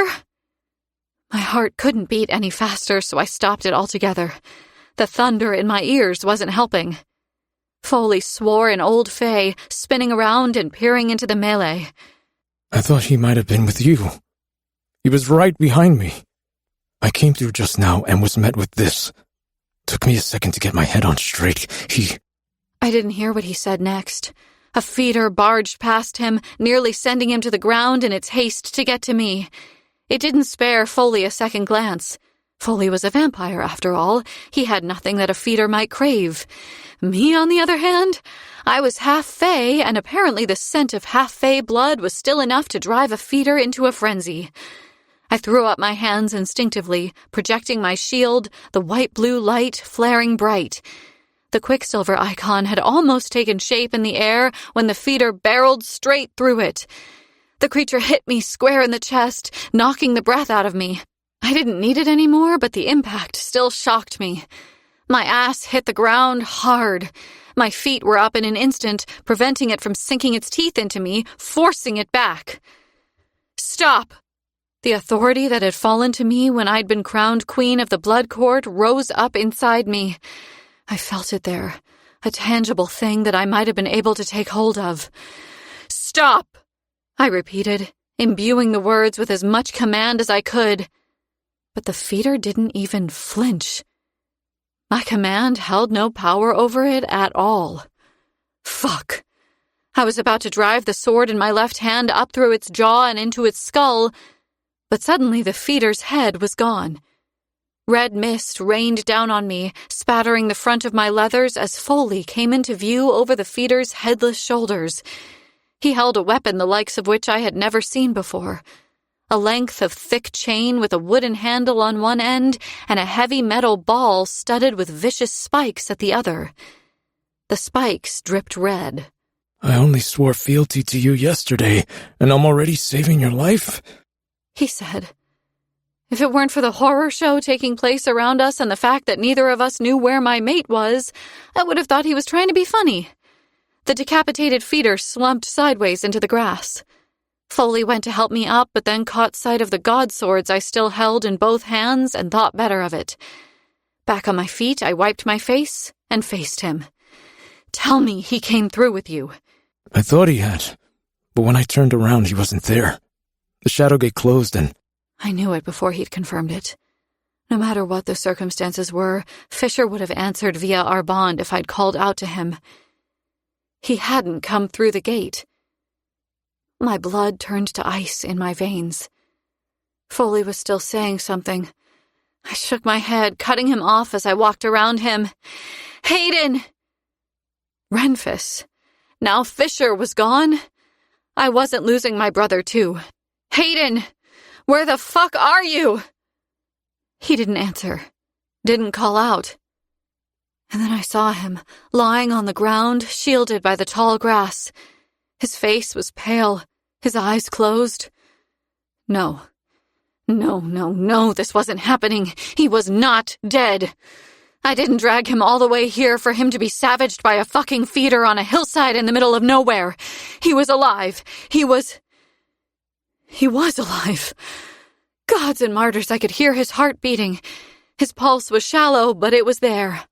I dropped to my knees, patting him down, grateful when my hands didn't come away bloody. He's okay, Foley said. He's just unconscious. He passed out. We knew he would. Here, take this a second. He handed me his unusual weapon. It was even heavier than it looked. Unwieldy, too. What is this? A flail. Foley picked Hayden up and slung him over his shoulder. It was the first thing I found when I came through the shadow gate. Very effective at caving in the heads of your attackers. Now that my brother was secured over his shoulder, he held out his hand, requesting it back. Maybe not as effective as a god sword, but still handy to have. Come on, the fighting's dying down. There are fewer feeders now. We should find the others. Lorath was the easiest to find thanks to the angel's breath that rippled from Avisiath as he fought. Carrion was with him, Simon held aloft, his copper hair sticking up in 3 different directions. I watched, half impressed, as he fended off a feeder, twisting the godsword I'd forged for him with a reasonable level of expertise that he hadn't possessed when he'd arrived in Avelia. The feeder sagged to the floor, lifeless, head cleaved from its body, and Carrion looked up and saw us. It was a strange thing to make eye contact with Zolvarin's cockiest smuggler and find no smile on his face. Relief flashed over his features when he registered who we were. Then the smile came, but it didn't reach his eyes. Here she is, he said, his chest heaving. Too used to queenly perks these days, are you? Leaving us to do all the heavy lifting? I looked down at myself. I was drenched in blood. I could smell it drying on my face. I had clearly carved my way through hell itself in order to stand in front of him, and he knew it. Suddenly, I was in Lorath's arms. Fucking merciful gods! Thank you! Thank you! He chanted. He hugged me so hard I couldn't breathe. When he pulled back, I saw the state of him and nearly wept. His hair plastered to his cheeks with sweat. There were 2 huge rents in his leathers. His arm was bleeding profusely. It was rare for anyone other than Fisher to wear a gorget, but Lorath was wearing one now, and it looked like it had saved his life. Deep grooves were gouged into the metal protecting his neck, giving the impression that something had tried and mercifully failed to rip his throat out. I sent Telena and Maynir down into Inishtar with Everlane, Zovina, and Ishabal, he said. Hopefully they made it. And Tal? Foley asked. Lorath let out a deep breath. Avisiath rested point first in the ground at his feet. He must have speared the godsword there when he'd swept me into that bone-crushing hug. He collected the sword now, handling it reverently, sliding it back into the scabbard over his shoulder. I told him to go with the others, but he refused. He started burning the blood out of feeders left, right, and center. The last I saw of him, he had a sword in his hand, and he was cutting the bastards down like a farmer scything wheat. I couldn't keep up with him. He threw himself into a pack of feeders back there somewhere. I haven't seen him since. We'll find them, though. Come on. We need to get down into the town. The place is starting to burn. Foley and Lorath started making plans. It was only when they started walking down the hill at a fast clip that they realized I wasn't following. My hands shook as I opened the book. Not one of the ones we'd brought from the library. This was the one I'd been carrying in the front of my leathers. My most prized possession, alongside my short swords. Edina's book. What are you doing, Ceres? We need to go! Foley called. Carrion hadn't left my side. What does it say? It took a moment to flip through the front half of the book. Come on, come on, come on. It was here. It had to be. There was no way the book didn't have the information I needed. An eternity passed while I scanned through lines of text relating to alchemy and my power. My breath stalled when I found the page I'd read back with the others at college. Read on at the White Cliffs. Edina was going to tell me where to go, where to find him, and everything was going to be okay.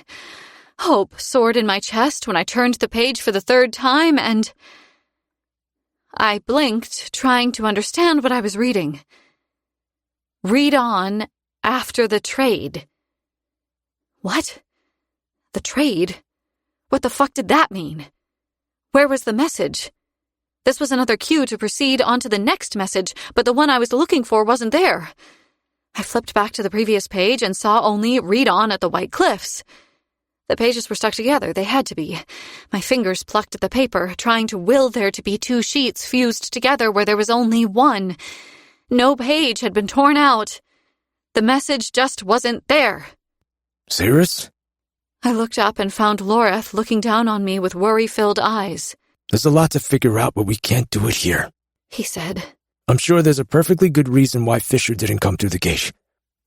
I'd bet good money he'll be with us by morning. In the meantime, I have to get you inside. He'll murder me if I let anything happen to you out here. I let him guide me away. I tucked the book back inside my leathers, trying to believe Loreth's reassurances, but it was impossible to make myself believe. Deep down, I felt it. Something was very wrong. On a clear day, you could see the archipelago that defended the island court of Lycia from the chalk cliffs of Inishtar. The islands were known as the Shield. I'd read that in a book recently. There had been an illustration of the small town built into the cliffside by the proud satyr population that called Inishtar home. The satyrs were architects, engineers, mathematicians. They loved music and art and taught their children to conquer their fear by challenging them to scale the vertical cliffs of their home and dive into the sea. That was not the Inishtar we were met with as we made our way into the township. This was an Inishtar on fire, an Inishtar dressed in blood. Wives shed tears in the cobbled streets, cradling their husbands. Children wailed, wandering through the confusion, trying to find their parents. Nearly every window was smashed. A thick carpet of glass crunched underfoot as we passed countless homes with their doors hanging off their hinges. The homes still stood, at least. They had been constructed out of granite and limestone to withstand the rigors of the salt-laden coastal air. Doors could be replaced, the windows too. But the lives that had been taken... Loreth and Foley led the way. They knew how to move through the smoking ruins of a city without letting the horrors of it crush them. This was new to me.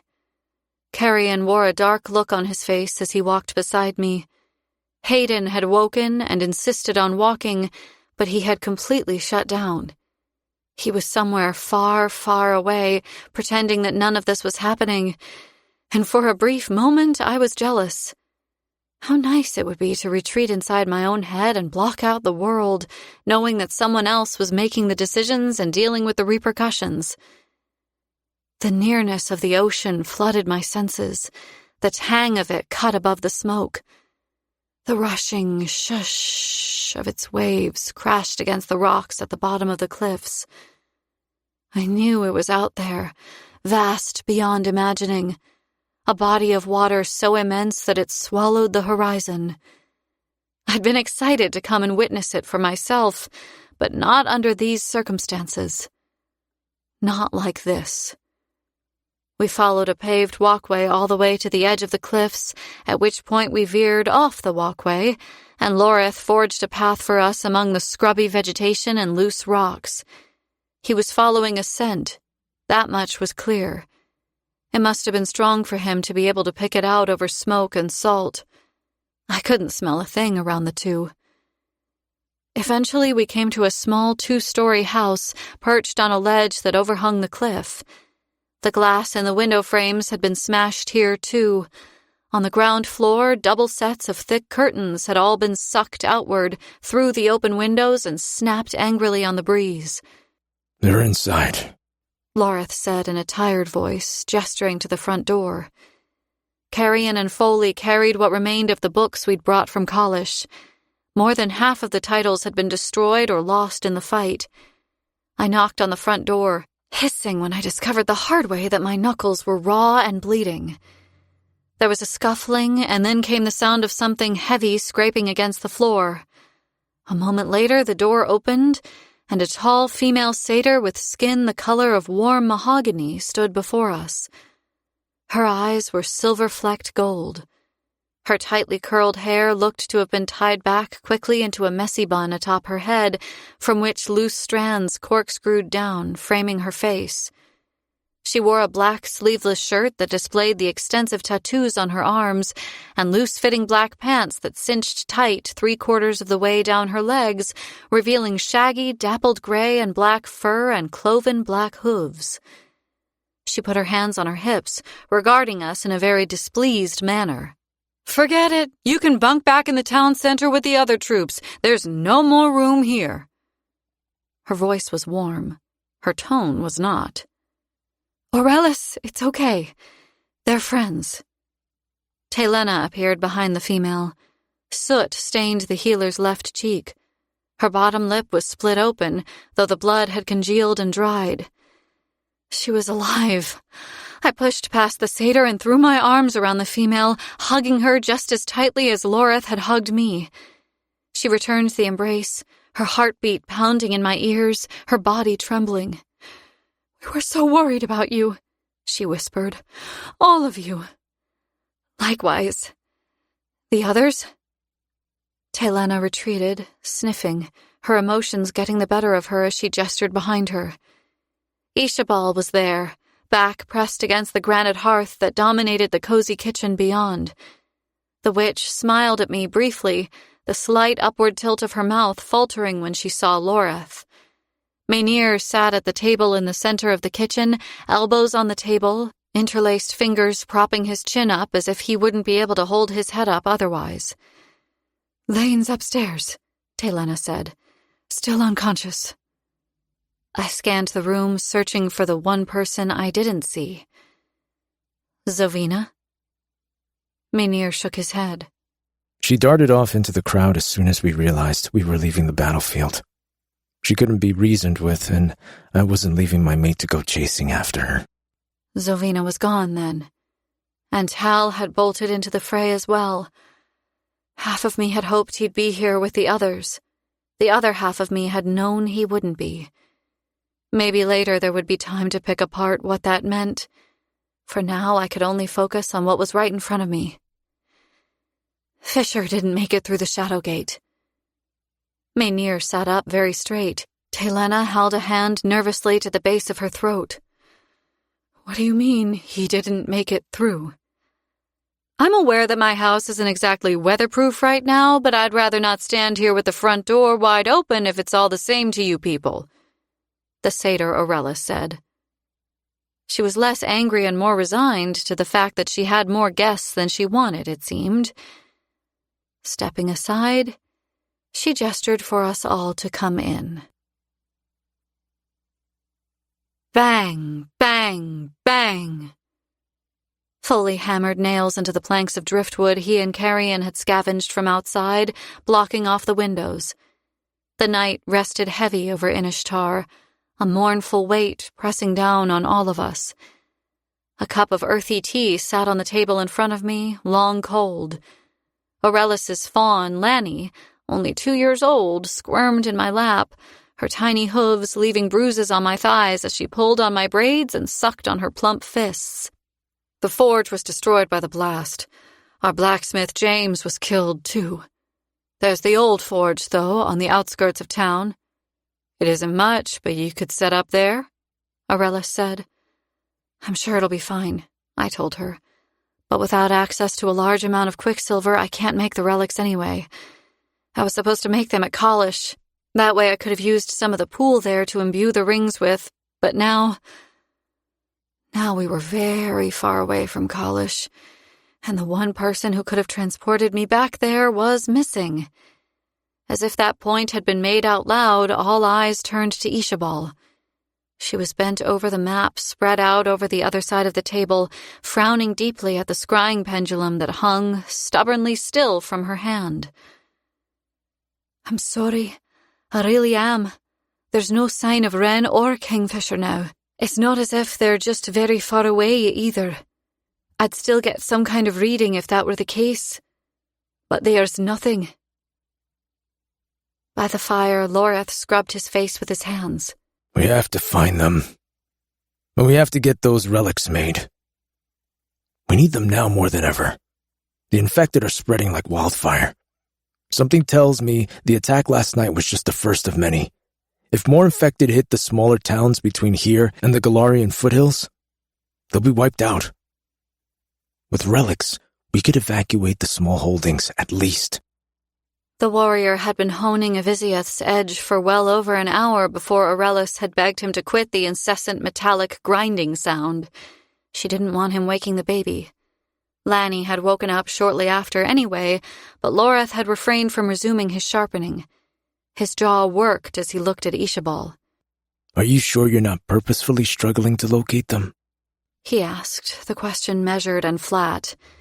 The witch carefully set the brass pendulum down on top of the map and faced the warrior. "How many leagues is it between Inishtar and Nevercross, Loreth of the Broken Spire?" Loreth shrugged. I don't know. 2,000, 3,000? "And how long would it take to cover that distance?" A week or two on horseback if the beast was sound. Ishabal's words might have clouded the air with frost had so many warm bodies not crowded the kitchen. "I don't have a horse, Loreth," she snapped. "Nor do I have 2 weeks to get back to Nevercross. I need to get back to my coven now, and Kingfisher is the only person I know who can make that happen. It behooves me to find him as quickly as possible and—" It behooves you, does it? The warrior glowered at her. The witch reddened. She turned and speared Carrion to the armchair he sat in with eyes full of glittering rage. She pointed at Loreth. "Were any of those books you carted here from Kalish dictionaries? This male doesn't seem to understand the meaning of simple words." Hey, don't drag me into this. I don't know what behooves means either. I know what it means. Loreth snapped. I just don't believe you. There's a difference. Enough! These fucking two! It had taken Ishabal a while to start sniping back at the warrior, but she had finally reached the end of her rope with him. I didn't blame her for it. They just both needed to fucking stop. "Put the map away, Ishabal. If scrying won't work, then that's the end of it. We'll find another way to track Fisher down." I had to believe that. There was no other option available. Fisher would want us to help the injured and make Inishtar safe before we went off on a mission to track him down. We need to provide aid where possible. While we're doing that, all of us can brainstorm ways to track him. In the meantime, we should discuss what we just walked into. "The horde must have broken loose," Taelena said. Around the kitchen, Foley, Loreth, and I all shook our heads. Those feeders were human before they turned, Loreth said. Foley cracked his thumb, staring into the fire. They didn't respond to Ceres's commands. They were Zilvarans, I added. Aurelis looked around the room, her confusion plain. "An army of feeders just attacked my home. They killed scores of my people. It doesn't matter where they came from." "It does." I grinned down at Lanny. The little fawn was wide-eyed, soft little curls backlit by the fire, staring at me intently as she tried to grab hold of my bottom lip. "It matters a lot. Does Inishtar have a quicksilver pool?" "Psh." Aurelis rolled her eyes. "Of course not. We're just a little backwater town by the sea. Why would we have a realm portal?" Realm portal. I hadn't heard it called that before, but the name was appropriate. Aurelis's answer was unsurprising. I was hypersensitive to the quicksilver now. I could feel it from miles and miles away, and I'd already reached out, activating the quicksilver rune on the back of my hand to see if I could sense any close by. I hadn't heard even the faintest whispering in response, but I'd had to ask. Where is the closest pool, then? I put the question to the room as a whole. Loreth answered. Lycia has one. Galaria, too. They're both probably equidistant from Inishtar, but the shallow mountains stand between here and the Galarians. The shield and an ocean stand between here and the water fae.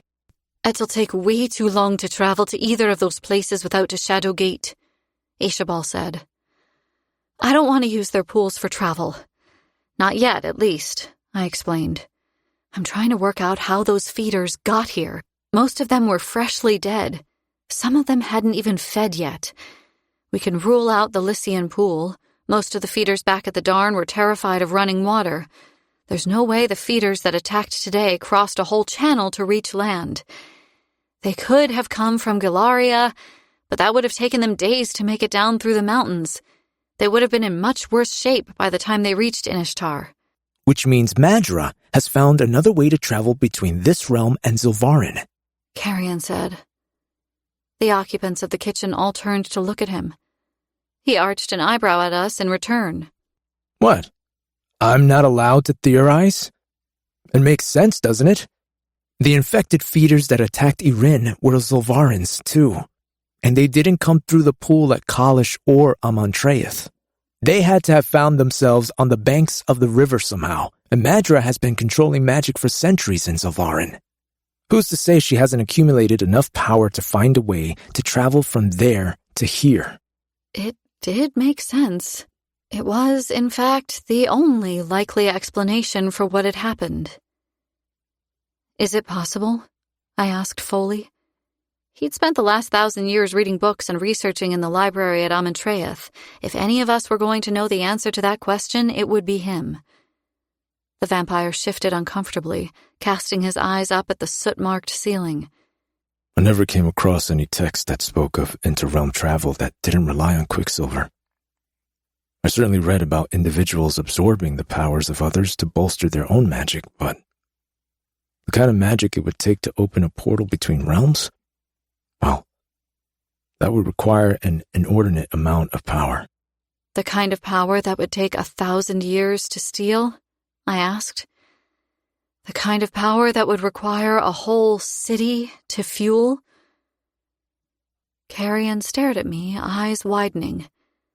I saw it happen. We were piecing this whole thing together at the same time. Foley hadn't quite come to the conclusion that I had yet, though. I suppose so. That would probably be enough power. Yes.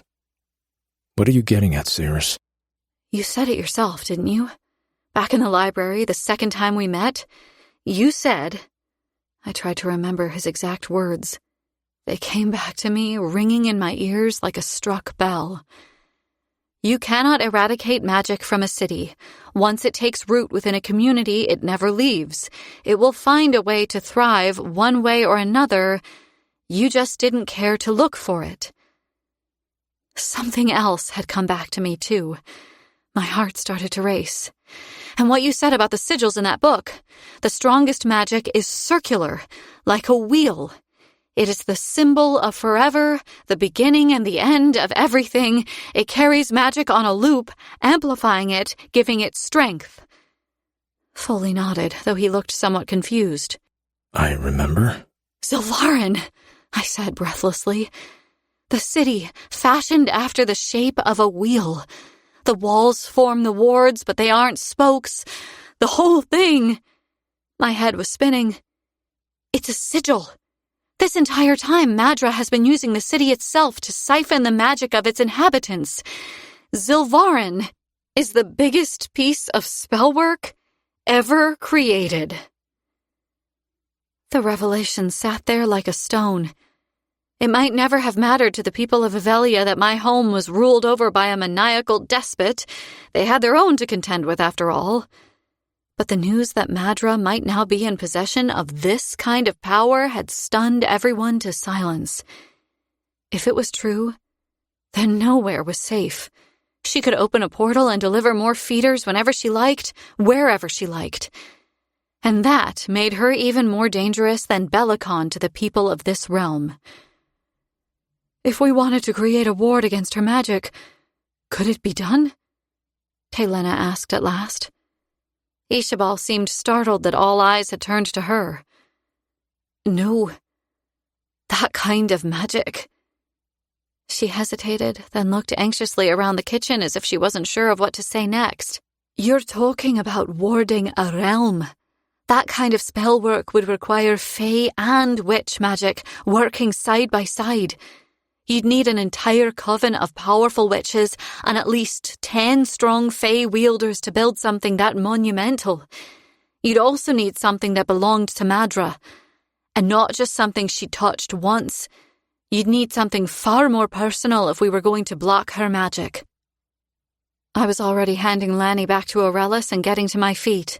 Well, apparently you're a member of one of the most powerful witch clans to ever exist, I said to the witch. I'm sure if your sisters understood what was at stake here, they'd agree to work with us on something that might just save the realm. And I don't know 10 of the most powerful members of the Fae, but I know one of them, and I'm personally going to figure out where the fuck he is and bring him back to us. As for something personal that belongs to Madra, I think I've got you covered there too. Chapter 45. Redemption. Ceres. Total known dead, 4,769. Total infected, unknown. Estimated infected landmass, 289 leagues and growing. The sun bled red across the horizon. Scores of votive lanterns rose to meet the dawn, released by sleep-starved residents of Inishtar hoping to buoy their dead loved ones' souls toward the heavens. By the cliffs, gulls squawked, dive-bombing the satyrs who'd gathered there to work, angry that the commotion was disturbing their nests. We nearly didn't make it in time. Wait, stop! I cried. 2 of the satyrs, males with thick, shaggy brown fur covering their legs and proud horns curving away from their brows, both wobbled precariously, nearly toppling over the edge of the cliff themselves as they clung to the body they had been about to toss over the edge. What the hell are you doing? The one on the right snarled. We need that body, I panted. It's one of the unclean. It doesn't even have a head. What could you possibly want with it? The ones with the armor, Carrion said breathlessly. Are there any more like that? Yes. The satyr on the left answered, no friendlier than his companion. They're all down there, though. He jerked his head over the side of the cliff. You have to climb down the Baron's track if you want them.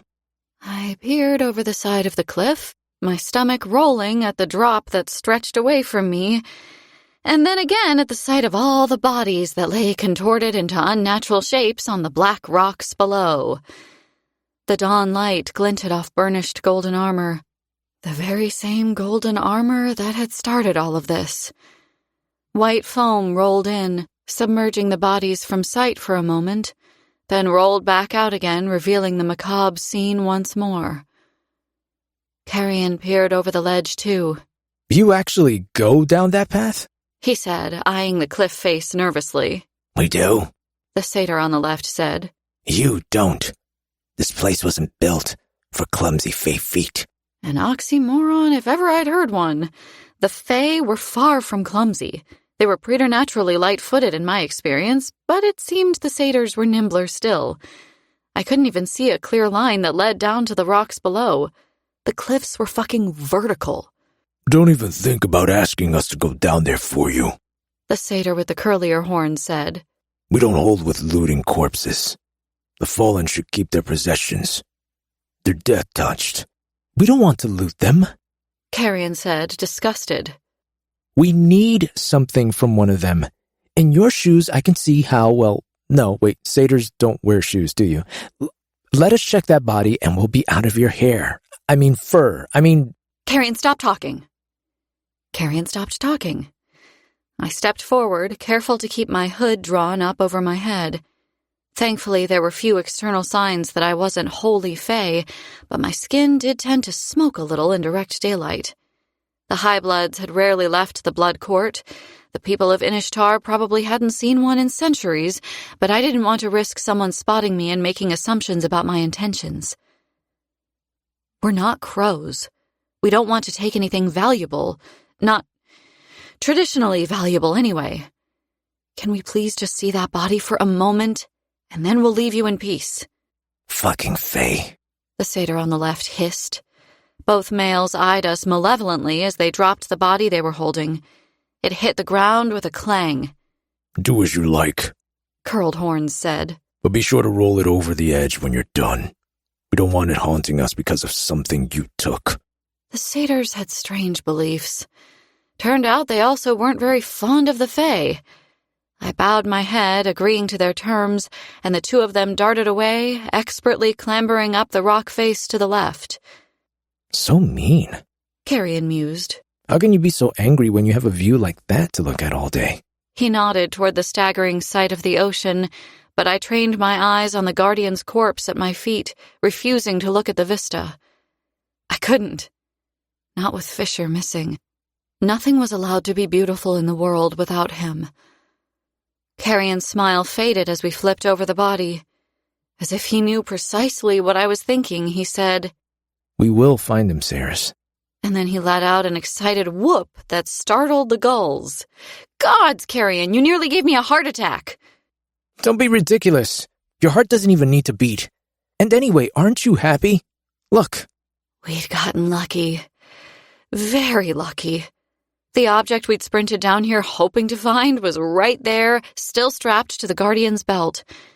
The pious fucker had been stupid enough to carry around one of Madra's ridiculous plague bags on his hip. But she was the one arrogant enough to believe herself a god. The plague bags were full of ashes from the sacrifices who were burned in Madra's honor, but they also contained her hair. We rolled the Guardian's headless body over the edge of the cliff as we had agreed to. We watched the golden-clad corpse tumble through the air and land on the rocks without saying a word. There were those who might have deserved a prayer to the gods as their body was laid to rest, but not him. Whoever he was, whoever he had been, he had served a monster, which made him a monster too. We were walking back up the steps away from the cliff face when I noticed the figure sitting alone by a large chalk boulder that jutted out over the drop to our right. I knew him straight away. It was Tal. I pressed the plague bag into Carrion's hand. You go on without me, I told him. Get this to Ishabal and Helena as quickly as you can. Let them know I'll be back soon. There's something I need to take care of. I was wrong. He wasn't alone. A body lay next to him on the chalk, red dress torn and dirty, blonde hair pooling around her head. Sovina looked like she was sleeping, but I had seen enough death by now to recognize its subtle hue creeping into the female's pale cheeks. Tal sat on the very edge of the cliff with his legs dangling over the side. He wasn't touching Sovina, though he must have carried her here and laid her down.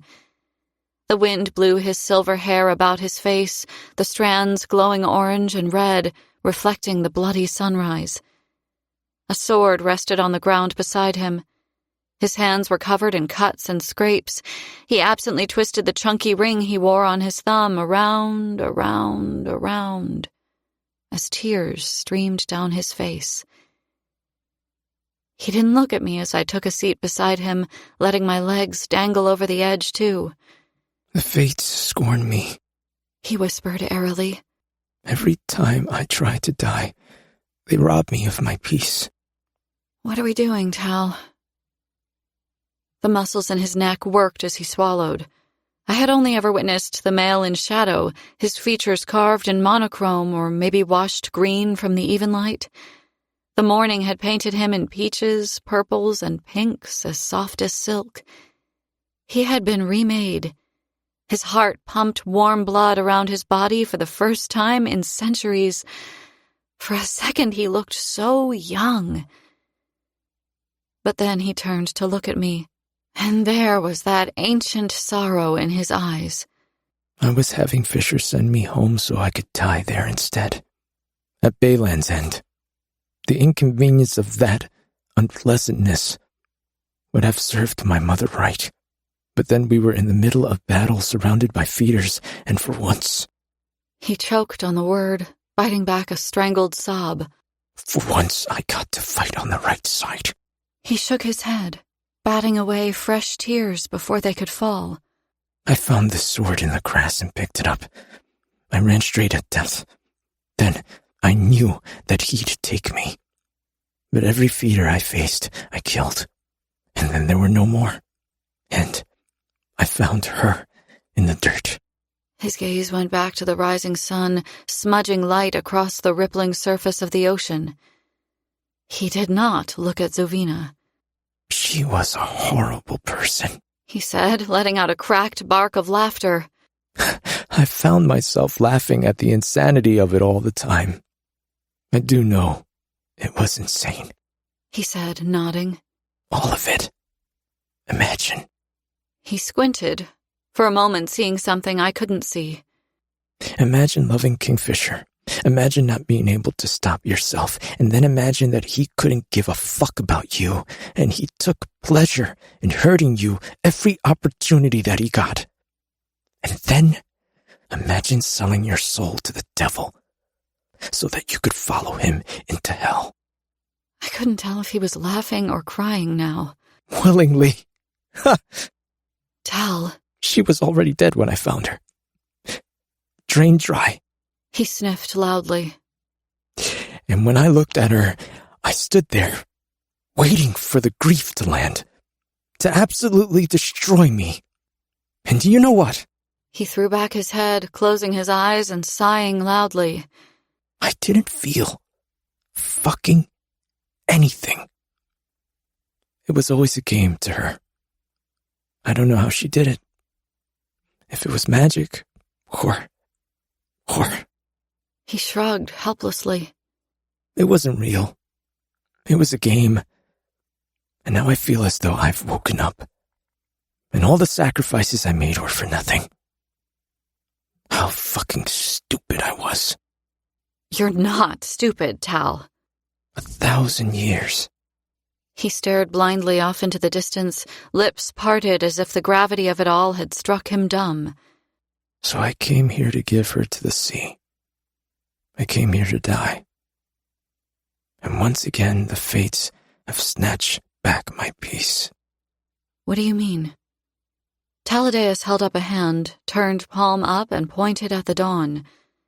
He closed his eyes again, and the sunlight bathed the angular planes of his face. 1,063 years, 5 months, 3 days. His voice tapered to a whisper. That's how long it's been since I felt the sun on my face, Ceres. If I'd gotten here an hour earlier, I would have done it. I would have jumped.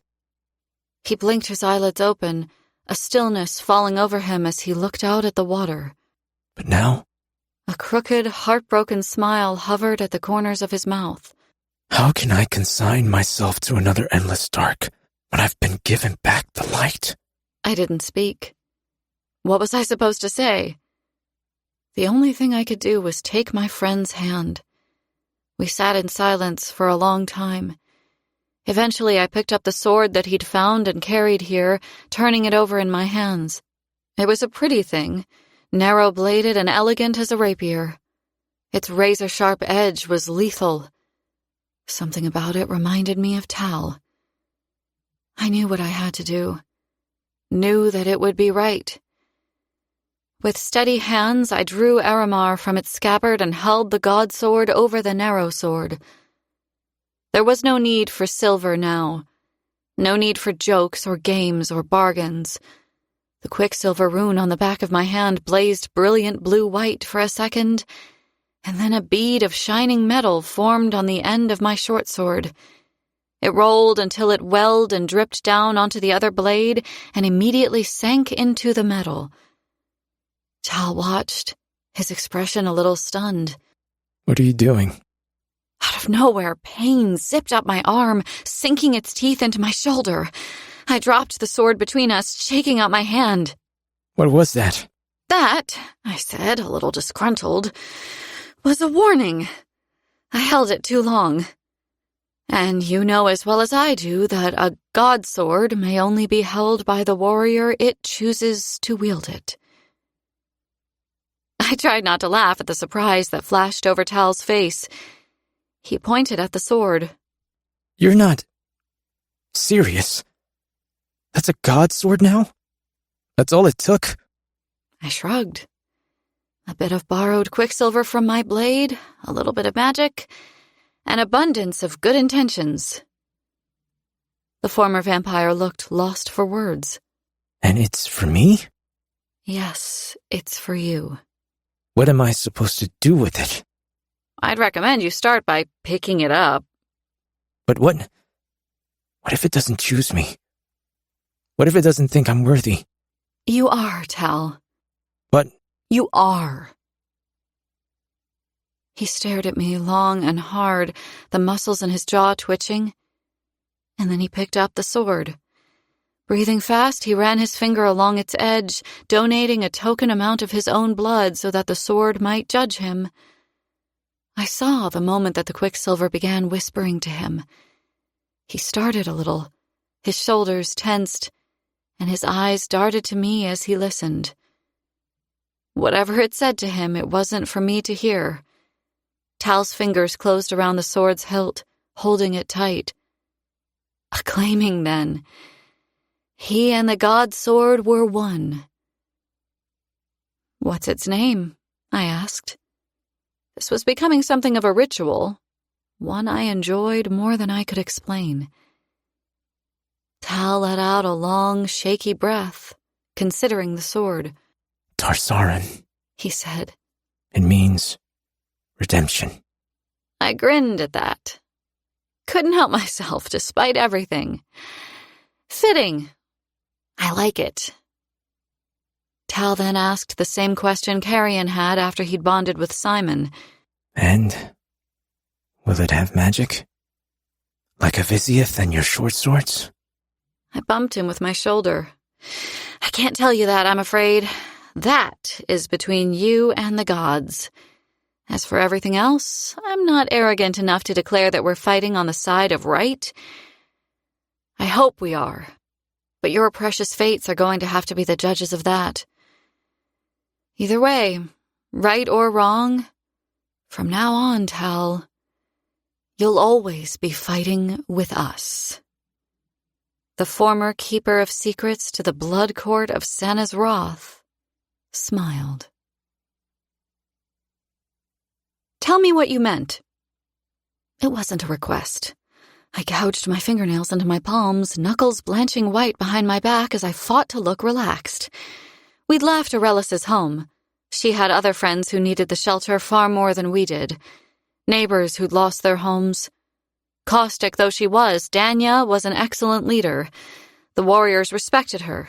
She had spearheaded the logistics required to set up camp on the outskirts of Inishtar and had already put everyone to work, finding supplies to help repair or rebuild the damaged township as best they could. Everlane was safe there, bundled up in a tent with Telena watching over her.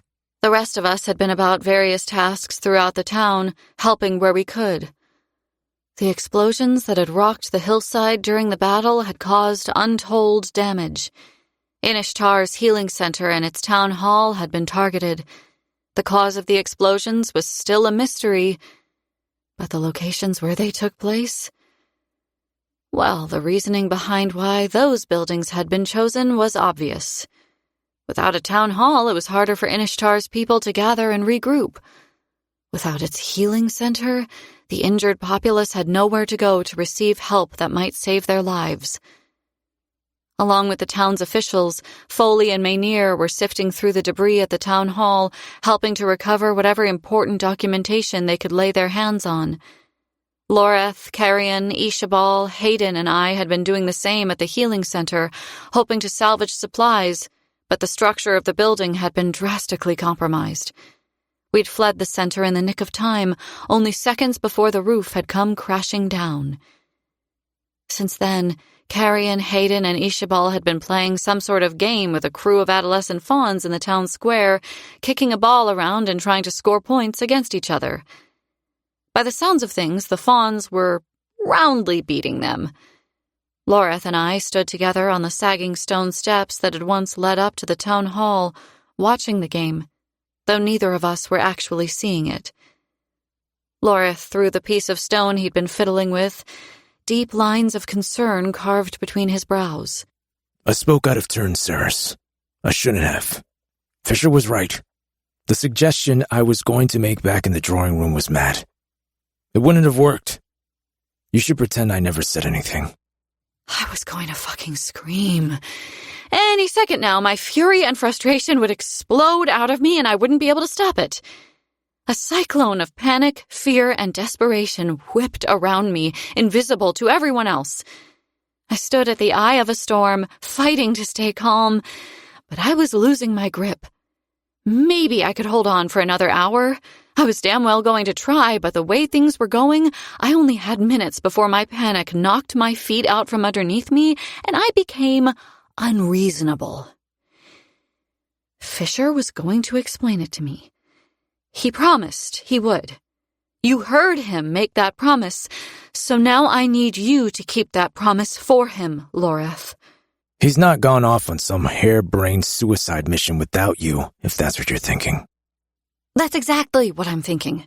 That's what he did at Gilthry. He left me and Ballard and went off alone to save Everlane by himself. Remember that? Loreth's frown deepened. You're making this very difficult, you know? Good. That's what I'm aiming for. The warrior sat down heavily on the steps, collecting another handful of rubble. He began tossing them one at a time down the steps. He can't have gone off to enact that plan, Ceres. He would have needed you. There's no way he could have done it without you. Perfect. Then if he definitely hasn't gone off to carry out this impossible plan, you should have no problem telling me what it was. Down in the square, Carrion let out a shout, performing a victory lap with his hands in the air after scoring a point against the fawns. I could hear Loreth's teeth grinding from 10 feet away. The problem, Ceres, is that you could carry out the impossible plan without him, and I'm very concerned that you might get it into your head that it's a good idea. I promise you, I won't. The warrior shot me a complicated look. You'll forgive me, sister, but you aren't exactly oathbound. Selenir was in my hand before he'd finished the sentence, the sword named Honor. I went to the warrior and held it out for him to see as I dropped down and closed my hand around the blade. My blood ran down Selenir's edges and dripped the sword's point onto the stone next to Loreth.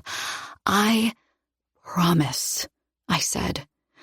I swear I will not act upon whatever you tell me now unless it's with Fisher's explicit knowledge and help. Loreth stared down at the blood I had shed. Are you satisfied? I asked. He took a deep breath and began to speak. When he was done, I understood. It was an impossible plan. A terrifying one. I needed to hear it, though. Without knowing what I knew now, I would never have been able to put it out of my mind. I would have assumed that my mate had gone off without me again with the intention of saving me and the rest of the realm by himself. The thought would have eaten me alive. Now that I knew that wasn't the case, I didn't feel any better. If Fisher had gone off on some ridiculous mission, I could have gone after him. Now I had no idea where he was or what he was doing, which made my insides fucking boil. Overhead, the gulls screamed. Hundreds of them circled in a great column over the cliffs. Occasionally, one dropped from the wheeling mass and dove, plummeting from the air like a stone. Loreth had told me that's how they caught the fish they ate. Are they always like this? I asked. So loud. So many of them. Loreth nodded. Yes, always. Birds don't care about war, Ceres. It doesn't matter to them that half of Inishtar was wiped out last night. This is their home. They only care about protecting their nests and their young. I chewed on the inside of my cheek, thinking about that. I couldn't stop staring at all those flapping wings. There were hundreds of them, maybe thousands. The sight of them stirred something inside me, though I couldn't name the sensation. It was like a memory, floating below the surface of a frozen river, trying to find a crack in the thick ice so that it could rise to the surface and find open air. If I pushed a little harder, I might... Loreth cursed, dropping his handful of rocks. Sheaskar, what's this now? He was looking off to the left, to the street fed into the town square, and the droves of satyrs marching down it, brandishing all kinds of weapons in their hands. Swords, daggers, more flails like the one Foley had found in the grass last night. They were even carrying pitchforks and brooms with them. Their voices drowned out the screeching gulls as they poured into the square. The game taking place in the square came to a stop. As more and more satyrs piled into the square instead of passing through and heading on down to the cliffs, it became apparent that they'd come here for us. A stout female with raven black hair, nubby velvet-covered horns, and matching shaggy black fur covering her legs approached the bottom step of the stairs. Her hand rested on the hilt of the sword that hung from a belt at her waist. The blade was so long that its tip almost scraped the ground as she walked. "Where is he?" she demanded. I'm sorry, Galwinian. Kingfisher isn't with us, and even if he were, he's not responsible for any of this. Loreth said, holding up his hands and gesturing to the destruction that surrounded us. "Not Kingfisher," the female said. "The Forgotten King." The Forgotten who? My gaze skipped over the crowd, trying to discern their mood. It was difficult to get a proper read on the satyrs. They were proud, serious creatures. Their tempers seemed to skew on the angry side. Loreth swore under his breath again, shifting uncomfortably in his armor as he got to his feet and straightened himself out. Now isn't the time for strife, Gal. We have no crowned kings among our party. Ach! Away with your face, sidestepping Loreth of the Broken Spire. I won't be fooled by careful wording. I know you have no crowned kings with you. The lad hasn't been coronated yet. But he is with you, I know. The whole of the Southlands is ringing with the news. Rurik's boy has returned, and he travels with the Bane. Ah, right. Shit. I knew who she meant perfectly well now. On the other side of the square, Carrion stood with his hands resting atop the shoulders of one of the male fawns he'd been playing with, a stricken look on his face. For the first time, I noticed that there were no auburn-haired satyrs. Save for Ishabal, Carrion was the only redhead in the square, and he stuck out like a sore thumb because of it. Even from so far away, I could see his cheeks coloring.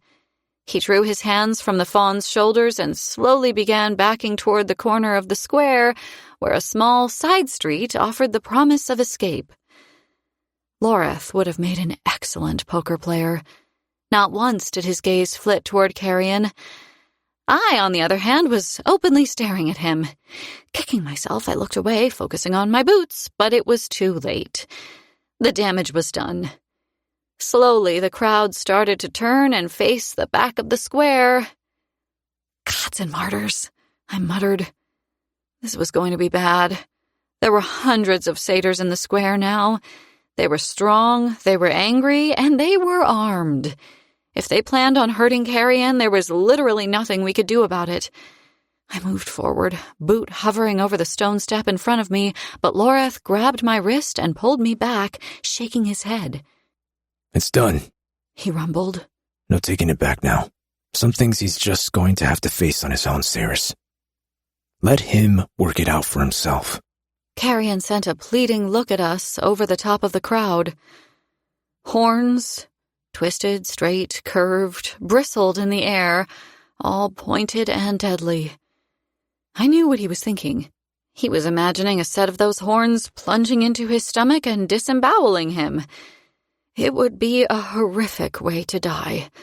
Bloody, painful, slow. But when the satyrs present lowered their heads, they didn't charge Carrion. They dropped to their knees at the same time and laid their weapons down in offering, bowing to the dianthus air. All was silent save for the scraping of hooves and the clatter of metal against stone.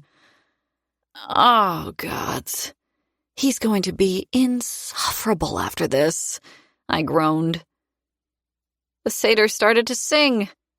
The low ululation was so deep that it made the smaller pieces of rubble at our feet jump and dance. I'd never heard such a resonant sound. As far as I knew, no human or member of the Fae could have replicated the bass in the somber melody. It was so powerful it made the air inside my lungs vibrate. "What is that?" I asked Lorath. "What are they singing?" A welcome dirge, he answered. a traditional song of the satyrs, nuanced. It's a song you would sing to a family member of a dear friend you've lost.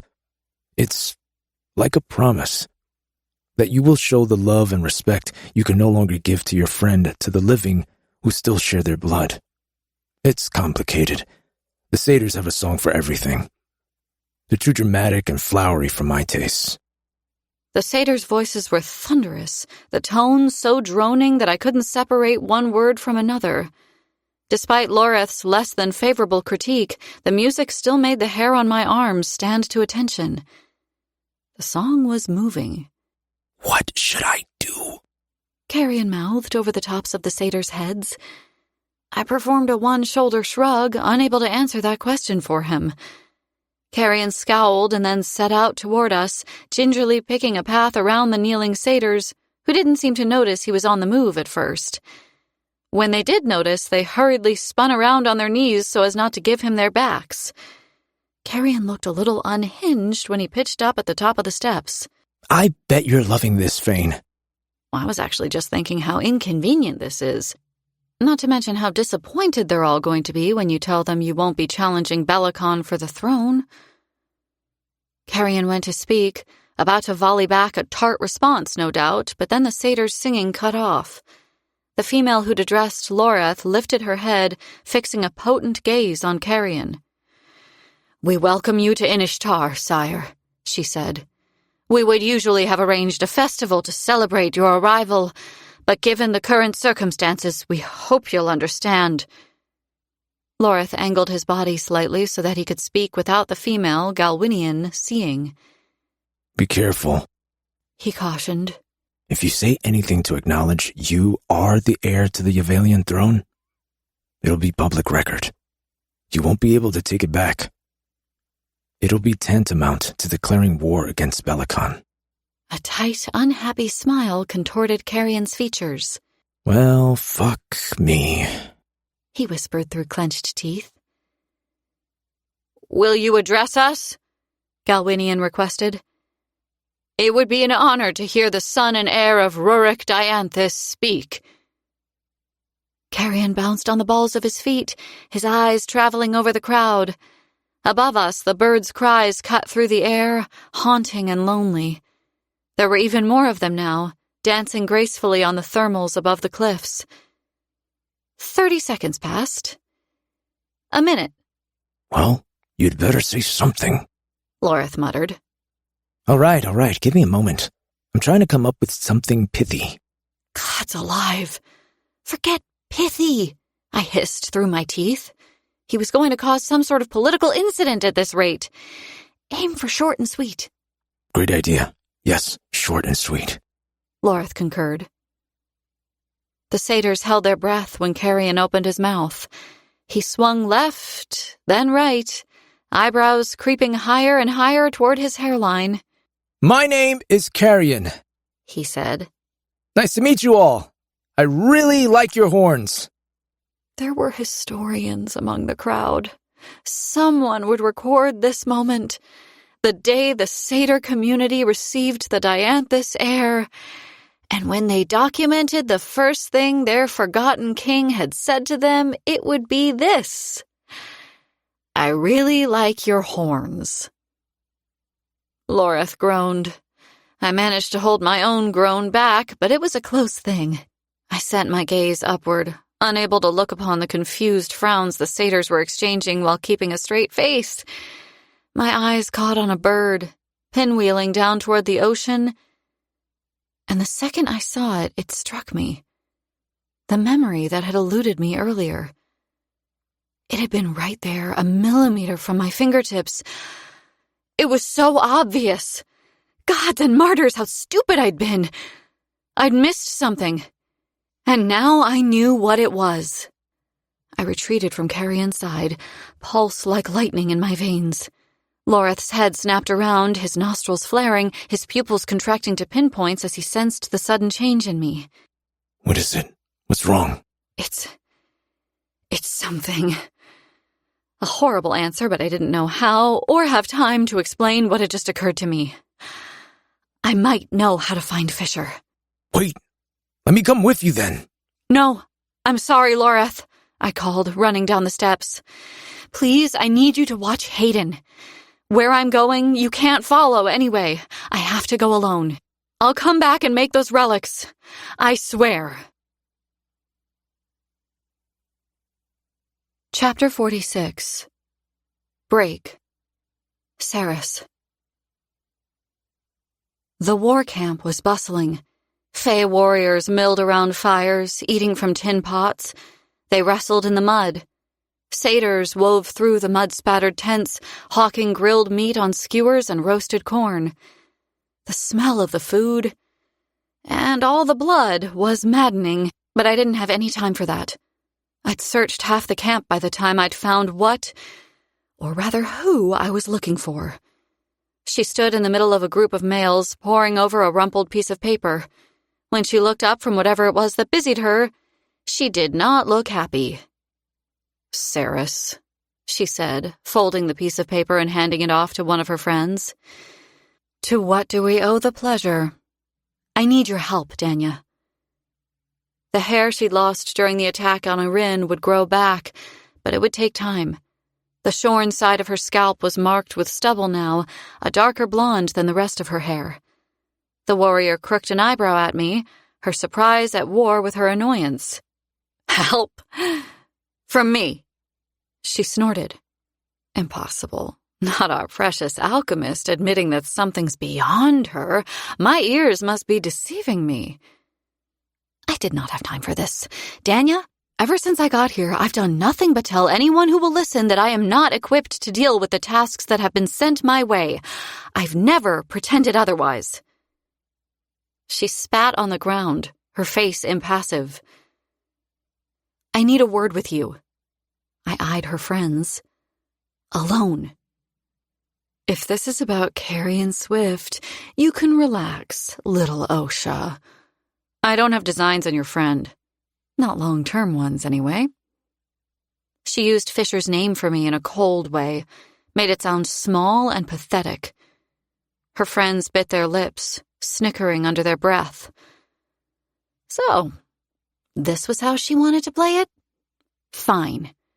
She was fucking with the wrong person if she thought I wouldn't humiliate her in front of her friends. I drew Aramar and Selenir and spun the blades in my hand, rushing her.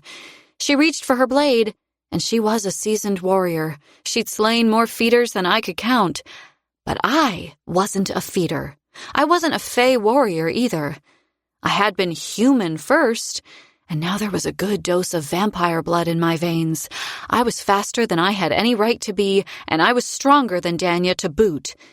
With the edges of my short swords grazing her jaw, Danya had no other option but to surrender. But she was stupid. So fucking arrogant. She raised her hands, but the action was a ruse. She tried to grab my right wrist to punch my own sword back into my face, but trains of thought kindled and died in my head in the time it took her to curl her fingers around my wrist. My right foot slipped behind her left, my leg hooked inside her leg, and I slammed my left palm into her chest right between her breasts. She left the ground and sailed through the air, and a part of me crowed with satisfaction when she landed on her ass in the mud 10 feet away. I kept that part of me hidden. A good leader never demonstrated pleasure at the embarrassment of an ally. Not that I was Danya's leader, and not that I was 100% sure I could call her an ally, but it was still poor form to gloat. Her friends weren't laughing anymore. They averted their eyes, looking anywhere and everywhere but at Danya, as I trudged through the mud and held out my hand to the female. I kept my expression blank and my voice even as I repeated, "I need your help." She glowered at me, all venom and suspicion. "And why would I help you, alchemist? You've been nothing but a thorn in my side since you arrived in this realm." She sneered at my hand as if it were a dune asp, reared back and ready to strike. "You'll help me because we're on the same team," I told her.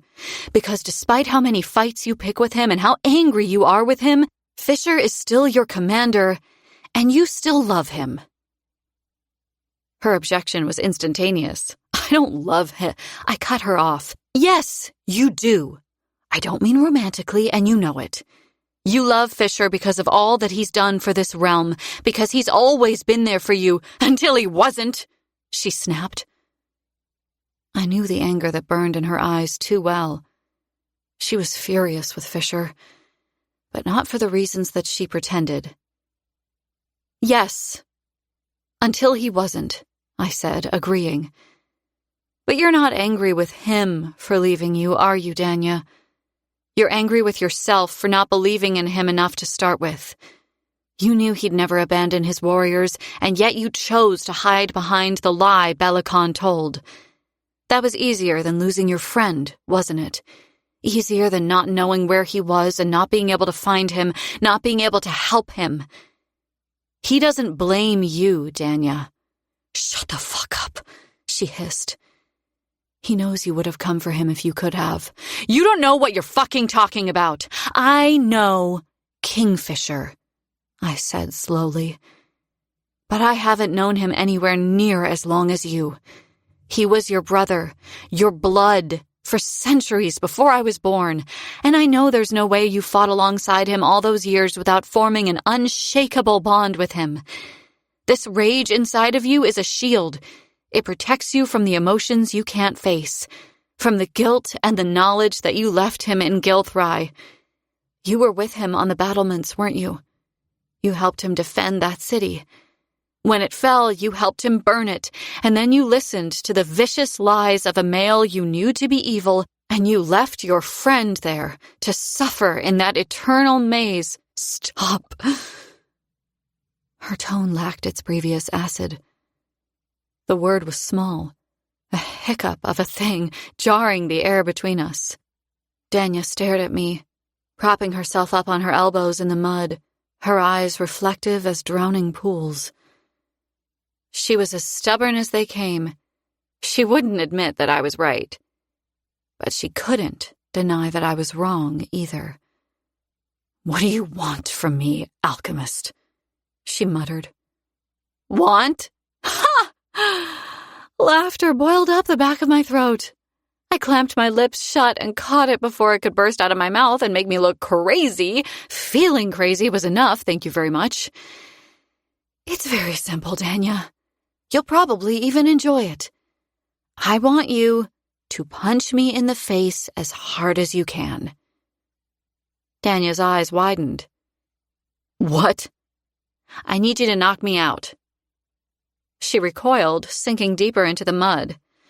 "You're insane," she said. "Probably, but it'll help save Fisher. Now, do you want to abandon him to his fate for a second time, or do you want to help him, Danya? Because there are at least 3 other people I can ask. I'll do it," she rushed out. "I mean, I've been wanting to knock you out cold ever since I met you. I'd be a fool to turn down the opportunity, wouldn't I?" "That's the spirit. You should hit me right here under the..." The female leaped to her feet. She swung, and I saw it coming. I did nothing to stop her. I'd asked for it anyway. What would have been the... Dust motes hung in the frigid air. They caught the eerie light that had prowled in through the windows but didn't move, as if they had been frozen in place. The dining table was set for 8. In the center of the table, a copper tureen shuddered, its lid rattling. The plates were piled high with delicacies, roasted fowl, buttered vegetables, miniature pies, and trenchers full of gravy. All of it was rotten. Maggots crawled among the meat, flies crawled over the silverware and feasted on the decay. At each place setting, crystal goblets overflowed with viscous black liquid. Moving. Gods, there was something moving inside the glasses. My surroundings drew in tight as I realized where I was. This wasn't the huntsman's cottage. I'd focused very hard right before Danya's fist had found my jaw to make sure I wouldn't wake up there. I was right where I needed to be. In Kalish. The windows were all smashed out in the dining room, just as they had been the first time I'd encountered the feeders. A fire spat in the hearth, but the flames were not yellow. They weren't even the strange green of evenlight. They were gray and black, the color of smoke and shadow, though there was nothing brilliant or magical about it. It was just a lifeless fire, all the vibrancy drained from it and gone. The rot covered the walls and crept along the baseboards, black tendrils of malignant power searching for something biological to feast upon. It had already drained the house. The paint peeled from the cracked walls. The rugs were worn to ash, the floorboards beneath brittle and dry as ancient old bones. Even here in my dream, Kalish had been claimed. It was a hollow shell of what it had been just yesterday, and seeing it like this, so faded and dead, tore something at the root of my soul. The faces of the males and females in the paintings on the walls, Fisher's ancestors all, looked down on me with consternation, as if they blamed me for the state of their home and hoped that I would do something about it. But there was nothing to be done. Kalish was gone. "Fisher!" My shout echoed through the infected estate. I held my breath and waited. Waited. "Kingfisher, where are you?" Only my own panicked shout came back to me. "Where are you? Are you?" Gods, this was not good. I'd had so many questions back in the huntsman's cottage, pertinent questions that I should have asked, like, hey, how does any of this work? How did we end up here? How do we control where we go or what we do in this place? And most importantly, will you always be here if I'm here? But I hadn't asked any of those questions because Fisher had seemed as bemused by the whole thing as me. He hadn't had the first fucking clue why we'd ended up in that cottage, even though we were in entirely different realms. And now here I was, unconscious in the dreamscape version of Kalish, and I had no idea if Fisher was here. I tried to go to sleep, but my thoughts had been spinning so fast I knew there was no way I was going to fall asleep naturally.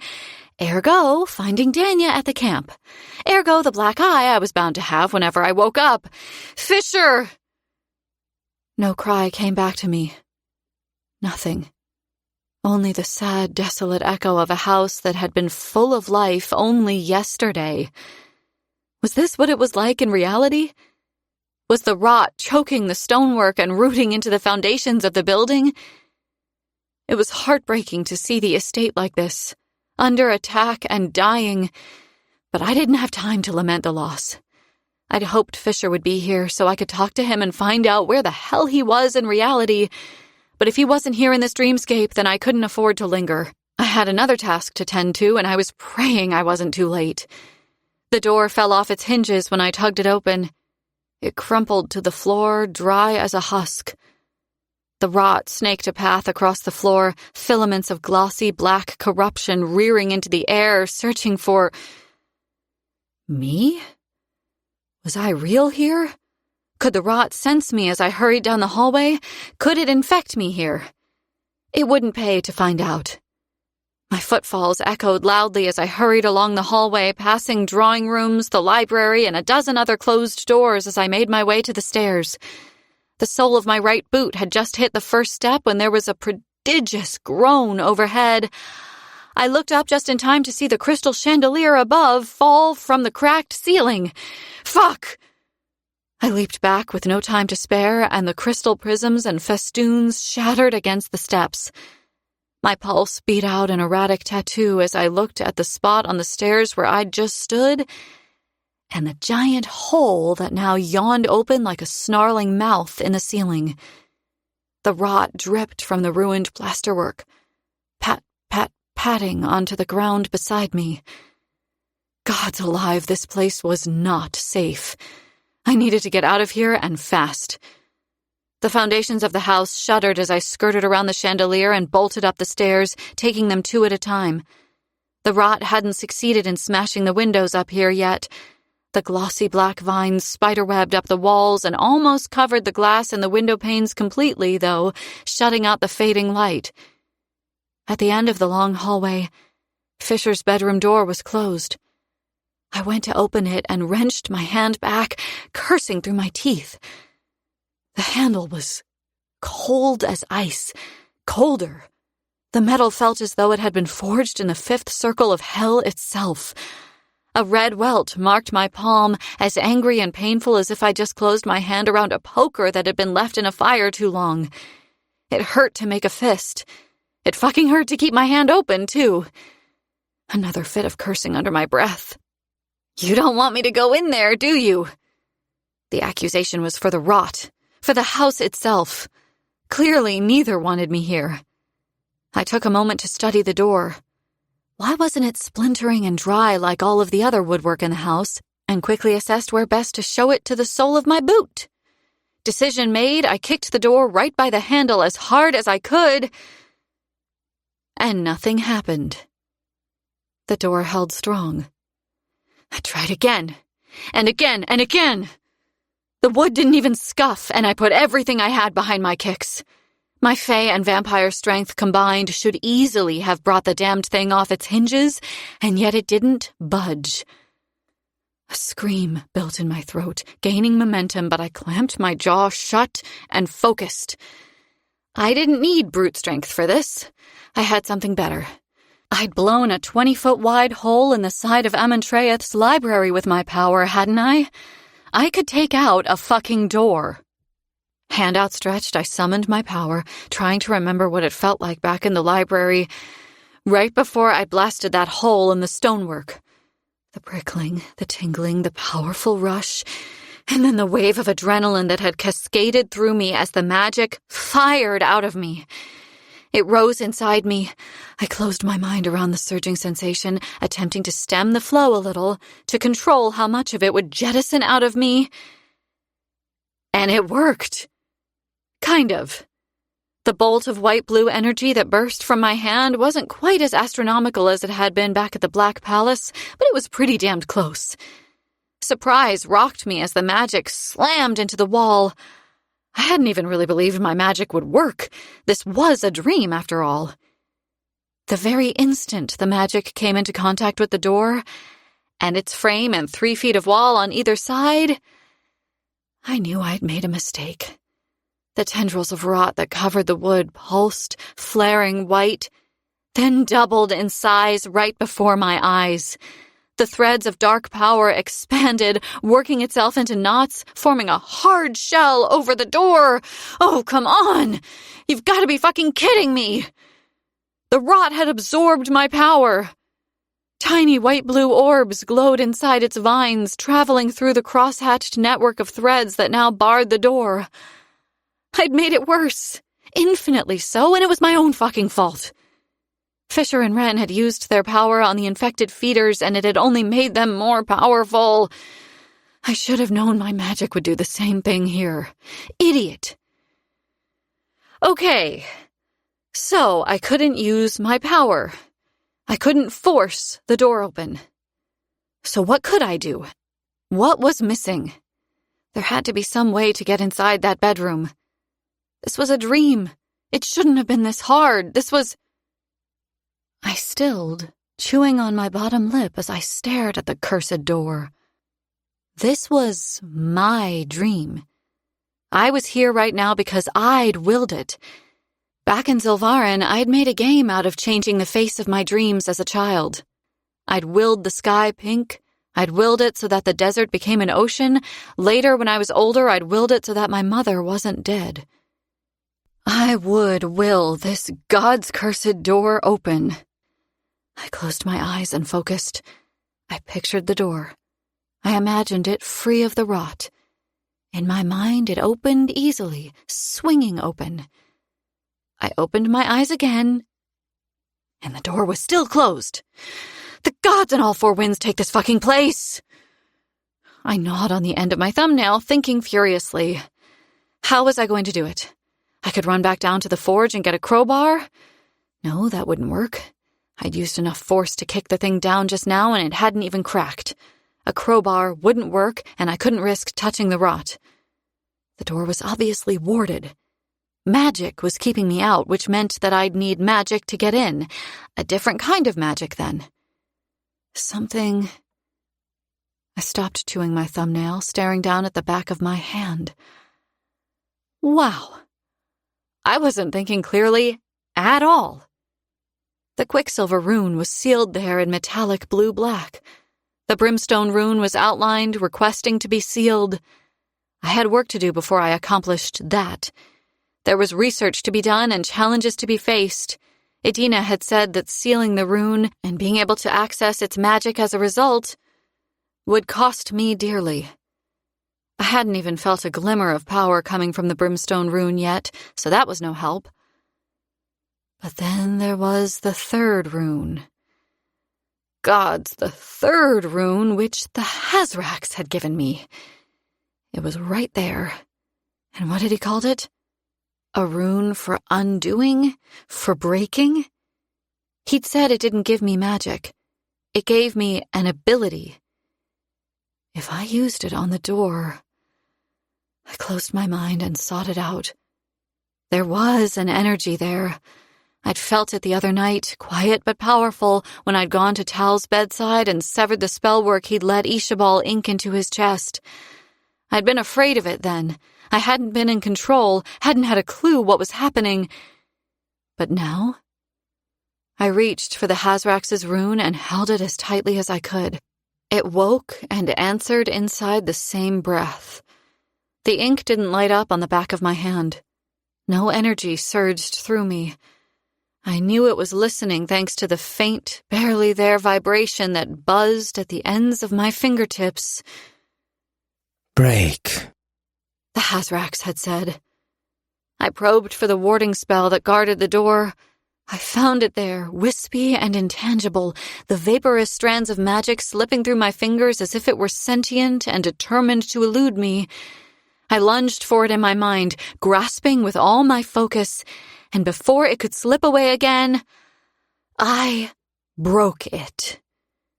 The Hazrax's rune tingled briefly, and the rot that encased the door crumbled. It had been thrumming with power a second ago, admittedly an awful lot of that power mine, and now its vines were desiccated husks. They withered and broke apart as the door opened at last and revealed Kingfisher sitting in the high-backed chair in front of the fire. "What the hell are you doing? Didn't you hear me trying to kick the door down?" Fisher stared into the fire. His hair was wet, the ends made spiky, curling in every direction. Water dripped onto his leathers and onto the wooden floorboards where it formed a large puddle. He had been sitting here for some time. The room was cold. The fire in the grate was colorless, all shadow black, blizzard gray. "Fisher? Fisher, look at me!" He didn't move. I stepped into the room and something crunched, gritty beneath my feet. Sand. The sand from Zilvarin that Fisher had poured from his boots only days ago. There were still 2 piles of it sitting there in the middle of the floor. The sight brought tears to my eyes. He'd held me that day, laughed with me, shown me what it meant to be loved and worshipped by someone, body, mind, and soul. He had told me here, in the bed on the other side of the room, that he would sacrifice the sun and surrender the stars if it meant that he could keep me safe. And now he was missing and lost to me, because I could already tell he wasn't here with me now. I didn't want to cross the room and stand in front of his chair. I didn't want to turn around and face him, but I had to. I covered my mouth with my hands, stifling a sob when I saw him. His eyes were clouded over. The vivid green turned to murk and shadow. His pallor was deathly, his skin cadaverous. His bottom lip was split wide open, and a steady, thin trickle of blood ran down his chin and dripped down onto the silver wolf head gorget he still wore around his neck. "Fisher?" He didn't answer. Worse, he showed no sign of having heard me at all. Whatever his eyes were seeing, it wasn't the fireplace or his room at college, or me. Wherever he had gone, it was somewhere I could not follow. "Fisher, please." His hand was freezing, his fingers stiff.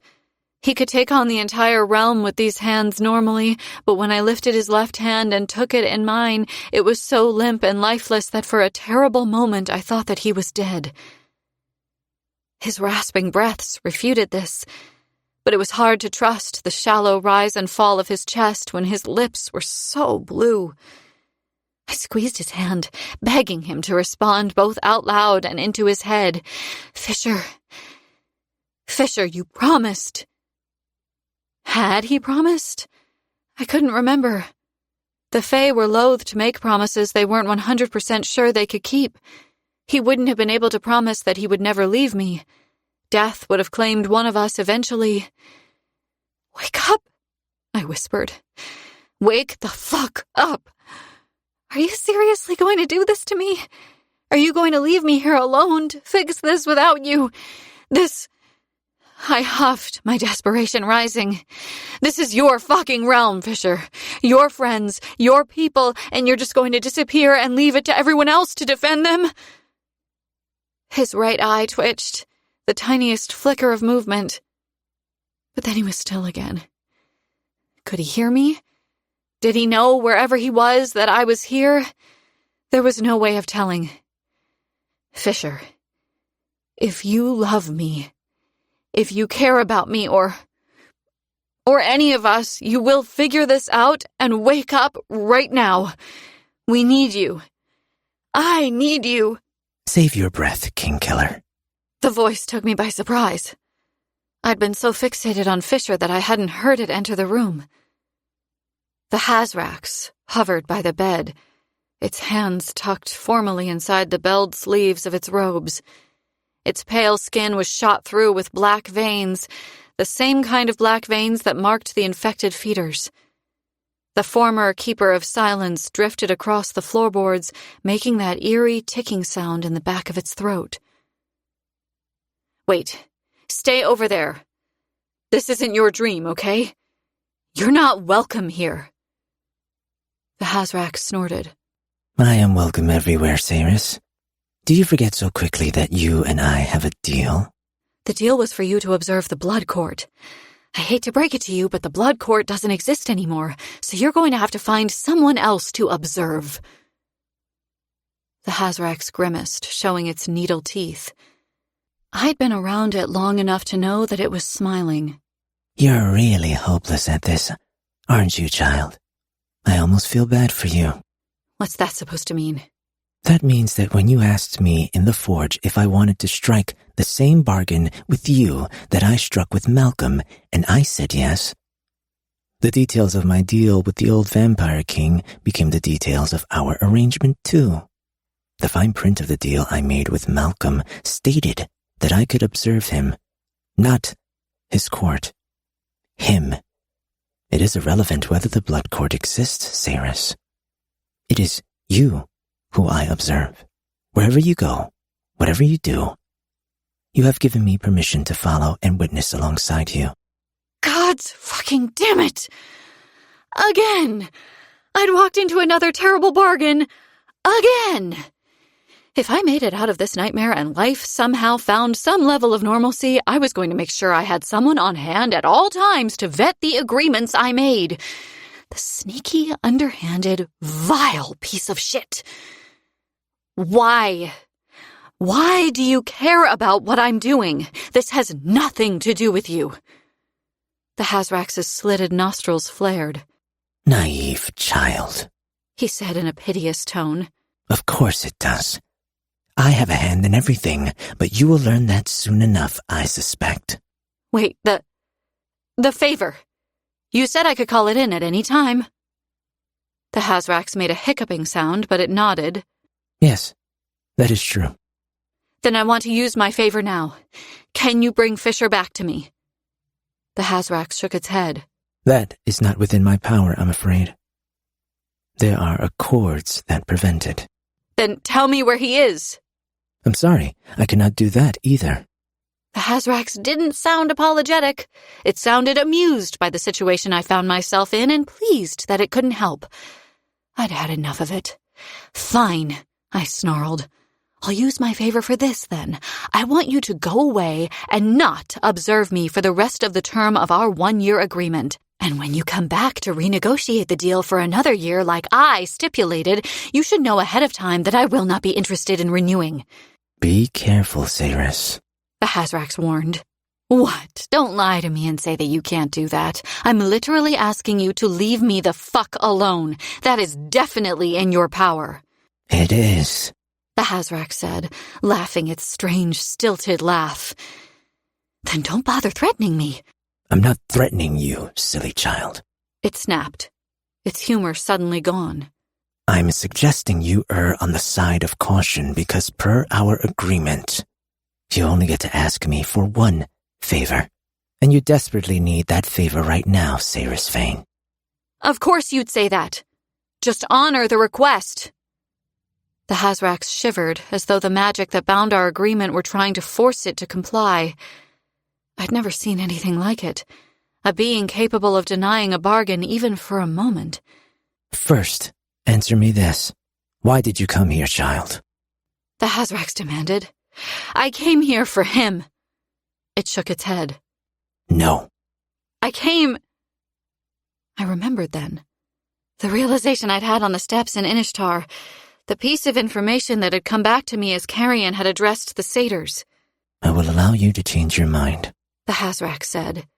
You have 1 minute to fulfill the task you came here to complete and request a different favor.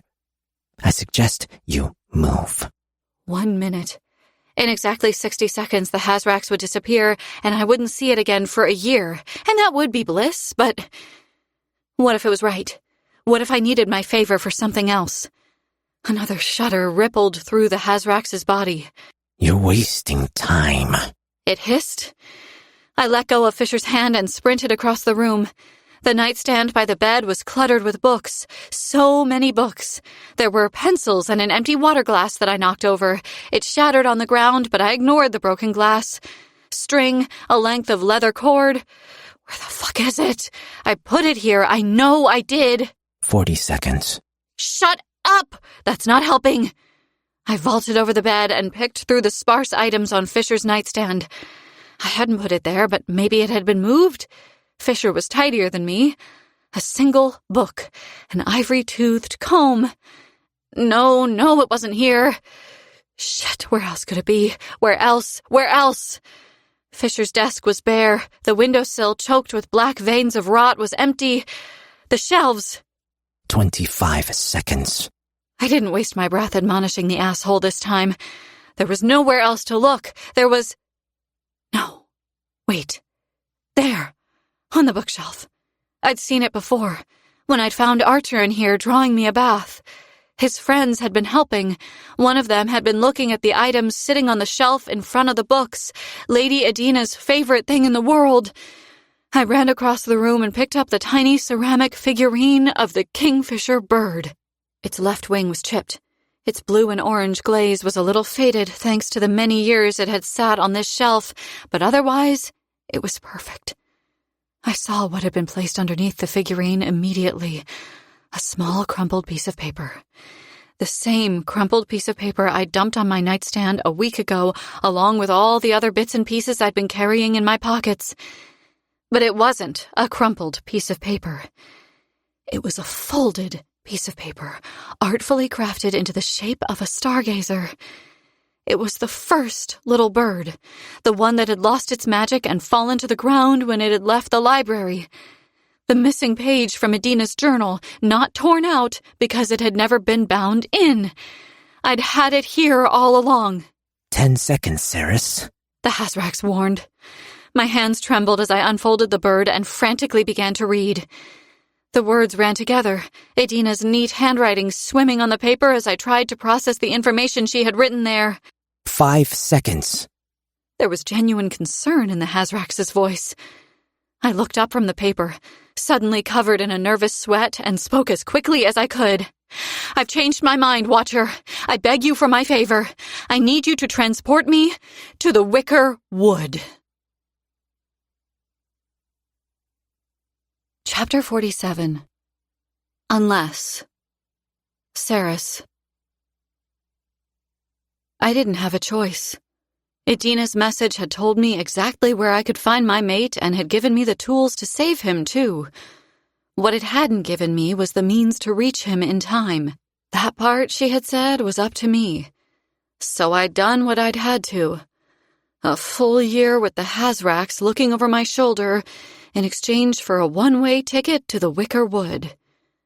I'd held the page bearing Edina's instructions as tightly as I could in my hands when the Hazrax had told me to brace myself, but 3 seconds later, when I awoke on my back in the snow, it was no longer there. It didn't matter. The information I needed was seared into my memory now. The chances of forgetting what I'd read were absolute zero. Fog billowed on my breath. Overhead, the bare branches of the trees scraped at the night sky like twisted fingers. The sky was clear for once, and the stars stippled the heavens in a breathtaking display. The Hazrax's robed form appeared suddenly in my field of vision, making me jump. Its eyes shone reflectively in the dark, as if they were brushed with silver. I waited for it to make some kind of cryptic remark, or at least tell me to hurry, but it said nothing. I got to my feet. Well, since you seem to know so much about all of this, which way do I need to go? The Hazrax didn't make a peep. I shivered against the cold as I got to my feet and brushed myself off. Seriously? Now, after all the interfering, you're going back to watching? The creature just looked at me. I took its silence as a very annoying yes. All right, fine. I don't need you anyway. I didn't. I could feel Fisher now, in a roundabout way. What I could actually feel was the tiny thread of quicksilver that was still trapped in his eye. It was a negligible amount, barely enough to be worth mentioning. Before I'd sealed my quicksilver rune, I probably wouldn't have been able to sense it. Now that tiny sliver of metal stood out like a flickering flame in a sea of darkness. He was here, and I was going to find him. The Hazrax floated an inch above the ground, gliding along behind me as I set off into the woods. It cut a ghostly figure as we hurried through the trees, but no more ghostly than the shades themselves. Fisher had told me about them the last time I'd found myself in this wretched wood. The souls of the damned, condemned to haunt these woods, constantly reliving their gruesome deaths as punishment for their crimes. Fisher had offered to give me the sight so I could see the shades for myself. I had none so politely declined. But I was Fae now. I had the sight, whether I wanted it or not, and the visions that stalked me as I ran through the trees were downright horrific. A female in a tattered gown, dragging a dead infant behind her through the snow. A mutilated male, screaming and on fire as he sprinted across the pathway up ahead. Another male with chains wrapped around his body and attached to a large, transparent boulder who thrashed and writhed, head tipped back as he seemingly drowned and drowned and drowned. Everywhere I looked, the souls of the dead endured their torment on a loop. They howled and cried, the sound sending convulsions of dread up and down my spine.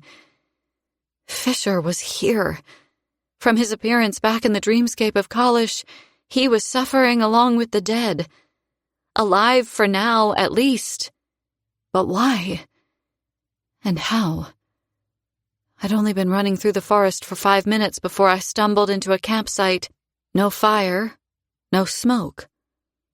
There had been nothing to warn me of the group of warriors lurking in the dark up ahead. I didn't see them until it was too late. 5, 8. I scrambled to count, but they were already moving, drawing bows and reaching for blades. 10 warriors, at least. No words were exchanged. The carnage commenced. I'd had my short swords back in the camp with Danya. I hadn't had them in the dreamscape. Mercifully, they were at my hips now. I didn't know how the Hazraks had done it, but it had transported my physical body from Inishtar, weapons and all.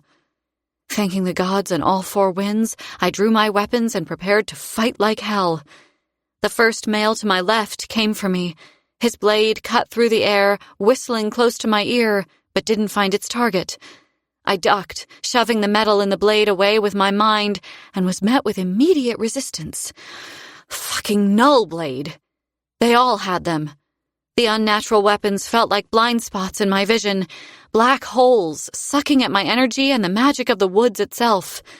I couldn't manipulate them, couldn't shove them away like I might have been able to with a normal sword or dagger. Just as I had back in Amentreth's sepulchre, I was going to have to fight these fuckers the normal way, without using my magic to disarm them. But I was ready for it. These motherfuckers had taken my mate. They had him trapped here, I knew it. They had officially fucked up, and boy, were they about to pay. One of the warriors with a bow loosed an arrow. They'd learned from their mistakes back in the tomb. The tips of their arrows weren't made of iron this time.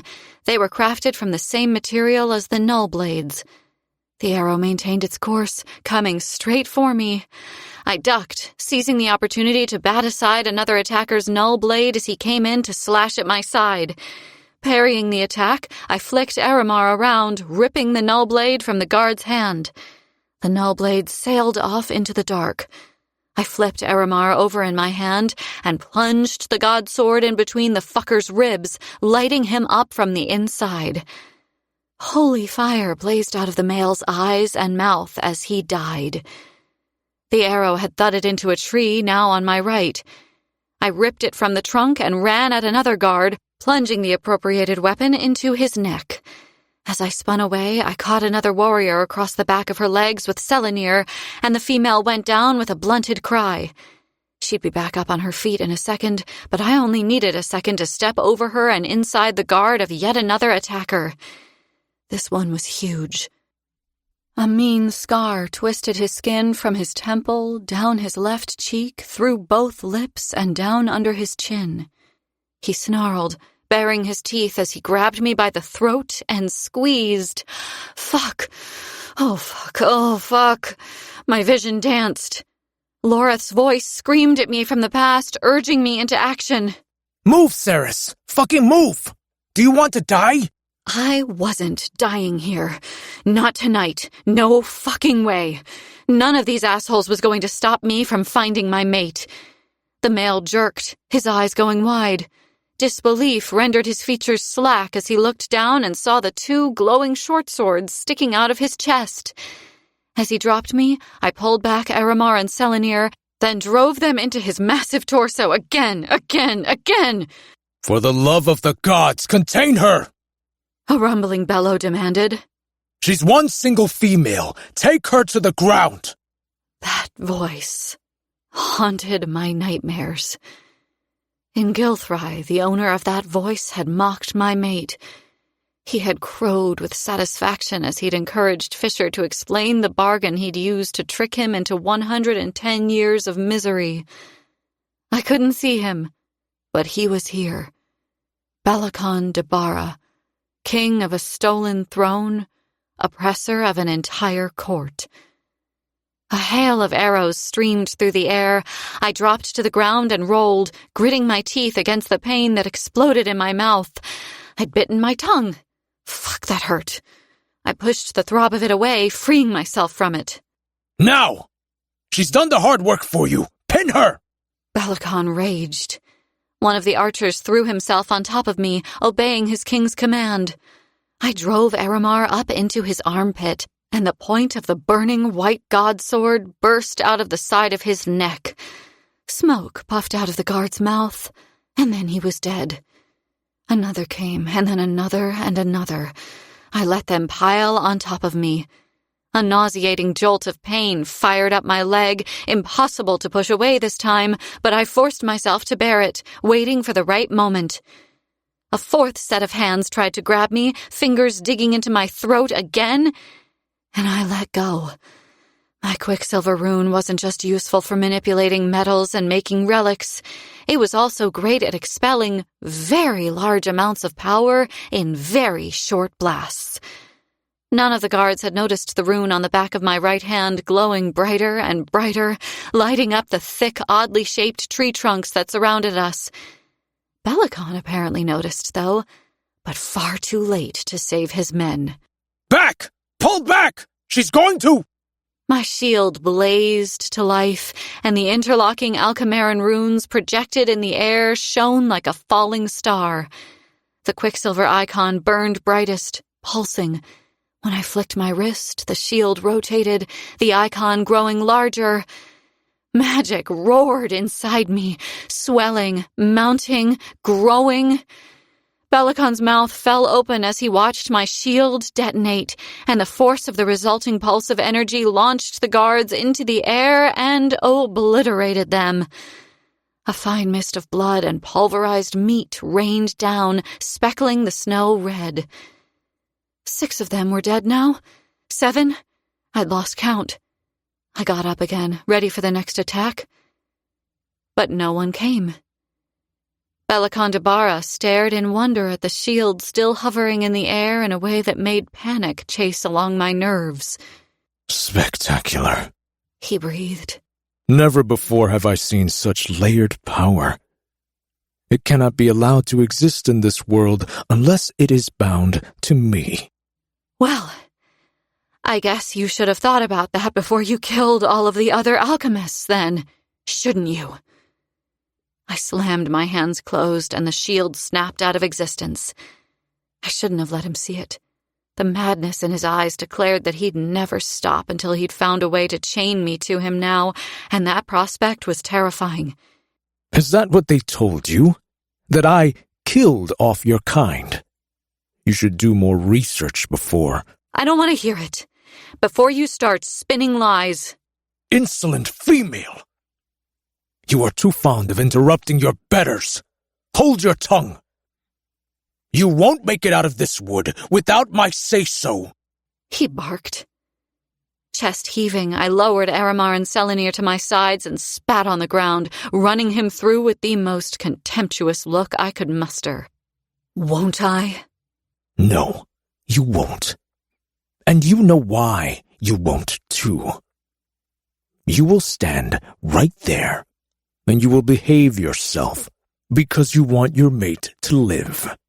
Orias, why don't you show the little alchemist where her precious dog has been spending his time the past few days? Orias, that sniveling, greasy piece of shit. He was here, too? Yes. The rail-thin male stepped out from behind a tree, chin held high as he met my gaze. I warned you, girl. You had your chance. This could have all been much easier, much less painful for you. Fuck you, Orias. Tell me where Fisher is. Off to Orias's left, the Hazraks hovered in the dark, eerily luminescent in the moonlight, watching. Oh, but he's right in front of you, girl. Orias purred. Don't you see? Belakon's seneschal casually stepped to one side, moving out of the way. And suddenly I did see. The woods pitched, the trees seesawing, and a brutal cry cut through the night air. At first I thought the blood-curdling scream had come from one of the Wicker Wood's tortured shades. But then I tasted blood, and I realized it had come from me. I'd screamed so loud that I'd torn my fucking throat open. A monstrous tree stood before me, 50 feet tall, its bark black as sin. A huge rent ran down the center of its trunk, a split in its wood so rotten and foul that it actually looked like a wound. That's where Fisher was, at the center of that wound. The lower part of the tree looked like it had healed around his body. All the way up to his shoulders, in fact, the wood had grown around my mate, caging his body inside it. It had almost swallowed him whole. Fisher's eyes were closed, his eyelashes a stark black ink against his cheeks.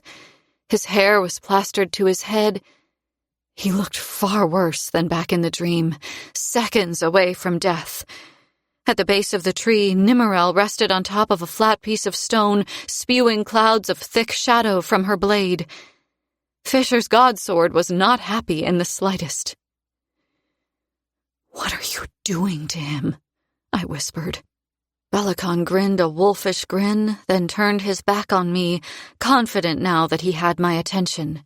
You may recall when we first met, Ceres, that I said this male, this dog, was to face trial for his part in the death and destruction that took place in my beloved city of Gilthry. He fled my palace without my knowledge and then sought harbor in an illegally warded refuge. Since he refused to stand before the court that he serves and gives his account of what happened at Gilthry. "You fucking monster! He didn't have anything to do with those people's deaths," I spat. The trial was conducted without him, and judgment rendered in his absence. Bellicon's grin widened to terrifying, unnatural degrees. As you might have guessed, he was found guilty of mass genocide. Why he would have killed so many of his own people remains a mystery, he said, a false airiness in his voice. But as a just and fair king who cares about the welfare of his subjects, there was only one thing for me to do. He fixed me in his gaze then, his expression going blank, and I saw the cold, evil thing inside him, peering out from behind his rheumy eyes. I sentenced him to life imprisonment, of course, here, in an oubliette. What is it doing to him? Why is it trapping him like that? I hated the panic in my voice. I hated the way it shook. Tell her, Orias, Bellicon said in a bored voice. The alchemist will learn eventually, and it's better for us if she understands her predicament sooner rather than later. Orias, bootlicker that he was, bowed until he was bent double at the waist. Certainly, Your Majesty. He rose and set about explaining. You might assume that you are surrounded by trees right now, but you would be wrong. These are no ordinary trees. They were once a clan of dryads, self-righteous and arrogant as they were. They took it upon themselves to stand up to one of the northern witch clans. No one really remembers why. That doesn't matter. What matters is that they lost their feud and suffered the consequences forthwith. The witches cursed the dryads and turned them into these prisons. They were damned to find no solace or comfort in the daylight that they worshipped, and instead were doomed to feed only on the suffering and misery of others. The witches transformed the dryads into everything they abhorred. And here they still stand today, fueled by the fear and the never-ending pain of those they house inside of them. They keep their prisoners alive, you know. Their relationship becomes symbiotic. It's fascinating, really. Enough, Orias. I think she understands now. Bellicon intoned. His seneschal stopped speaking, falling into an even deeper bow than the first. To me, the king said, "These dryads are on my land. They exist at my discretion. They obey me in everything, and in return, I keep them fed. Try to cut this one down or hack your mate free, and it will kill him in an instant. They've turned into spiteful things over the years." He laughed. I have to admit, I admire their ability to inspire such fear into their captives. Sometimes, if you place your hand against their trunks, they'll show the symphony of terror they are conducting inside the minds of those they harbor within. Let him go, I seethed. You know Malcolm's horde killed the people of Gilthry. Fisher had nothing to do with it. Fisher has been nothing but trouble since the moment he was born. And the only way I will suffer him to live is like this, where he can't stir up my people and cause any more trouble. He will remain here until I am satisfied he no longer poses a threat to my crown. He will stay here, he repeated, until I have seen you bow before the Fearin stone, and you have rendered yourself oath-bound into my service. You will accept this without complaint, and after you have proven yourself to me, become my tool to wield. Eventually, in a couple thousand years, I may set him free. This is the only way he lives, girl. Belicon sneered. Make your peace with it. I would not make my peace with it. Never in a million years. But Belicon didn't know that. He thought he had me cornered with nowhere to go. I nodded to the godsword still churning out black smoke on the stone at the foot of Fisher's prison. And Nimmerel? I asked. What happens to Fisher's godsword while he's trapped inside this prison for thousands of years? Belicon's gaze was feverish as it fell upon the sword in question. Since Kingfisher stole what was rightfully mine and took solace when he fled the palace, it's only right that I take his godsword from him. Soon the oubliette will consume your mate. When the dryad encapsulates him fully, it will not kill him, but he will enter a state very much like death. The bond between God's sword and male will be broken, and Nimmerel will be mine. A gratifying justice, I think. With such a legendary God sword in my hand, I will bring those who refuse to bow before me to their knees by force. For the good of Ivelia. His words died on his lips. Wait, what are you doing? I had used the time while he was speaking to press Aramar and Selenir together. The short swords had become one again, reforming solace. The singular sword was far bigger than was comfortable for me, but I could wield it just fine. And I was going to need 2 hands for what was coming next. He isn't staying in that thing. It was a statement, a simple fact. Arias barked out harsh laughter, though he shuffled his feet.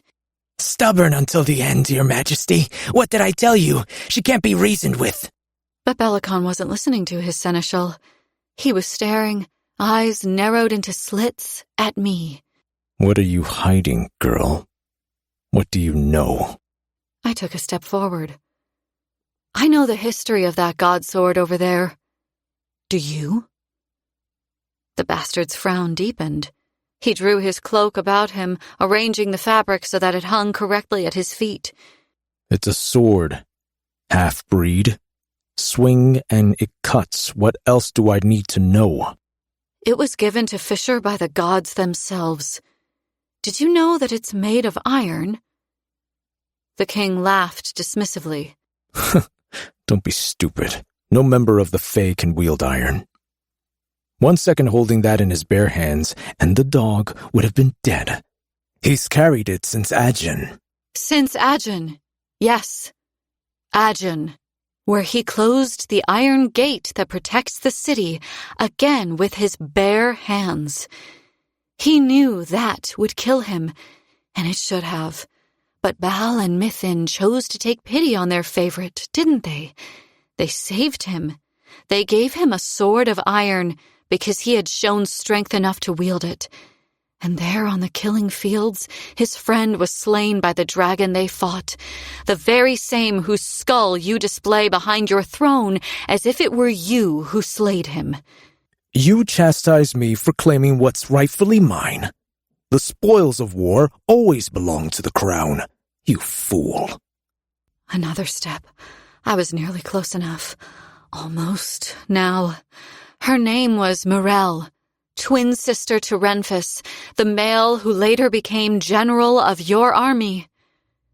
Wrinkling his nose, Bellicon shook his head. Am I supposed to feel something? How am I supposed to remember everyone who falls in service of their king? I didn't even know the male had a sister. I swallowed down the bile that rose up the back of my throat. She died screaming.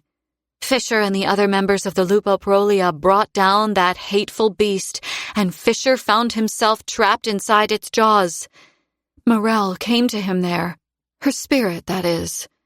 She bound her soul to that blade so she would always be with her friends. That's why he named the sword that. Ni Morel.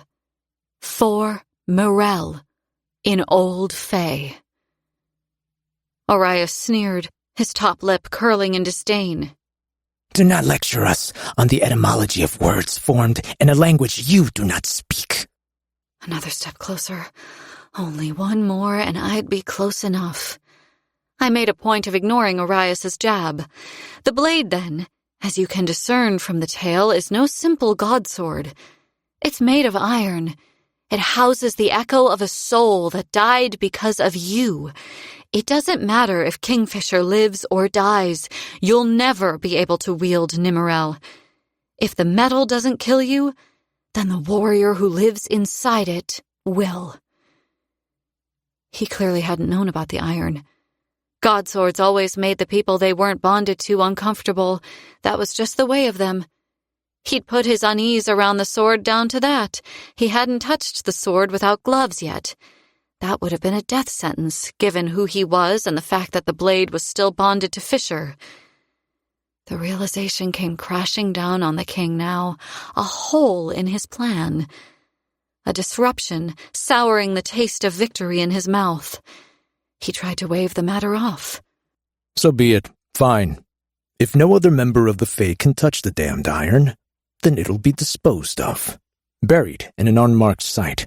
Thrown into a chasm. It will be forgotten. And you will make me a new godsword. There is one, I interrupted. Orias's mouth flapped, his anger over the fact that I'd spoken over his precious king evident. Bellicon just sighed. One what? One other who isn't affected by iron. Pray enlighten me. Who? Me. I called the sword, and the sword came. I sent up a fervent prayer as Nimmerel shot up from the stone at the foot of the tree and flew through the air. Please don't kill me. Please don't kill me. Please don't fucking kill. The sword slammed into my bare palm, and the wicker wood stood still as I closed my hand around the hilt of the mighty Nimmerel. A brief, unpleasant shockwave traveled up my arm, but then it was gone. There was no voice in my head, no chiding from the small thread of quicksilver it contained, nor from the gods who had made it, nor the warrior who possessed it. The faintest smell of juniper tickled the back of my nose. I heard distant, playful laughter on a breeze that wasn't there. And then, simultaneously, the godsword in my left hand formed a pillar of blazing white, and the godsword in my right erupted with a wall of shadow and smoke. For the first time in Evelian history, a godsword had entrusted itself into the hands of someone it wasn't bonded to. Because Kingfisher loved me. I had come here to save him, and that was good enough for his sword. Impossible, Bellicon whispered. But of course it would seem impossible to him. A heart ruled by hatred and fear could not experience miracles.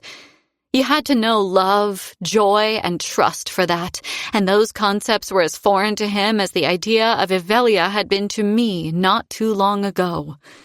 He's dead. The second you touch the Dryad with either of those swords, he's dead. Belicon shouted. The swords aren't for the Dryad, Belicon. I spun them end over end, trailing light and shadow. They're for you. I'd experienced the male's power back in the throne room of the Winter Palace. I'd felt like crawling out of my own skin. Again, I'd witnessed it in Gilthry when Fisher had run him through with Nimmerel and the male had not died.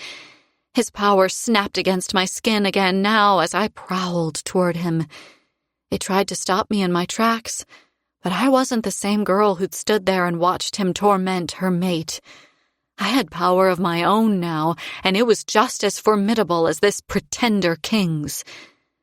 With every step I took toward him, overcoming the shield he'd thrown up around himself, Belicon's eyes widened.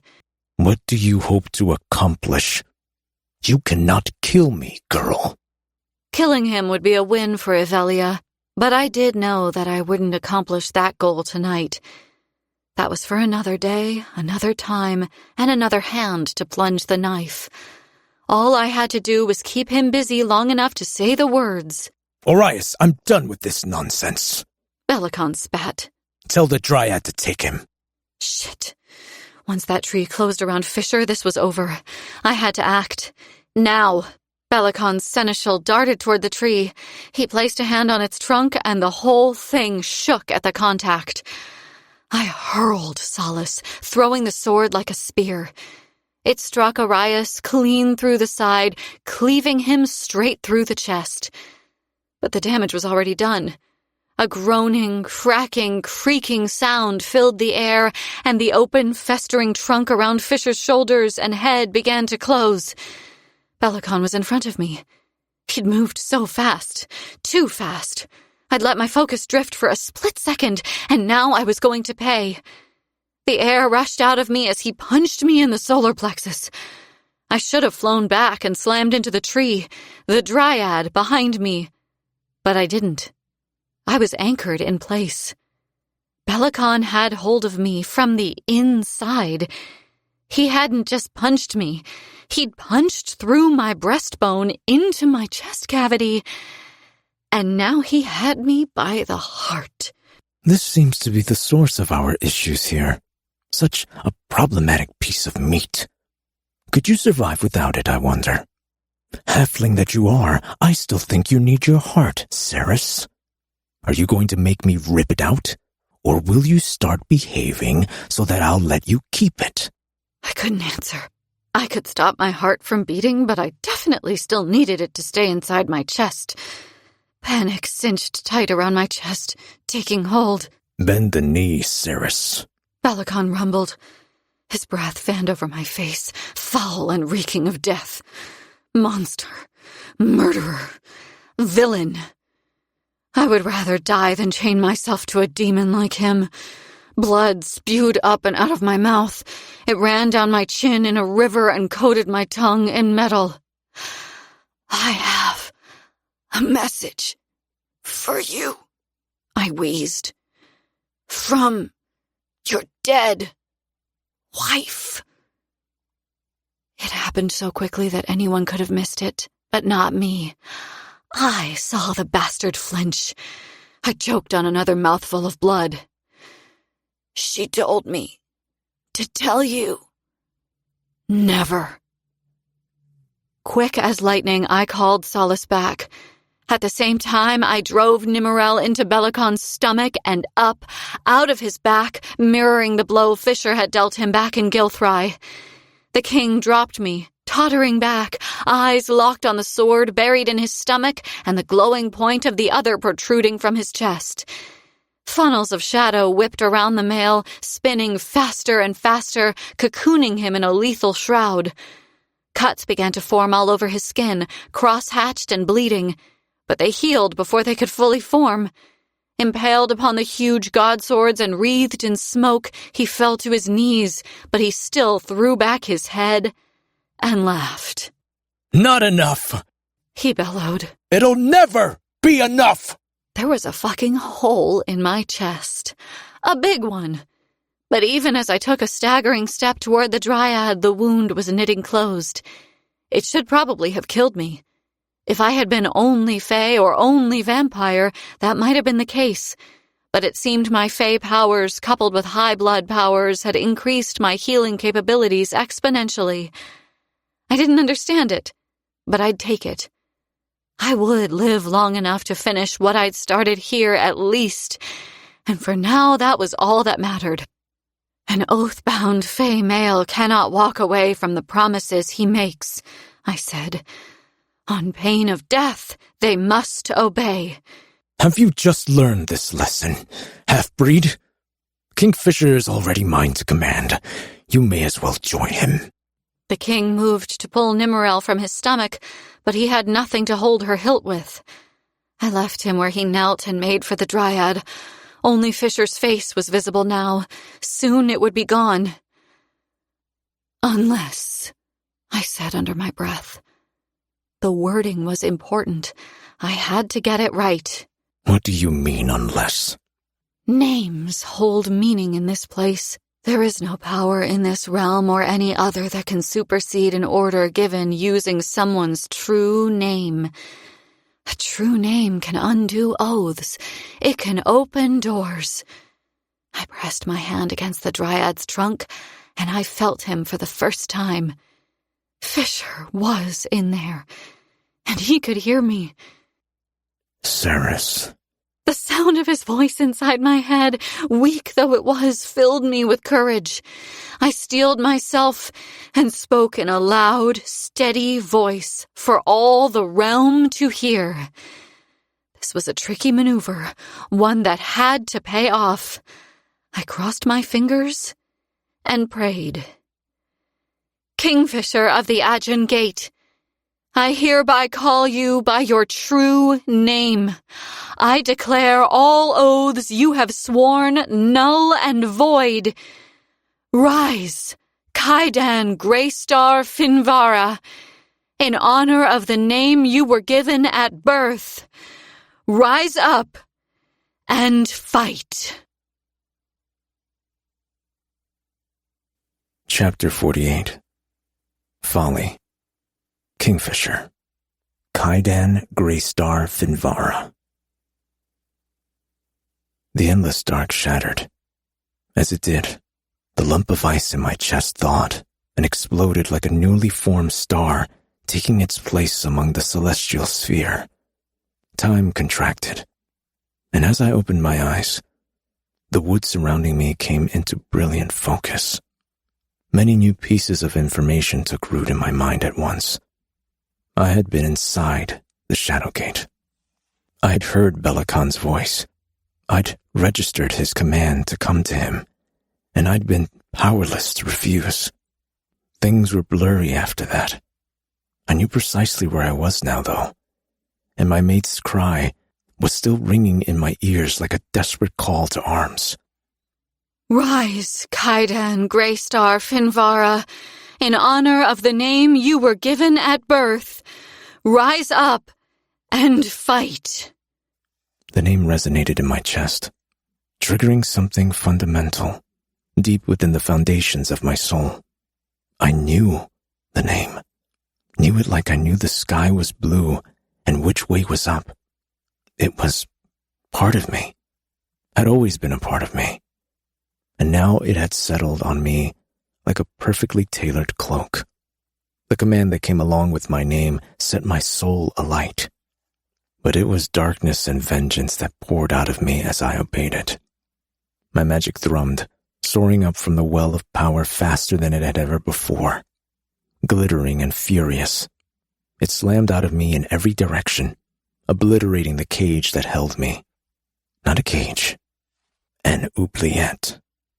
Shards of decaying wood fired through the air like shrapnel. The air filled with smoke, and when it cleared, the first thing to emerge from the destruction was my mate. Was I really seeing this? She'd come for me, by herself. Her hair was wild, her blue eyes wide as saucers, full of defiance and shock. Her mouth and jaw were painted red with blood, the front of her fighting leathers too. When she saw my growing panic, she shook her head, running to close the last few feet between us. It's okay. It's nothing. I'm fine. Bellicon. Oh, I'd already seen him. The bastard was kneeling in the churned-up snow with not one but 2 god swords spearing him through the chest. They weren't enough to kill him, but the iron in Nimmerel was leeching his power. That alone was keeping him on his knees. He was dressed as if for a great celebration. His thick, chocolate-brown ermine cloak was of the highest quality, though obviously ruined now thanks to the god swords.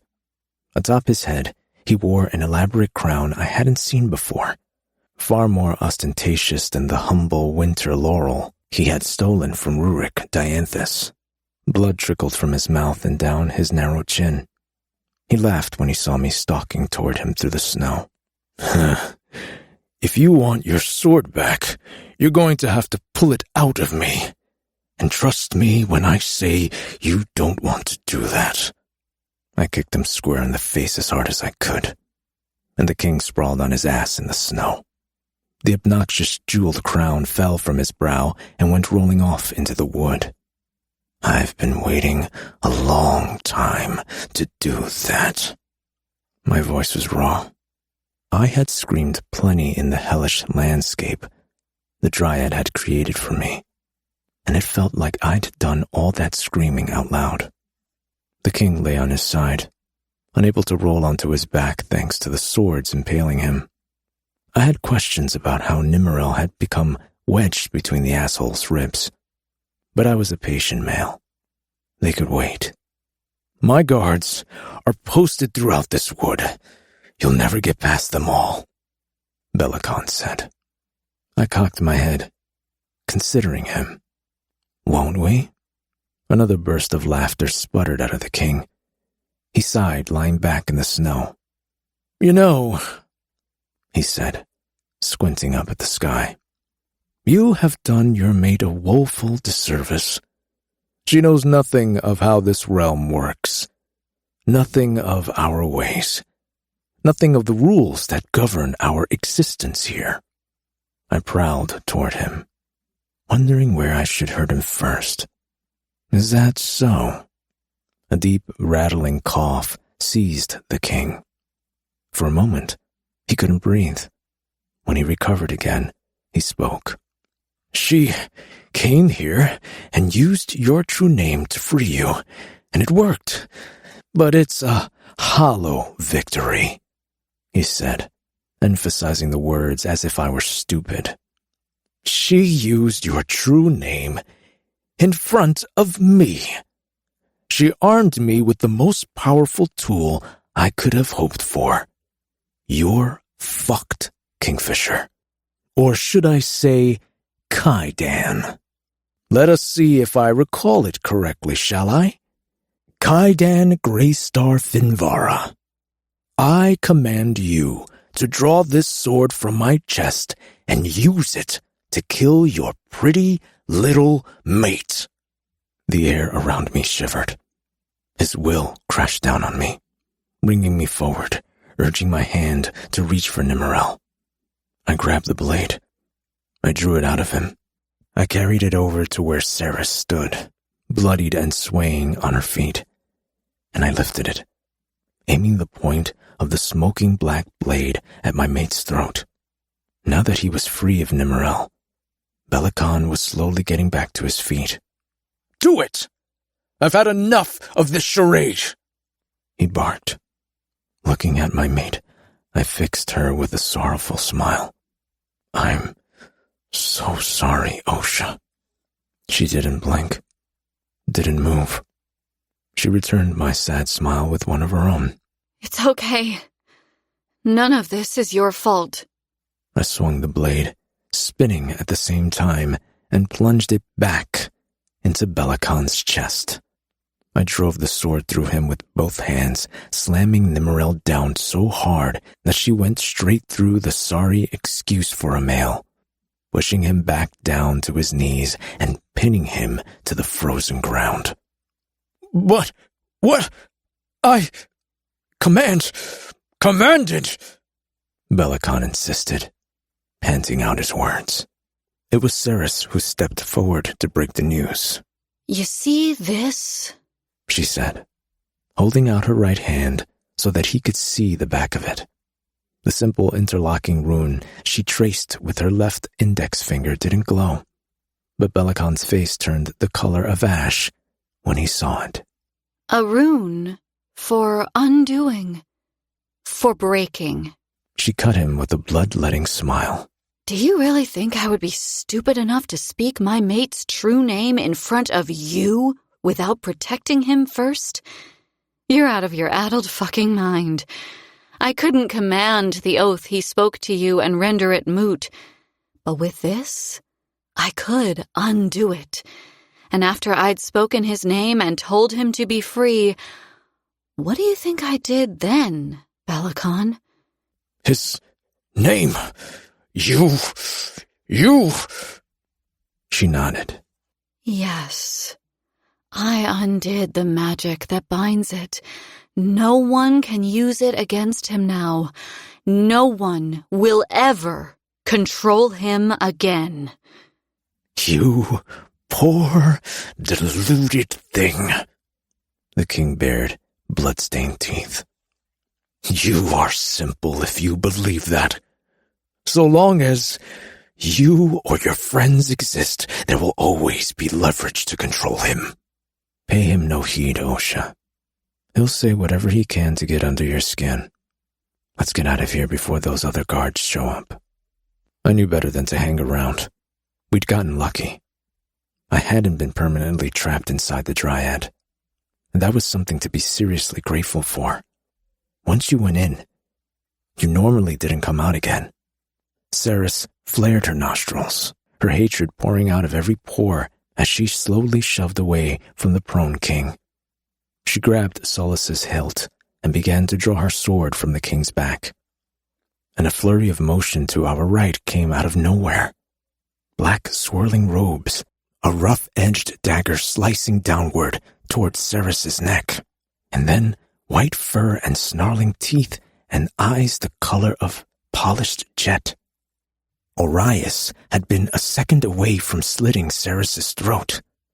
But then there was Onyx. The little fox raced out of the shadows and launched himself at the seneschal's face. He snarled and scratched, sinking his teeth into the thin male's jaw and cheek. Demon dog! The seneschal growled. He clawed at Onyx's fur, trying to get a hold of it. I thought you were dead! Onyx, no! Ceres was gone before I could stop her. She left Solace buried in Belicon's chest. She had the dagger I'd given her weeks ago. It was in her hand by the time she reached the male, who was cursing fitfully as he tried to shake off the fox. Canines, sharp as needles, sank into Orias's wrist. The male let out a howl of pain. The fox had saved Ceres. He had already done enough. Ceres sank the dagger I'd gifted her into Orias's side, burying the Fae steel deep. I sent out tendrils of smoke at the same time, lashing the piece of shit around his ankles.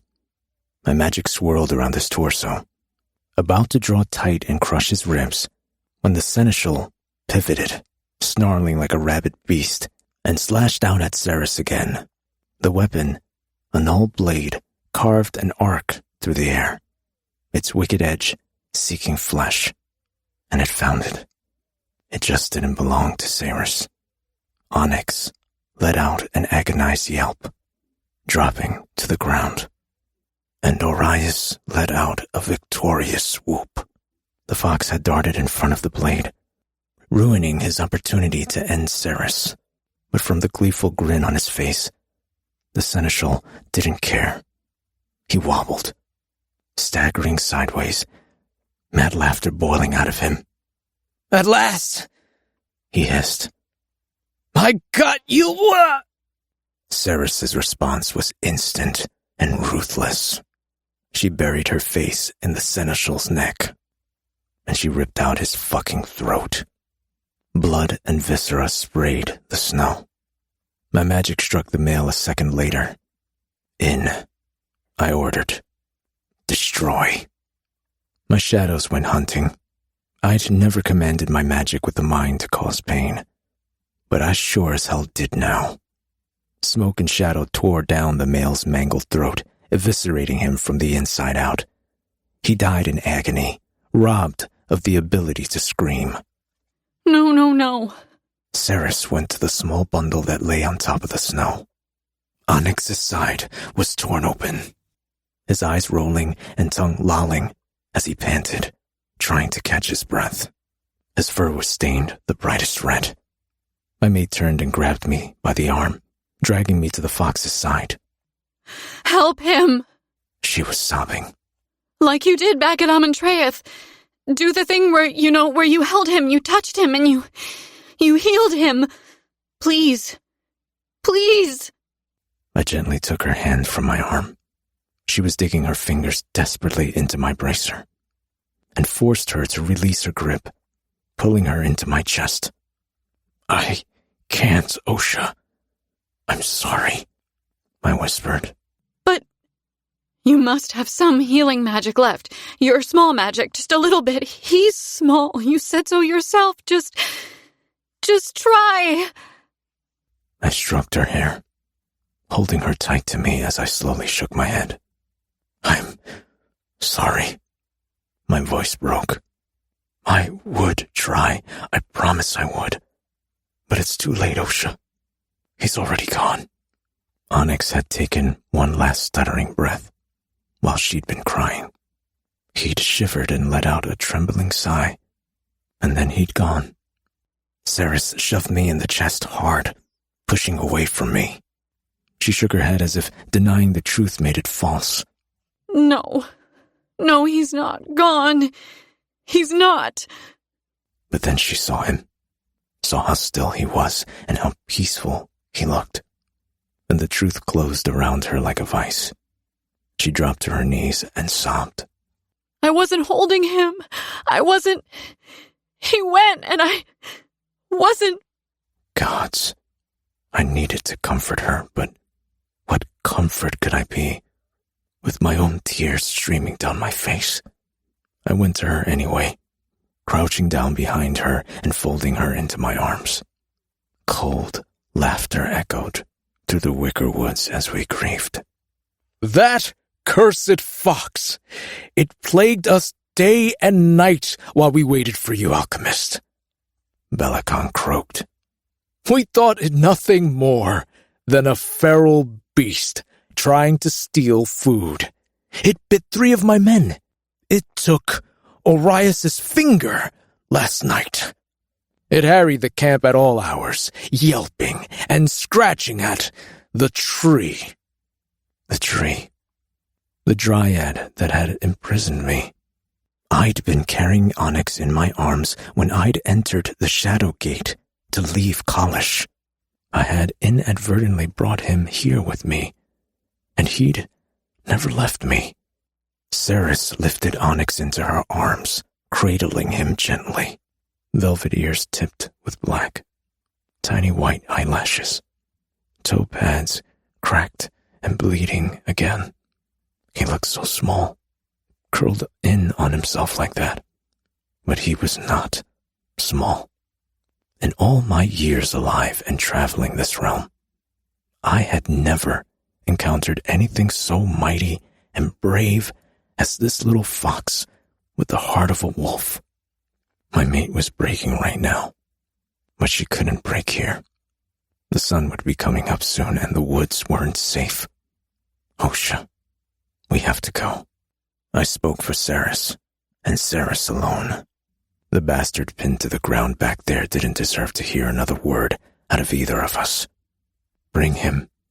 We will honor him. There's always a price for this kind of folly, Bellicon called. Allow weakness into your heart, and it will break you. My anger crystallized at those words. I needed to keep myself together for Ceres, but gods alive, was this bastard making it hard. I took my mate's hand and got her to her feet. I would carry her if she couldn't walk. But first, I stood before the male who caused my father's death, who had tormented me even from my youth, who had murdered my mother, who had stolen an entire court and sacrificed its people for sport. A male I was no longer oath-bound to. He regarded me with impassive eyes, as if bored by my presence now. You know, the moment you pull out this iron, you're doomed, don't you? Once I have access to my magic again, I'll call my guards. You can only get so far. I will follow you wherever you go, and I will end you both. I guess I better do something to improve our chances of escape then, hadn't I? I called on a shadow gate, forming it behind me without looking. The portal pulsed as it snapped open, and my shadows began to spin. Come on, Osha. Take solace. I should have worded it differently.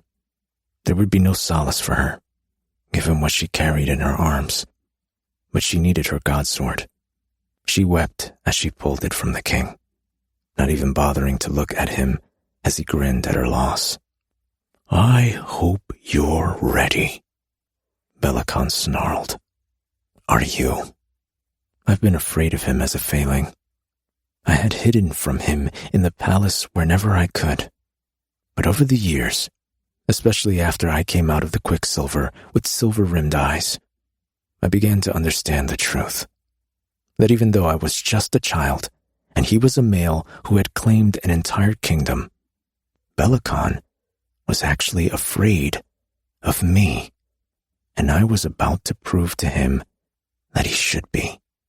There was still one place that he couldn't follow me, and it just so happened that we had to go there anyway. It was the only way if we were going to stop this rot. I'd refused the plan out of hand at first, but we didn't have that luxury anymore. I took hold of Nimmerel and counted down from 3, 2, 1. The blade's edge juttered along bone as I wrenched it free. Bellicon moved, instantly free of the iron that deadened his magic. But I hadn't stopped moving either. I brought Nimmerel up, sweeping the sword around my head, and then flattened the blade, swinging it around with all my might. She cut clean through Bellicon Debarra's neck and severed his head from his body in one fell swoop. The sheer force of the blow sent his head spinning off into the trees, where it hit the ground and bounced away into the dark. He wasn't dead. Whatever dark magic ran through his veins would save him from the scent. I knew that. But being beheaded would sure as hell make it harder for him to call on his men and come chasing after us. Chapter 49. When We Need Them Most. Ceres. One shadow gate turned into another, and then another and another. My head swam as we leaped between them, barely taking 3 steps after exiting one swirling portal before Fisher called another into existence and pulled me through it. 500 leagues. That's how far we could travel without Bellicon sensing Fisher's magic and following us. But by the 12th shadow gate, I'd had enough.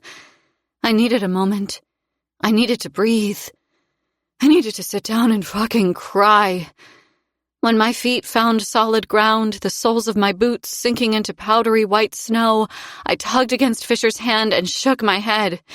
Enough, I pleaded. Please. He drew me to him and hugged me fiercely, his heart thundering behind his chest plate. It's okay, Osha. We're here, he said. I didn't give a fuck where here was. I sank down into the snow, and I ran my fingers through Onyx's thick fur, hating the way that he was growing cold. I should have listened to you, I whispered, back at the Winter Palace when you said he'd make a terrible pet. He wasn't supposed to be around any of this. He was supposed to be free. I sniffed, wiping my nose with the back of my hand.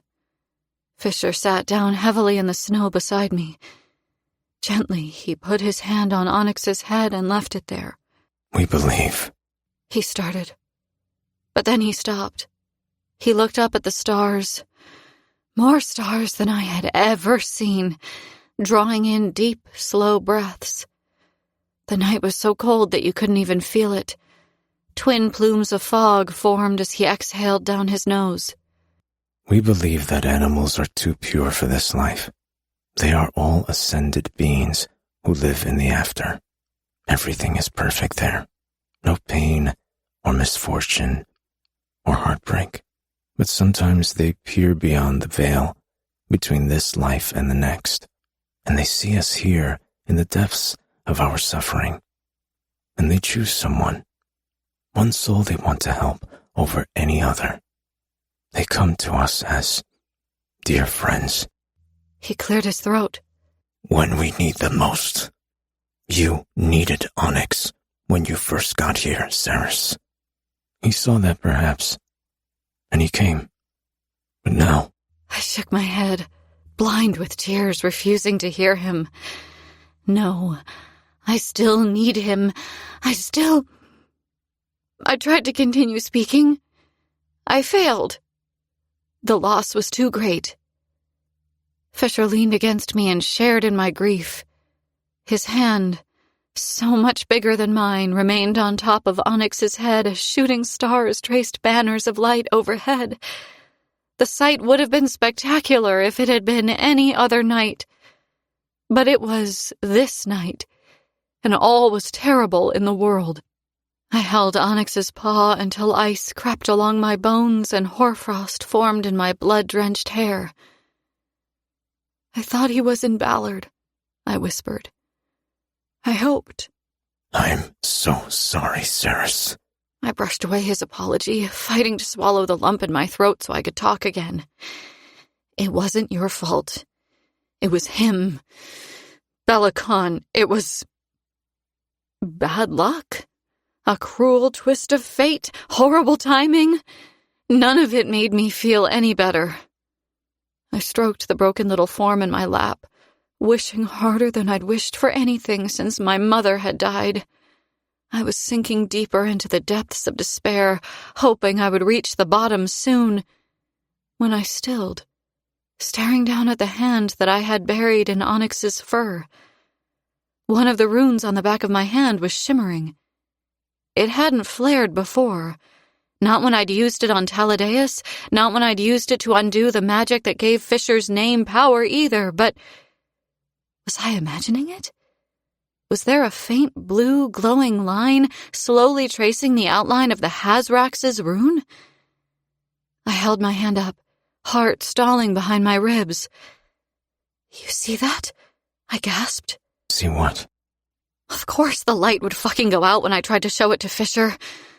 I bit on my bottom lip, staring at my hand, willing it to reappear. Nothing happened. I knew what I'd seen, though. It had been there. My mind wouldn't play tricks on me just because I wanted something badly. It just wouldn't. Here, take him a moment.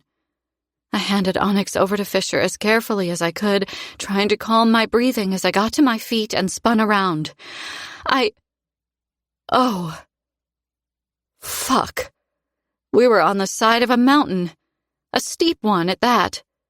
At the top of the slope we sat on, an entire city lit up the night, its 2 white towers so tall that I had to crane my neck back to find the top of them.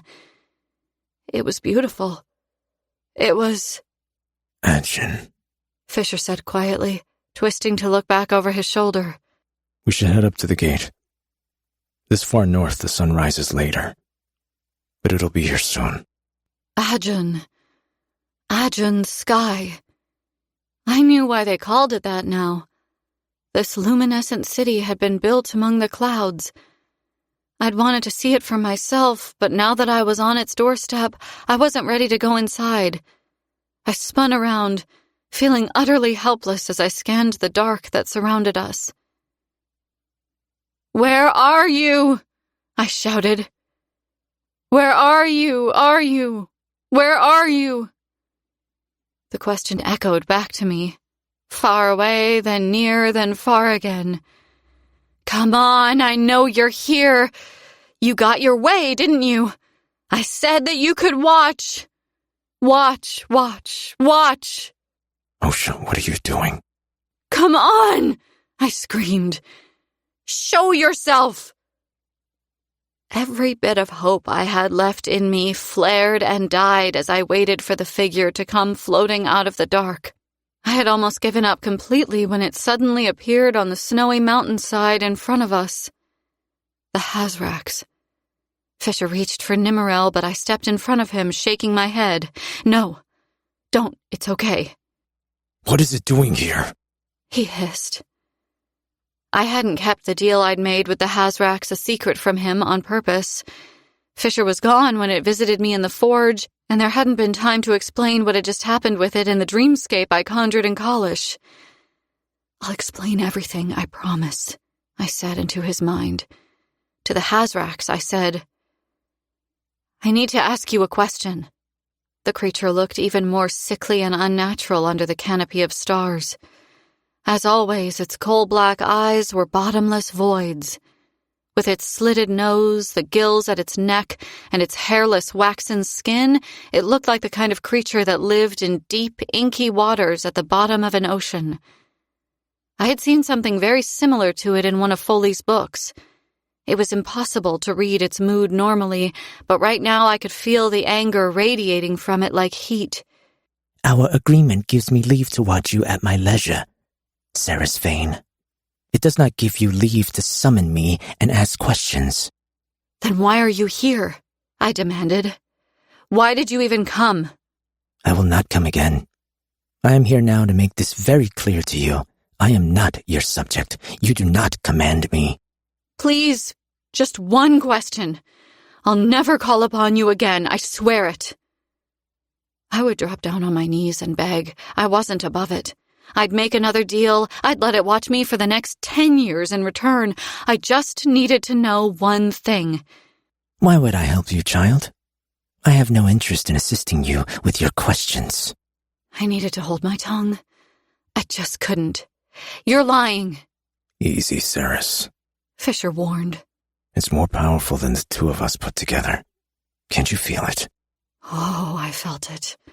The Hazrax's power flooded the air with electricity and the distinct scent of ozone. The creature was only just taller than your average Fey male, it was true, but the reek of strange magic that rolled off it was so strong that it turned my stomach. But what else could I do?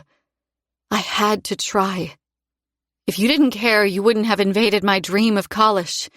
You wouldn't have told me that I needed to change my favor. The Hazrax pondered this silently.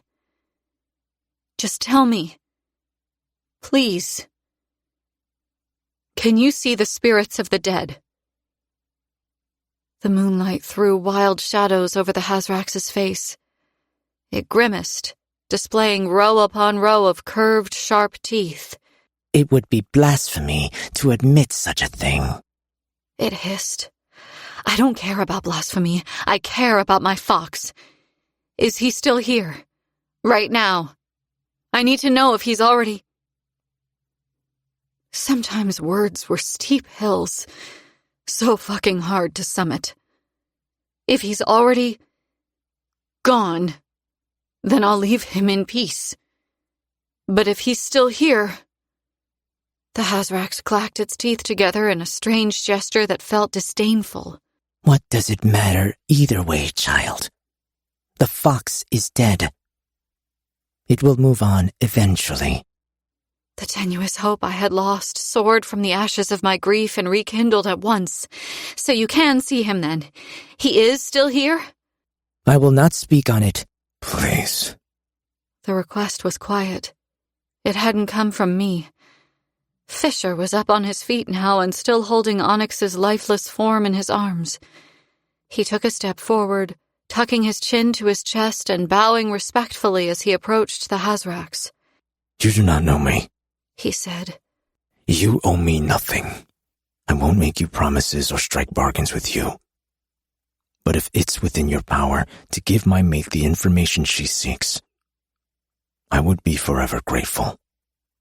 I'm sure that means little to you, but fine. The former Lord of Midnight didn't look at Fisher. It continued staring at me. If it means so much to you, then I will answer your question. But in return for a question of my own. Anything. Ask.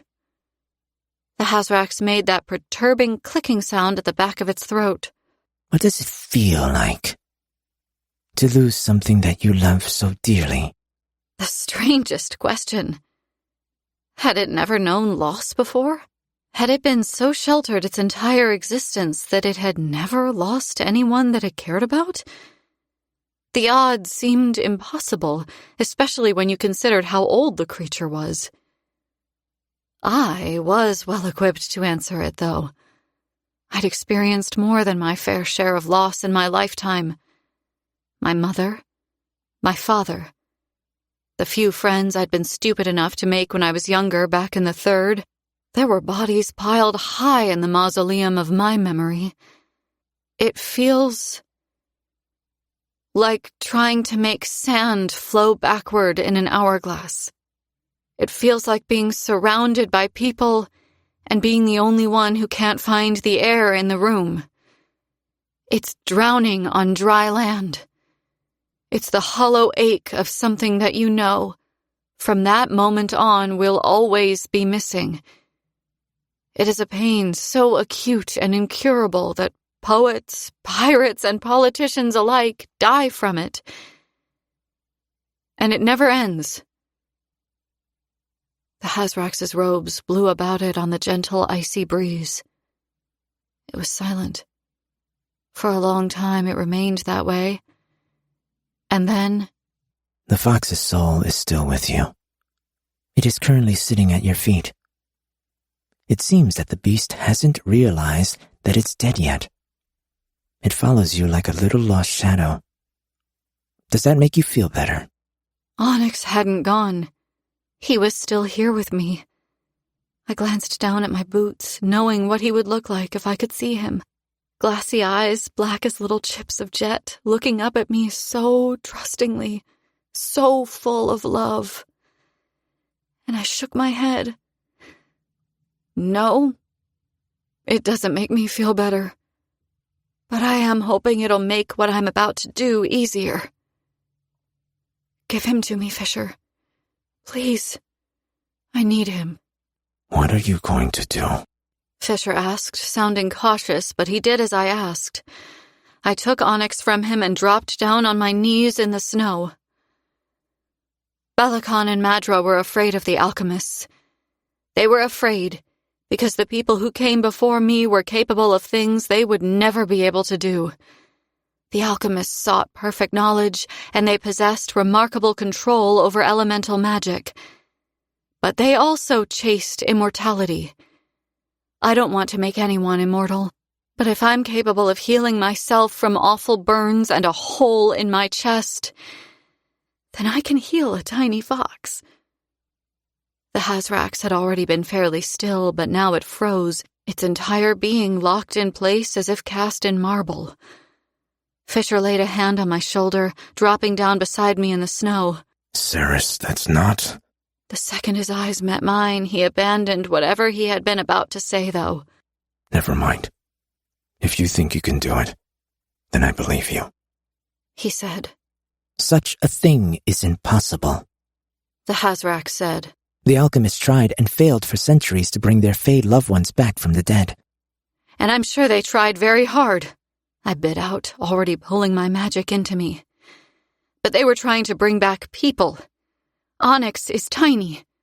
I know I can do it. The reserve of energy inside me flooded and brimmed over. I kept on drawing my magic to me regardless, the words Taladeus had spoken to me once in his office at the Fool's Paradise playing on a loop inside my head. The fact that your hands are healed now, after the damage I just witnessed, implies that you also have regenerative magic, physical magic, power over the body. At some point you might be able to heal others with your abilities. No amount of magic can cheat death, the Hazrak said in a pitying tone. That's true. I held up my hand for the Hazraks to see, the faint glimmers of light that had returned and were trailing around the outline of the rune it had given to me. But with the gift you gave to me, I'm betting I can undo it for a moment. You want to undo death? It said disbelievingly. I do. My magic was making me dizzy now. Such a tide of it poured into me, gaining momentum, saturating my entire being. I let it come, welcoming it in, allowing it to fill me until the rush of it felt almost unstoppable. All of this for a fox, the Hazrak scoffed. Speak to her, child of shadow. Make her see sense. She'll kill herself before she revives the animal. I wanted to tell Fisher not to stop me, but the power relaying around my body was too great now. I couldn't find the clarity to speak, not even into his mind. Fisher's hand pressed into the small of my back, strong, warm, comforting. I waited for the words of common sense to come. Fisher spoke with resolve. He isn't just a fox. He's family. And if Sarah says she's going to save him, then she's going to. Such blind faith. In her? Yes. Fisher answered. And if she dies while trying to accomplish this fool's errand? I felt my mate's shrug. It's her life to spend. Her decision. I will respect it. The sheer volume of power was starting to hurt now. It clawed at my insides as if my body were a cage and it wanted to get out. I wouldn't be able to hold it for much longer. I concentrated on splitting it down the middle. I called on a part of myself that I'd never reached for before, on a rune I didn't even have yet, and I fucking hoped with every last part of me that this would work. Look at me, child, the Hazraks ordered. All magic has its limits. If you proceed any further, you will shatter the rune I gave you. You will not be able to use it to save anyone else. You will not be able to use it to free your other friends from their oaths, as you freed your mate. I didn't care. There would be another way to free the others. I would find one, make one if I had to. Right now, I was saving Onyx. I could sense the flicker of his spirit there, sitting next to me in the snow, watching me as I held my hands over his cold body. Do it, Osha, Fisher whispered. The Hazrax's rune blazed, lighting up the night.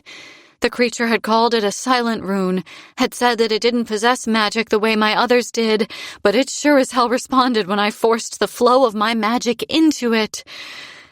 And it hurt. It kept on hurting as my palms swelled with light and poured into Onyx's broken and bloody body. So much magic, a monumental tide rolled through me and kept on going, and I was met with darkness, a nothingness so vast that trying to fill it felt like a ridiculous task. Cold seeped into my fingertips and into my hands.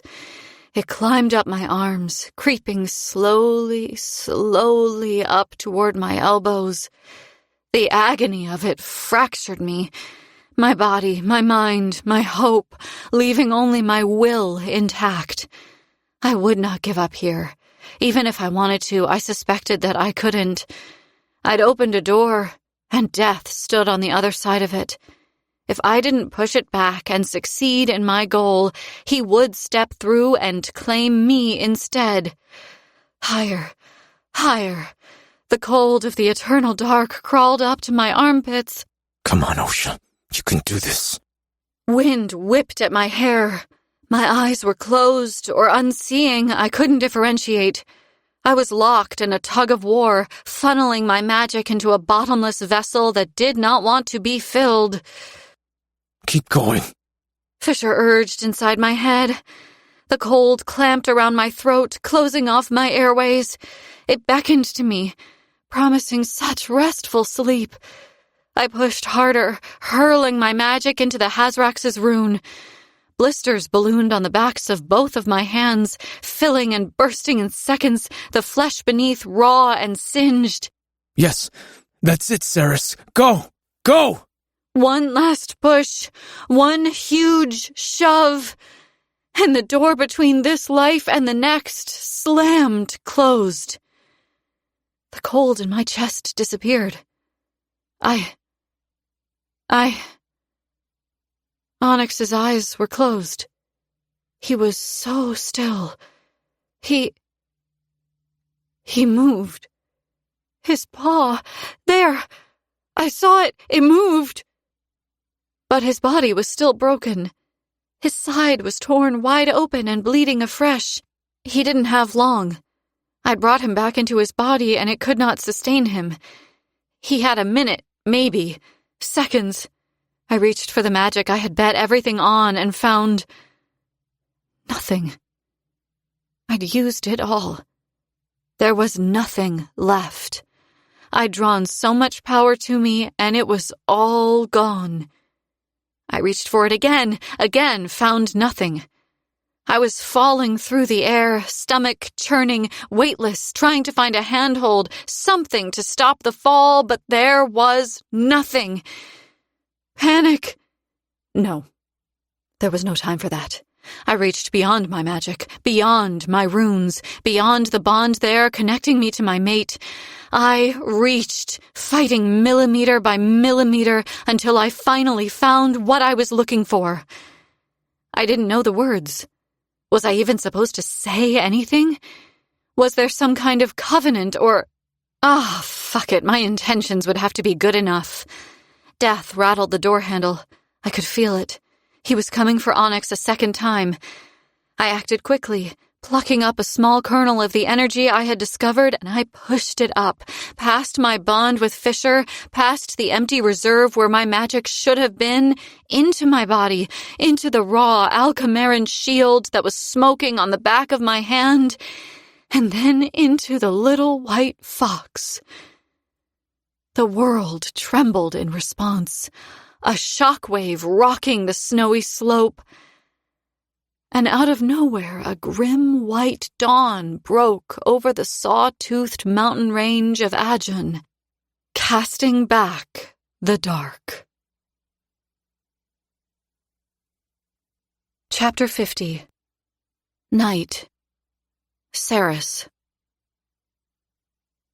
Stargazers, also known as kingfishers, can be found in abundance from the Galarian Mountains all the way down to the coastal cities of Marinth, Bodish, and Inishtar. Many individuals among the Fae, Selkies, elemental sprites, and satyr populations consider the stargazer a symbol of hope. Excerpt from Fae Creatures of the Galarian Mountains, a missing tome from the Royal Libraries of the Winter Palace. Please, please!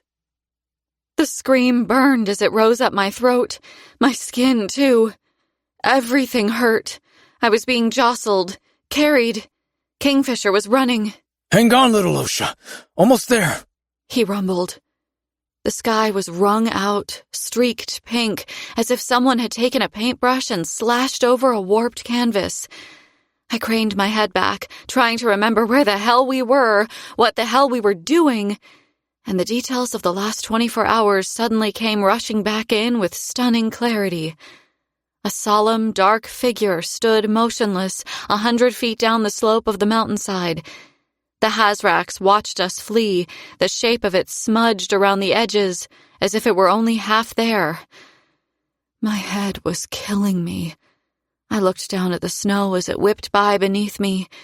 Fisher's boots left deep indentations in the brilliant white carpet, and there were other impressions in the snow, too. Not quite as deep. Much smaller and certainly not Fae. They were paw prints. Lightning swept through me, clearing the haze in my head. Put me down, Fisher. No, you were unconscious. He snarled. Please, I'm fine now, I swear. He wasn't happy about it, but he slowed his run. He hadn't managed to set me down before I heard a chittering squeal, and a small white fox was leaping into my arms. He was alive. Alive! Onyx squirmed so hard I nearly dropped him. He screamed with excitement, his whole body wagging as he licked my chin and my cheeks. His tiny heart battered against his newly healed ribs, pure joy radiating from him as he turned and rained kisses down on Fisher, too. I know, little one, I know. We're happy to see you, too, he said, his voice rough. I stared up at my mate in wonder. It worked. Could I trust this? Was it real? Fisher nodded. It worked. You did it. His expression was breathtaking. Pride and a dash of wonder thrown in for good measure. You accomplished something that's never been done before. And will never be done again, I added, glancing down at my shield. The Hazrax's rune hadn't just faded. It was gone. My other runes were raw, blood oozing from my mangled skin.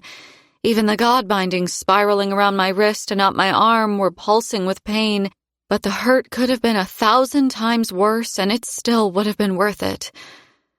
Onyx was alive. He whimpered, frantically rubbing his muzzle against my cheeks and butting my chin with the top of his head. I'd saved him. I'd done it. But the cost... You must think I'm crazy. I didn't even want to look at my mate. But when I did, I found no consternation or anger within the endless green of his striking eyes. He laughed a little breathlessly. Yes, he agreed. You are crazy. You came looking for me. You took on Bellicon by yourself, and you outsmarted him. And you made a costly sacrifice to save a friend. He added. Only a crazy person would have done all that. But I would have made the same choice as Ceres. So I suppose we're well suited. Lo, visitors on the mountain! The cry boomed through the air. It echoed off the faces of the other mountains that crowded around the one on which we stood. Fisher and I turned as one, looking up the slope. I hadn't noticed it before. The monstrous palace of bones protruding from the snow and ice to the right of us on the slope. Arched ribs soaring up to meet the brightening sky, notched vertebrae, the size of small houses. It made sense that the remains of the dragon were still here. Fisher and his friends had slain it and ended its tyranny. Bellicon had troubled himself to claim its head as a trophy, but the rest of it was too big to clear from the mountainside. The Aegean Fae had let the beast's bones rest where they had fallen, and now they formed a megalithic structure almost as impressive as the city of Aegean Sky itself. People were gathering along the parapets of the city. Someone shouted down to us again, waving frantically. Lo! Hurry! They cried. A black tide comes! Fisher twisted automatically, peering down the mountain, and cursed. It took me a second to see what he was seeing. The Hazrax was gone, but farther down the hillside, the dark outline of guards with bows and swords in hand could be seen, scrambling toward us with startling speed. Shit, Fisher hissed. Bellicon. He shouldn't have found us, not this quickly anyway. Come on, we have to go. I didn't need telling twice. I had enough energy to sprint toward the towering black metal gate that encompassed the city. I did not have enough energy to face Bellicon a second time in one day. I sure as hell wasn't losing Onyx again either. I ran like the wind. If the fox knew we were in danger, he didn't seem to care. He chittered and relentlessly licked my face, and he was still doing so when we pitched up in front of the ominous black gates that barred our way into Aegean. They were closed. Hey! Fisher hollered. Let us in! His shout rebounded around the abandoned courtyard on the other side of the high metal bars. Bellicon's guards were gaining ground, still more than 200 feet below, but they were coming. They'd catch up to us eventually. Hello! Fisher bellowed. Hello, hello, hello! Suddenly the black gate jerked. It let out an almighty metallic groan, and very slowly it began to slide. The sound of thick chain feeding through a winch system rattled my bones for a moment, and then the ancient gate began to open. How many souls called Ajin Sky home? From the outside, with its huge recess pushing deep into the mountainside and its glittering towers of quartz and calcite, it looked like it could house thousands, tens of thousands. But only one person calmly descended the stairs that led down into the courtyard and crossed the cobbled stones to greet us. He wore a shit-eating grin that would have put Carrions to shame when he came to a stop before us. You should have told us you were coming, he said, with that warm, lilting accent of his. It's a point of pride for the people of Ajin that these gates should always open to you, brother. Renfis. By the time Belacon's soldiers reached Ajin, we were already moving. Furious shouts boomed beyond the walls, bouncing off stone. The sound traveled strangely through the bitter air. Salvos of magic, blue and green, burst harmlessly against invisible wards that protected the city from attack.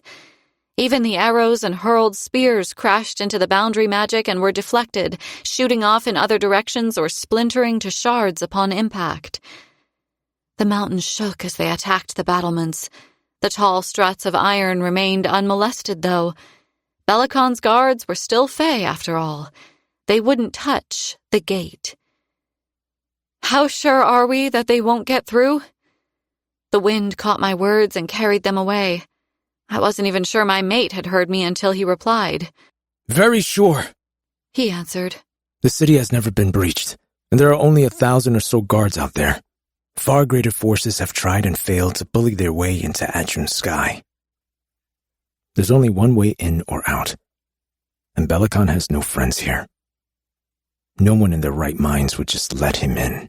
Nevertheless, we should hurry, Renfis said. Time is of the essence. Loreth had explained more of what had happened at Ajin, particularly with Morel, Ren's twin sister. But there had still been more. The city of Ajin was made of stone. Its foundations were robust and deep. The tall, terraced houses that lined its streets were pretty, their ice-adorned fascias glowing a soft pink in the early morning light. Ren hurried ahead of us, though still took time to tousle the hair of Failings with rosy cheeks who ran up to him and tugged playfully at the pristine white cloak draped around his shoulders, marking him as a knight of the Erythian. I'd heard him referred to by that name plenty of times, Renfis of the Erythian. Foolishly, I'd never questioned what the title meant. Now, as he guided us through the mountainous keep, he explained everything that had happened to him after he'd left Kalish, and it all began to make sense. The Galarians listened, thank the gods. They were already making preparations when I left them. I was almost at the border of the forest. I would have reached Ballard inside a day at the rate I was traveling. But the second I hit the foothills of the shallow mountains, I felt a searing, burning sensation in my chest. It knocked the air right out of me, and I fell from my horse. Thought I was being attacked. I figured I triggered some kind of ward, but... He shook his head.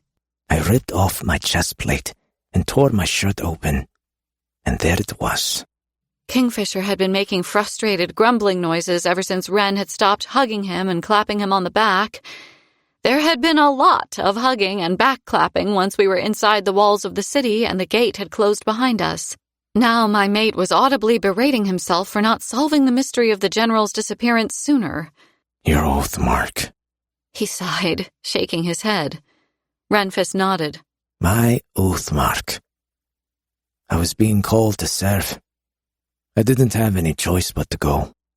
I followed Renfis up a narrow set of stone steps cut into the face of the mountain, doing my damnedest not to look down or slip and fall on the treacherous ice.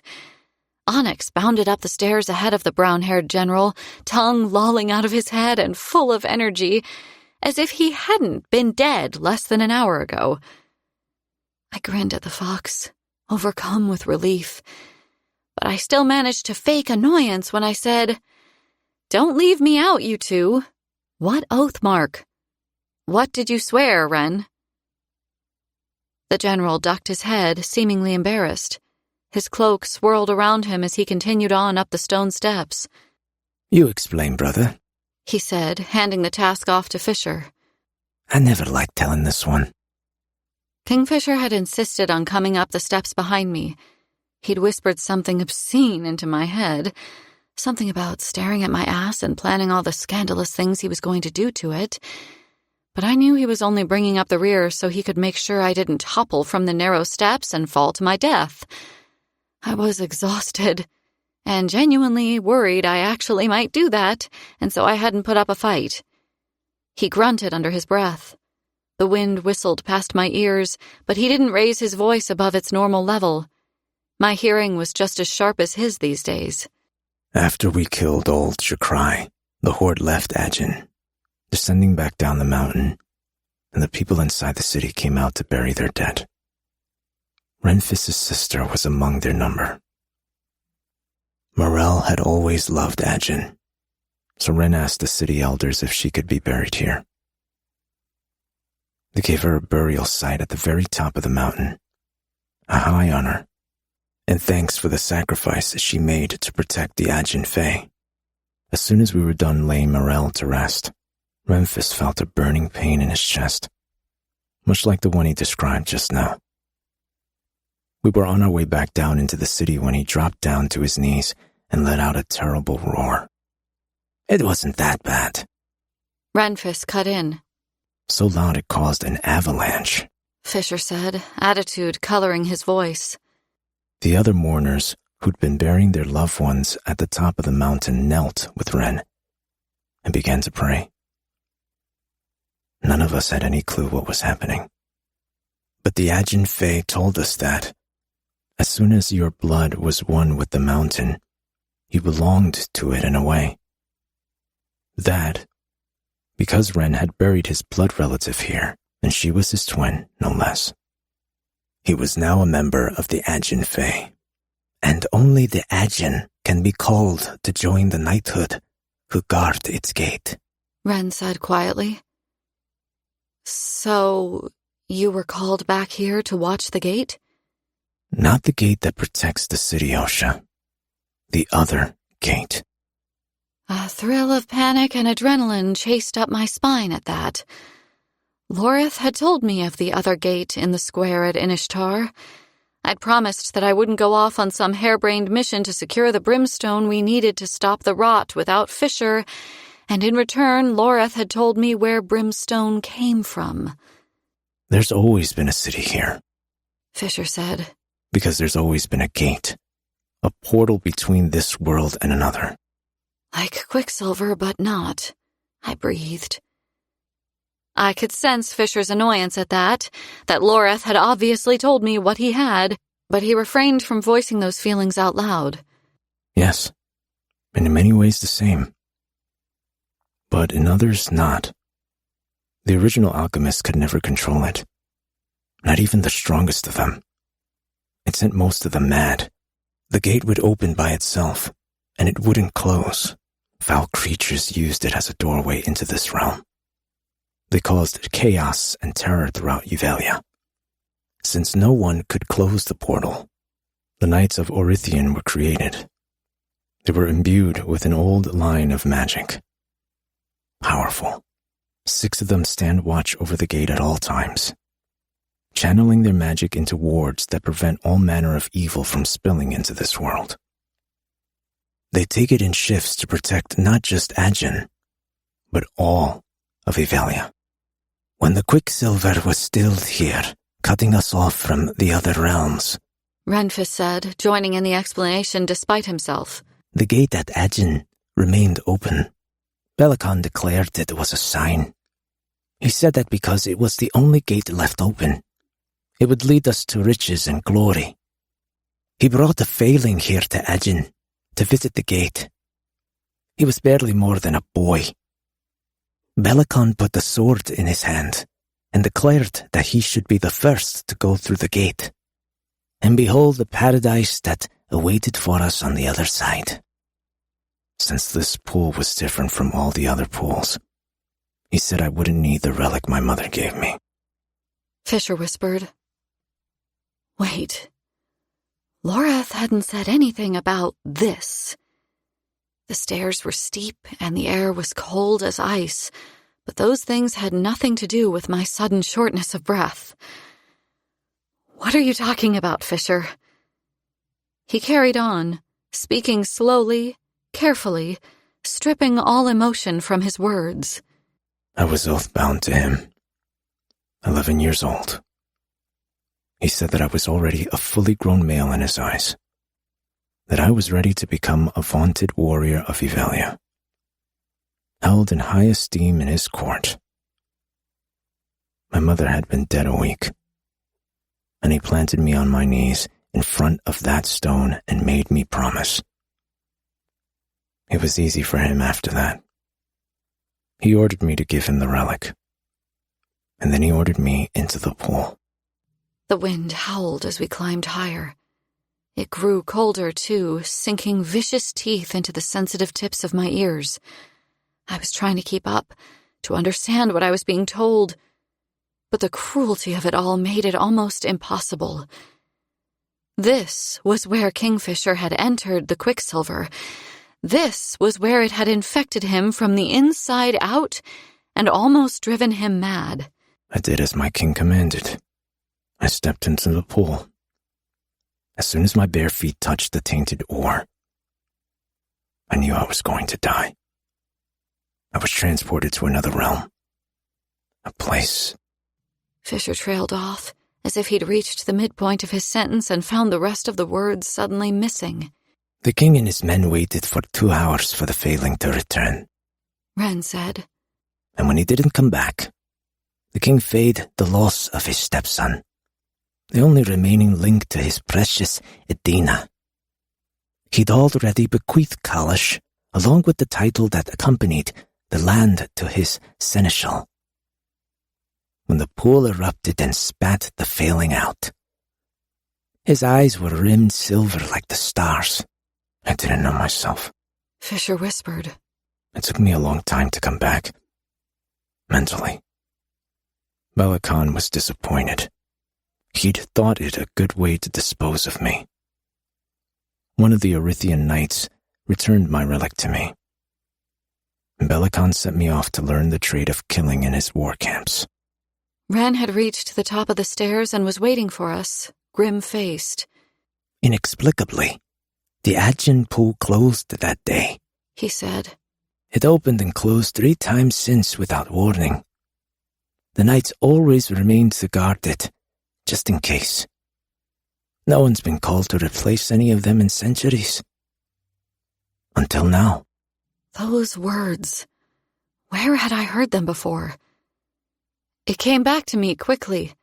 Back in Kalash, in Everlane's room, Fisher's sister had thrashed and shook on the bed, and that awful, dead voice had risen and come forth from her mouth. The gate is open. It cannot be closed. The gate is open. The gate is open. It opened again, didn't it? I whispered. Wren nodded, resting a hand on the hilt of the sword that hung at his hip. It did, and the beast that crawled through it killed all 6 knights on watch and dragged their bodies back through with it when it left. I was summoned as a result.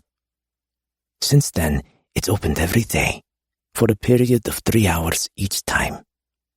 We've been recording the timings. We've been waiting. Waiting?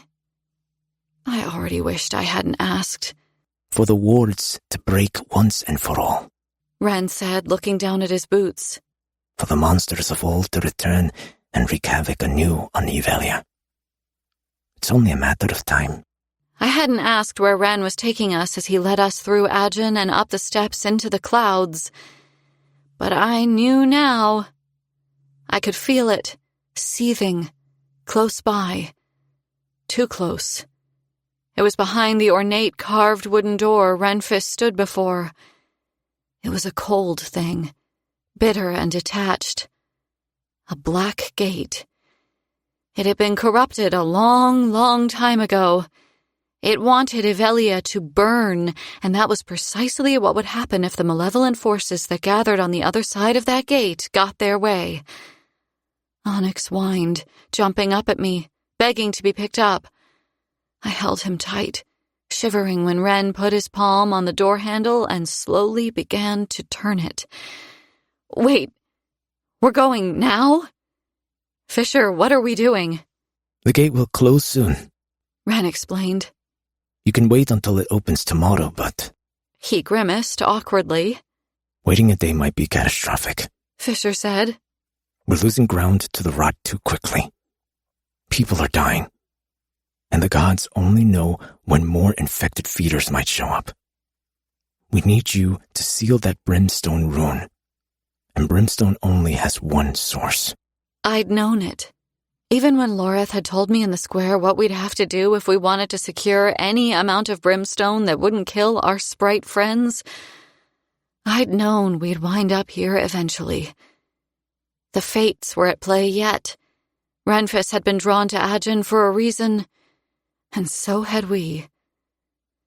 Fear lashed tight around my chest and squeezed. Fisher's eyes softened a little, as if he could feel it crystallizing like ice in my veins. He placed a reassuring hand in the small of my back. But if you're not ready... I have to be. I didn't say any more. Didn't need to. Wren hadn't had a choice, neither had Fisher.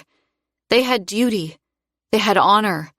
They did what they needed to because it was the right thing to do. I would do the same. And you? Wren asked, turning to his friends. Are you sure about this? There'll be consequences. More sacrifices to be made. Solemnly, Kingfisher bowed his head. But no. Even as I watched him, something shifted in my mind. He wasn't Kingfisher anymore. He was Kaidan. Undeniably, the name fit him. It was like discovering the long-lost, missing piece of a puzzle, like snapping it into place to complete an image, and finally seeing and understanding it in its entirety.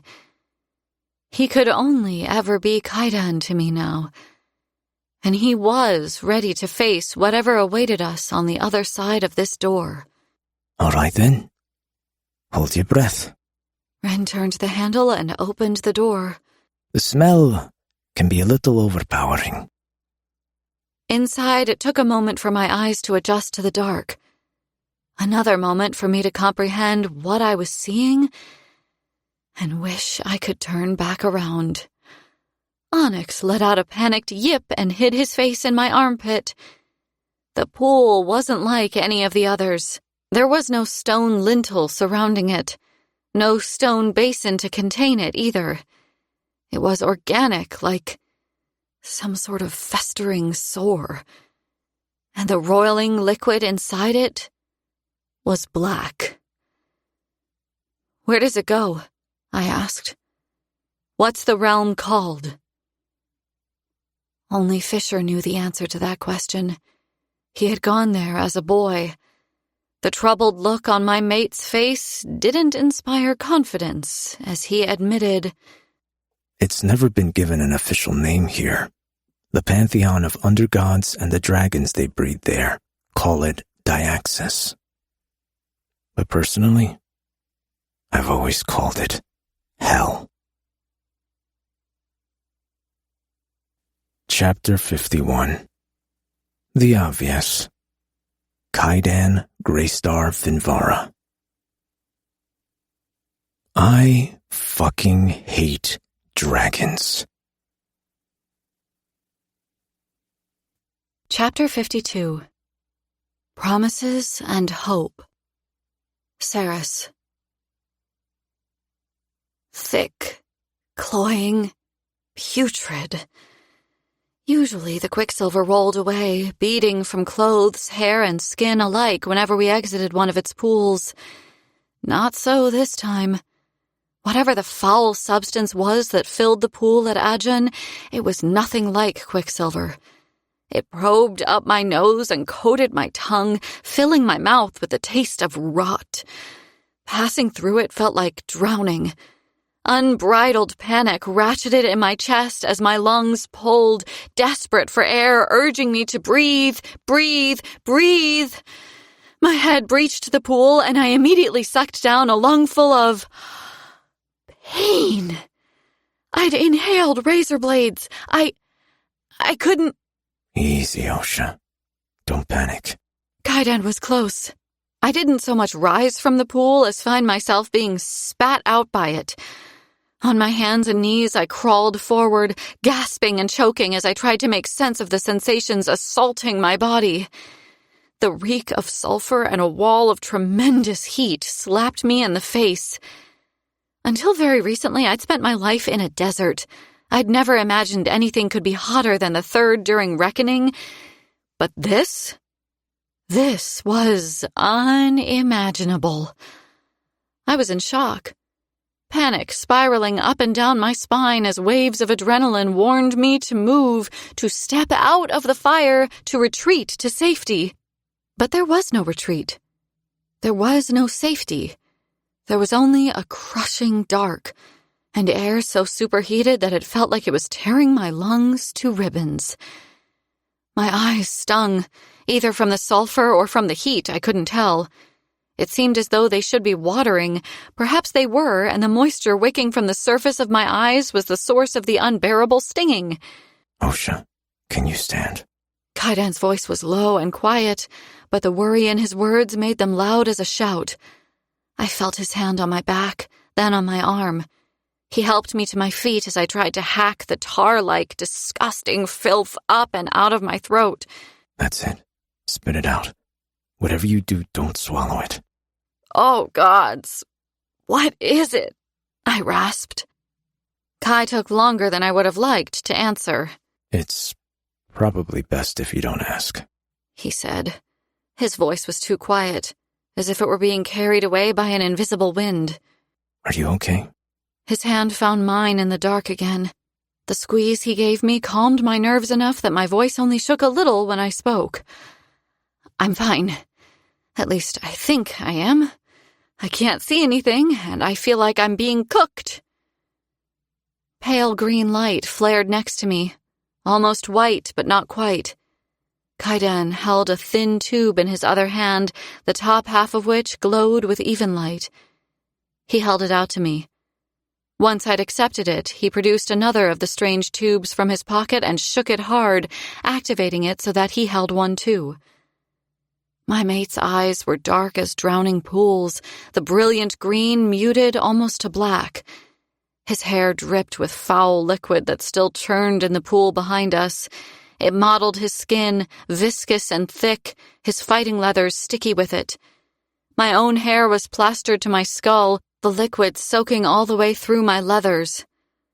I would have taken that fall into the lake outside Gilthry all over again, broken ribs and everything, if it meant that I could wash this filth from my body. It wasn't right.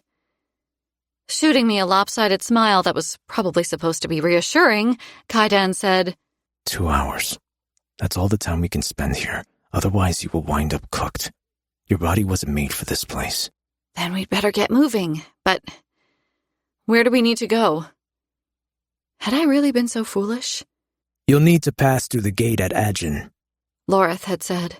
You'll need to bargain with the creatures there for access to their brimstone.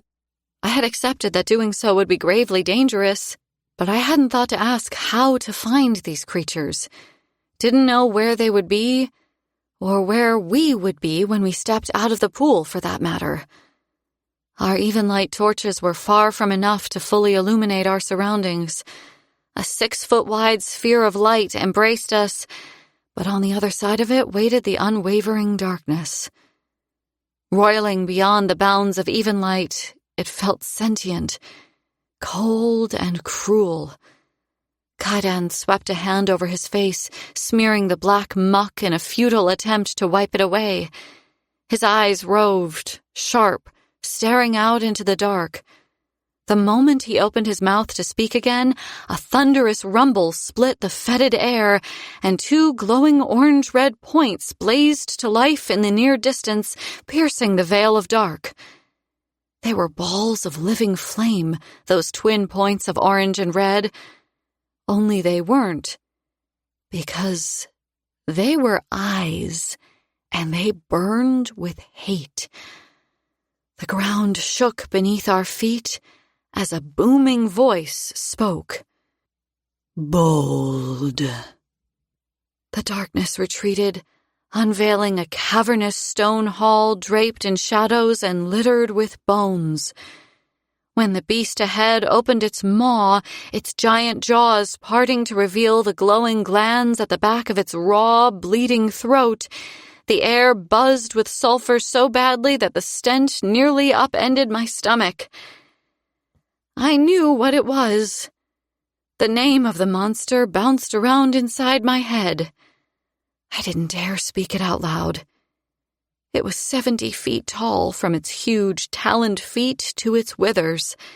Its long, articulate neck was stooped thanks to the rough rock ceiling. The gods only knew, possibly feared how tall it might have been if it was able to rise to its full height. My breath stoppered in my lungs as I took it in. Flashing scales of gold? No, black. It was hard to tell given that the beast itself was the only source of light. A horned ridge protruded from its wide, bony head like a crown. Enormous, bulky wings were tucked tightly into its sides, and its teeth. They were 3 feet long and jagged, like the edge of one of Elroy's saws. I had been filled with awe at the sight of the massive skull that had loomed behind Belicon's throne at the Winter Palace, but it hadn't translated. Not truly. Just how big the rest of the creature would have to be to warrant a head that monstrous? I understood now, and I was afraid. The temperature climbed, fresh waves of sweat breaking across my brow and evaporating as the dragon slowly propped itself up on taloned elbows and then pushed itself up from the ground. Bold indeed, it rumbled. Don't run. Kaidan's warning was fortuitously timed. I'd been considering it. The noxious pool was right behind us, still open. How many seconds would it take to turn and dive back below the choppy surface? 2, 3 at most? From the edge in my mate's voice, any amount of time wouldn't be long enough. Out of the corner of my eye, I watched as Kai slowly reached over his shoulder and drew his blade. Should I? He gave a single, firm shake of his head. Don't touch your swords. If it takes umbrage with anyone, let it be me. Don't move, Osha. Just stay exactly where you are. Smoke rolled off Nimmerel, thick and angry. If the dragon cared, it was impossible to tell. Like a dog waking from a long nap, it shook its giant head, sparks flying from its flared nostrils. The horns atop its head smashed awkwardly into the rough-hewn rock, and a large section of the ceiling sloughed away and came crashing down around the beast, rock turning to shrapnel where it struck the ground. Run, my heart urged. What in all 5 hells are you doing, Fane? Fucking run! I stood my ground, boots firmly planted, heeding Kaidan's command. 2,000 years have I lived. Never has a meal walked straight into my mouth. The dragon snarled. Its mouth didn't move. The words were spoken out loud. The walls wouldn't have quaked so terribly otherwise, but it must have formed its words differently to Fae and humankind. Its tongue, forked and blackened, darted between its teeth, as if it was tasting the air. I'd seen plenty of dune asps do this back in Zilvarin. I'd never seen a snake lick a mouthful of yard-long yellowed teeth, though. You are not of this place. We are not. The hall rang with Kaidan's voice. Clear and steady, he didn't sound afraid. I sensed his fear, though. He didn't try to shield me from it. Where from? I know the name of your home. The dragon interrupted. Do not speak it out loud. It seemed to gather, pulling back, its neck arching and tucking into its broad, gleaming chest. The temperature in the ancient hall rose a degree or two. Why have you come? It demanded. We... The other must speak. Me. I was the other. For some reason it wanted me to answer. But I wasn't as practiced an actor as my mate. Kaidan's hand tightened around Nimmerel's hilt. The blade was kicking out so much smoke that it almost drowned out the light cast by our torches. Was it Kaidan's worry bleeding into his god sword? Or was it the spark of Ren's sister that still resided in the blade, concerned for me? Don't give it much. Kaidan warned. Tell it we need to speak to. I hear you, boy. The dragon snarled. There is no dark corner where you may hide your whisperings from me. Boy? How old was this thing that it would consider Kaidan a boy? And disturbingly, it could hear us speaking directly into each other's minds? Could it hear our thoughts, too? I hear the grindings of the gears that drive the universe toward destruction. I hear all. I know. Its tongue probed between shattered teeth, flickering back and forth in the air. All. The stone floor was formed of hexagonal tiles covered in husks and dried leaves and all kinds of debris. When the dragon spoke, the ground rocked so hard that the tile in front of me cracked into 3 pieces. The beast breathed rancid smoke as it slowly advanced. You know nothing, name-breaker. Your mind is too young to even know itself. You're right. I felt my pulse everywhere. In my fingertips, the roof of my mouth, at my temples. I was going to throw up, for fuck's sake. My very first confrontation with a mythical beast, and I was going to lose the contents of my stomach like a fucking coward. I would not piss myself. No. I am young, but at least I'm not hiding in the dark, waiting to do my master's bidding. Ceres. This time the warning was immediate. Out loud. Kaidan's tone suggested he thought I had lost my fucking mind, and maybe I had. Maybe a little madness was what it would take to make it through this situation alive. Who knew? But trying to approach this from a sane person's perspective was beyond me. A sane person would never have stepped into that pool. What master do you claim rules me, girl child? The dragon hissed. Loreth hadn't told me who ruled Diaxis when we had spoken of this place. Ren hadn't either, as he'd led us up the winding stairs toward our death. Maybe they didn't know the name of the god who ruled these dark, dead halls, or maybe they didn't speak his name because, as I knew all too well, to speak a name gave it power. But Kaidan spoke it now, his voice flat and cold. Styx, Lord of the Charred Eyrie, King of Dragons. He is your master. He is the one you must obey. The dragon had been creeping forward, lithe and sinuous. It was too big to conceal its approach, though. It stopped dead now, snarling at Kaidan's declaration. Who are you to speak his name?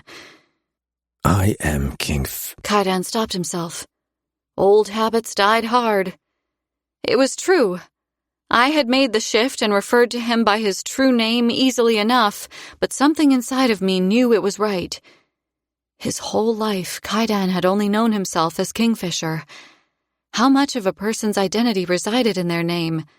How much of their soul? A strange thought. Kaidan's soul was the same as it had ever been. His personality, too, but something fundamental had changed inside him. It was subtle. It was because he was free. I am Kaidan Greystarfinvara. I walked these halls before, many years ago. Little more than a failing you were then. You were tortured here, I remember. You have come to exact revenge upon this place, then, to destroy my kind and all who call this place home. No. I come as an ambassador of my realm, as does my mate. We request an audience with Styx, per the rules of engagement between our realms. Etiquette? A jet of stinking, superheated air suddenly spewed from the dragon's mouth, a plume of fire and molten rock chasing after it. There was no time to react, no time for anything. There was only the fire and the heat and our imminent deaths. Too late, I drew my shield, bigger and brighter than it had ever been before. It flickered and guttered as the brimstone tore through it. We were dead. We were fucking dead. We were hunched over, clinging to each other, panting breathlessly, but somehow still alive. The flames ripped over our heads, slamming into the wall behind us, flashing blue and green as they struck the stone. The beast had missed us. On purpose, it seemed. It could have easily engulfed us if it had wanted to. The fact that it wasn't roasting us to char and bone must have been intentional. Kaidan's heart sang in my ears. He cradled the back of my head, pressing my face into the front of his leathers, his blood spiked with adrenaline and panic. I could smell it roaring through his veins in the hollow of his throat. Even now, with death sharing the same air as us, the scent of his blood was enough to drive me toward insanity. I should have drunk from him. At least that way we'd both go out on a high. But that was a ridiculous thought. Selfish. We weren't allowed to die. There was too much riding on us. Kaidan and I held the future of Evelia in our hands. More than that. If Zareth was to be believed, we held the futures of millions of realms in our hands. Billions of lives. We stood at a nexus in the threads of fate. If we died, so did everything else. For a moment, I believed the dragon had seen that in our minds, and that was why it had redirected its fire. After all, if it killed us, chances were it would die soon too. I clung to Kaidan so tightly that my hands went numb. Then they started to tingle. No. Strange. Only my right hand was tingling. The sensation was neither pleasant nor painful. It built until the unnerving feeling had traveled all the way up my arm and settled in my shoulder, blooming up my neck and prickling along my jaw. The air was alive, as if 1,000 flies were buzzing around a corpse. The brimstone kept coming. It spattered as it hit the wall, throwing burning gobs of glowing molten rock and metal in every direction. Kaidan stiffened, his fingers digging into my back, but he didn't let me go. A hollow thrum pounded inside of me, a hammering at a door, a second pulse that served no purpose. Magic. Unfamiliar. Unrealized. The brimstone. My body was reacting to it. It drew me to it, but I didn't know what to do. I couldn't reach it. And even if I'd been able to, I wouldn't have known what to do with it once I had. We would die soon. What else was there to do? My power over the Quicksilver wouldn't help me here. Kaidan was more powerful than most of the Fae, but his shadows wouldn't be enough to bring down this beast. The air burned, scorching my airways, but all we could do was endure. Eventually, the torrent of fire stopped. Mercy. The reprieve from the heat alone was a mercy. I am Erison, keeper of this gate, the dragon boomed, and I have not spared you out of mercy. That word does not exist in this place. Your lives are temporary. I have spared you for one reason, and one reason alone. Why? My voice echoed around the dragon's lair. Kaidan reached out and gripped my hand. The muscles in his jaw ticked as he glowered up at the megalithic monster. Flames and smoke wreathed her teeth as it ducked its head and snarled. Your mate knows the answer to this question, don't you, Kaidan Finvara? Slowly, Kaidan nodded. You spared us so that I can be brought before your master for judgment. And your crime? Arasen's tongue dripped blue-tinged flames as it flicked back and forth through the air like a switch. I've committed no crime. I have done nothing more than defend my people and my lands. But you've seen my thoughts and my past. You have seen me on the mountainside at Agen. The undergods of Diaxis will charge me with murder. The murder of my offspring! The dragon roared. There was fury in the deafening sound, but also anguish. A pillar of flame erupted from Arasen's throat again, though totally different from the thick, molten brimstone it had spewed at us just now. This was white-hot hellfire. It bloomed against the ceiling of the cavern and fanned outward, rolling over the soot-stained rock as if defying gravity. The heat swelled beyond imagining. Too much. Too hot. I was physically far stronger than I had ever been, but there were still limits to what my new body could endure. As my vision tunneled, Kaidan's voice echoed inside my head. Don't speak. When you wake, for the love of all the gods, do not say a single word. Metal. Hot metal. I knew the smell well. So well, in fact, that I could identify it in my sleep. I was back in the forge. Elroy was chiding me for spilling metal shavings all over the floor. Fuck. I was upside down. I was hanging over a hall 10 times the size of the one at Amentreth. I was fucking swinging. Blood rushed in my ears. A thunderous swelling of sound so loud my head spun. But it wasn't my blood. It was the crowd. Below, a thrumming mass jostled and shouted. Thousands of people were gathered beneath my head, and from their raised voices and the way they were throwing their fists in the air, they were celebrating something monumental. Kaidan. Where the fuck was my mate? I couldn't spin, couldn't turn. Open space stretched out around me, eventually giving way to darkness. My arms hung loosely over my head. Pain sang along every nerve I possessed as I tried to reach down to my hips. My short swords, my knives, were they still there? Relief exploded in my chest as my hand found hot metal. The hilts of my god swords were almost too hot to touch, but they were there. And so was Kaidan. When I'd moved my arms, I'd turned a fraction, just enough to see him hanging upside down in the air next to me. His chest plate was still strapped tight, Nimmerel still in her scabbard. Kai's face was pale and running with sweat. His eyes were closed, eyelashes stark, midnight black against his skin.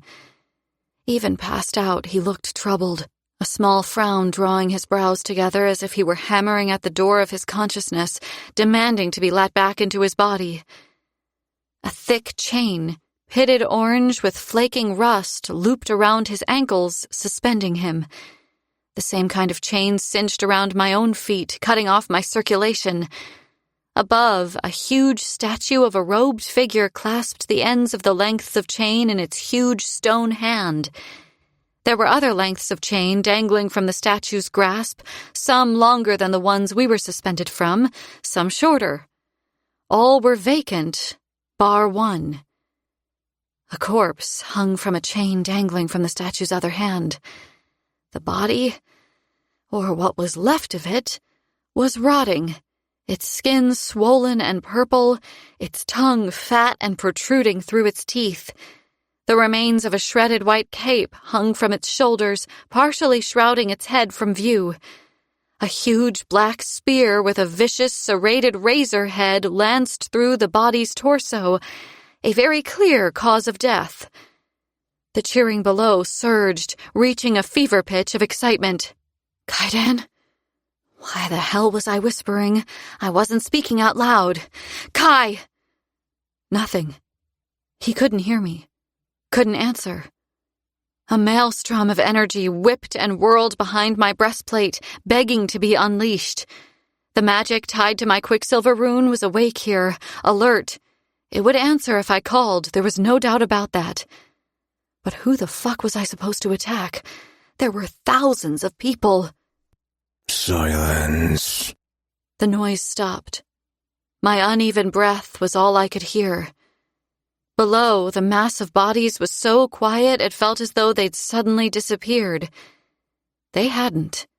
They stood stock still, their arms by their sides, staring straight ahead, none of them looking up at their new captives. The voice that had ordered silence spoke again, the sound reverberating and inhumane.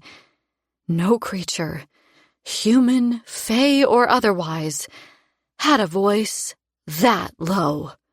Bring them down, It intoned. No one on the hall floor stirred. There must have been others lurking in the shadows, because a moment passed and then the thick chains clanked, jerked, and dropped us. We only fell a foot before the tension returned to the chain, but terror still turned my blood to ice. I didn't scream. It was damned near impossible to trap the cry behind my teeth, but somehow I managed it. With more clanking and jerking, the chains slowly began to descend toward the hall floor. Cursed fey eyesight! I'd already been able to see what was going on below perfectly, but with every inch we lowered, more details came into view. The sickly pale cast of the people's faces, their cold, oddly flashing eyes, their threadbare clothes and worn leathers, and the weapons strapped to their chests, hips, and backs. The crowd was an even split of males and females from what I could tell. Some had pointed ears, some rounded, both human and fey. Kaidan, I spoke loud now. Kai! Speaking into his mind hadn't worked. Maybe the sound of my voice would help wake him. Shit's getting weird out here. I could really use you right now. He didn't stir. Damp waves of hair hung in his face. He might have been unconscious, but the ink on the backs of his hands was not. It swirled wildly, forming shapes and geometric patterns that I didn't recognize. We were almost 2/3 of the way to the ground now. Kaidan! I let my fear slip in this time. I could not navigate whatever was about to happen alone. I needed him. Please, Kai, wake up! In an instant, eyes the color of the tall grasses that grew around Ballard met mine. Silver rimmed the pupil of his right eye, constricting the pool of black with a band of solid quicksilver. It didn't move, didn't shift. I could feel it bristling, attention sharp, reading the situation. Cirrus, Kai whispered. We were hanging upside down in a strange new place. Danger waited for us below, but my mate's gaze didn't waver from mine. breathe. He said. It's gonna be okay. I won't let anything happen to you. Only once he'd said this did he glance away to assess our surroundings. His mouth flattened into a taut line as he took it all in. There was no dais here. A circle had formed in the middle of the crowd, at the center of which stood 2 figures. As the ground approached, I braced, tucking my shoulders up as best I could to protect my head and neck. It didn't do much good. The top of my head cracked against the stone as I struck the ground, and then I toppled, landing hard on my side. Boots and filthy bare feet. That was all I could see for a split second. I tried to sit up, to kick my feet free of the chains, but no sooner had I touched down than there were hands under my arms dragging me upright. A trail of black smoke slashed through the air to my left. A male had been standing there. Now he was 3 wet pieces of meat, smoking on the floor. The female standing on my right stepped forward, gritting her teeth, her hand still gripping my shoulder, but a second later her whole arm was thumping to the floor. Kaidan swept Nimmerel through the air, both mail and sword flowing like liquid smoke. He moved too fast to see, but I knew what was coming next. The female who had lost her arm was about to find herself headless, but... Enough. A different voice this time. Slightly higher in pitch, but no less commanding. My knees buckled. I dropped, agony exploding in my kneecaps as they struck stone. Kaidan hissed as he, too, fell to his knees next to me. I couldn't move. Invisible pressure encapsulated my body, rendering me immobile. My hands wouldn't respond. My arms hung pinned to my sides. My chest was so tight I could only expand my ribs an inch, barely allowing me to breathe. I didn't need to move to speak to Kai. What the fuck is going on? It's okay. Don't panic. Just try to stay calm. Are you calm? You just killed someone and disarmed someone else. Despite everything, Kaidan's mouth twitched. Disarmed? You've been spending too much time with Swift, Osha. You're cracking jokes now? I'm being serious. You just attacked 2 people. Slowly, his hint of a smile faded, leaving behind cold, hard fury as he scowled up at the strangers who surrounded us. Well, they shouldn't have touched you if they'd wanted to live, should they? The male hadn't made a peep when he died. The female, who was still on her feet next to me, hadn't made a sound when Kaidan had taken her arm either. Out of the corner of my eye, I could see that she was suffering. As she held her bleeding stump, she shook violently, tears tracking down her cheeks. But her jaw was clenched shut as if she didn't dare cry out. Legs came into view. A torso. A tall, thin male with sunken black pits for eyes.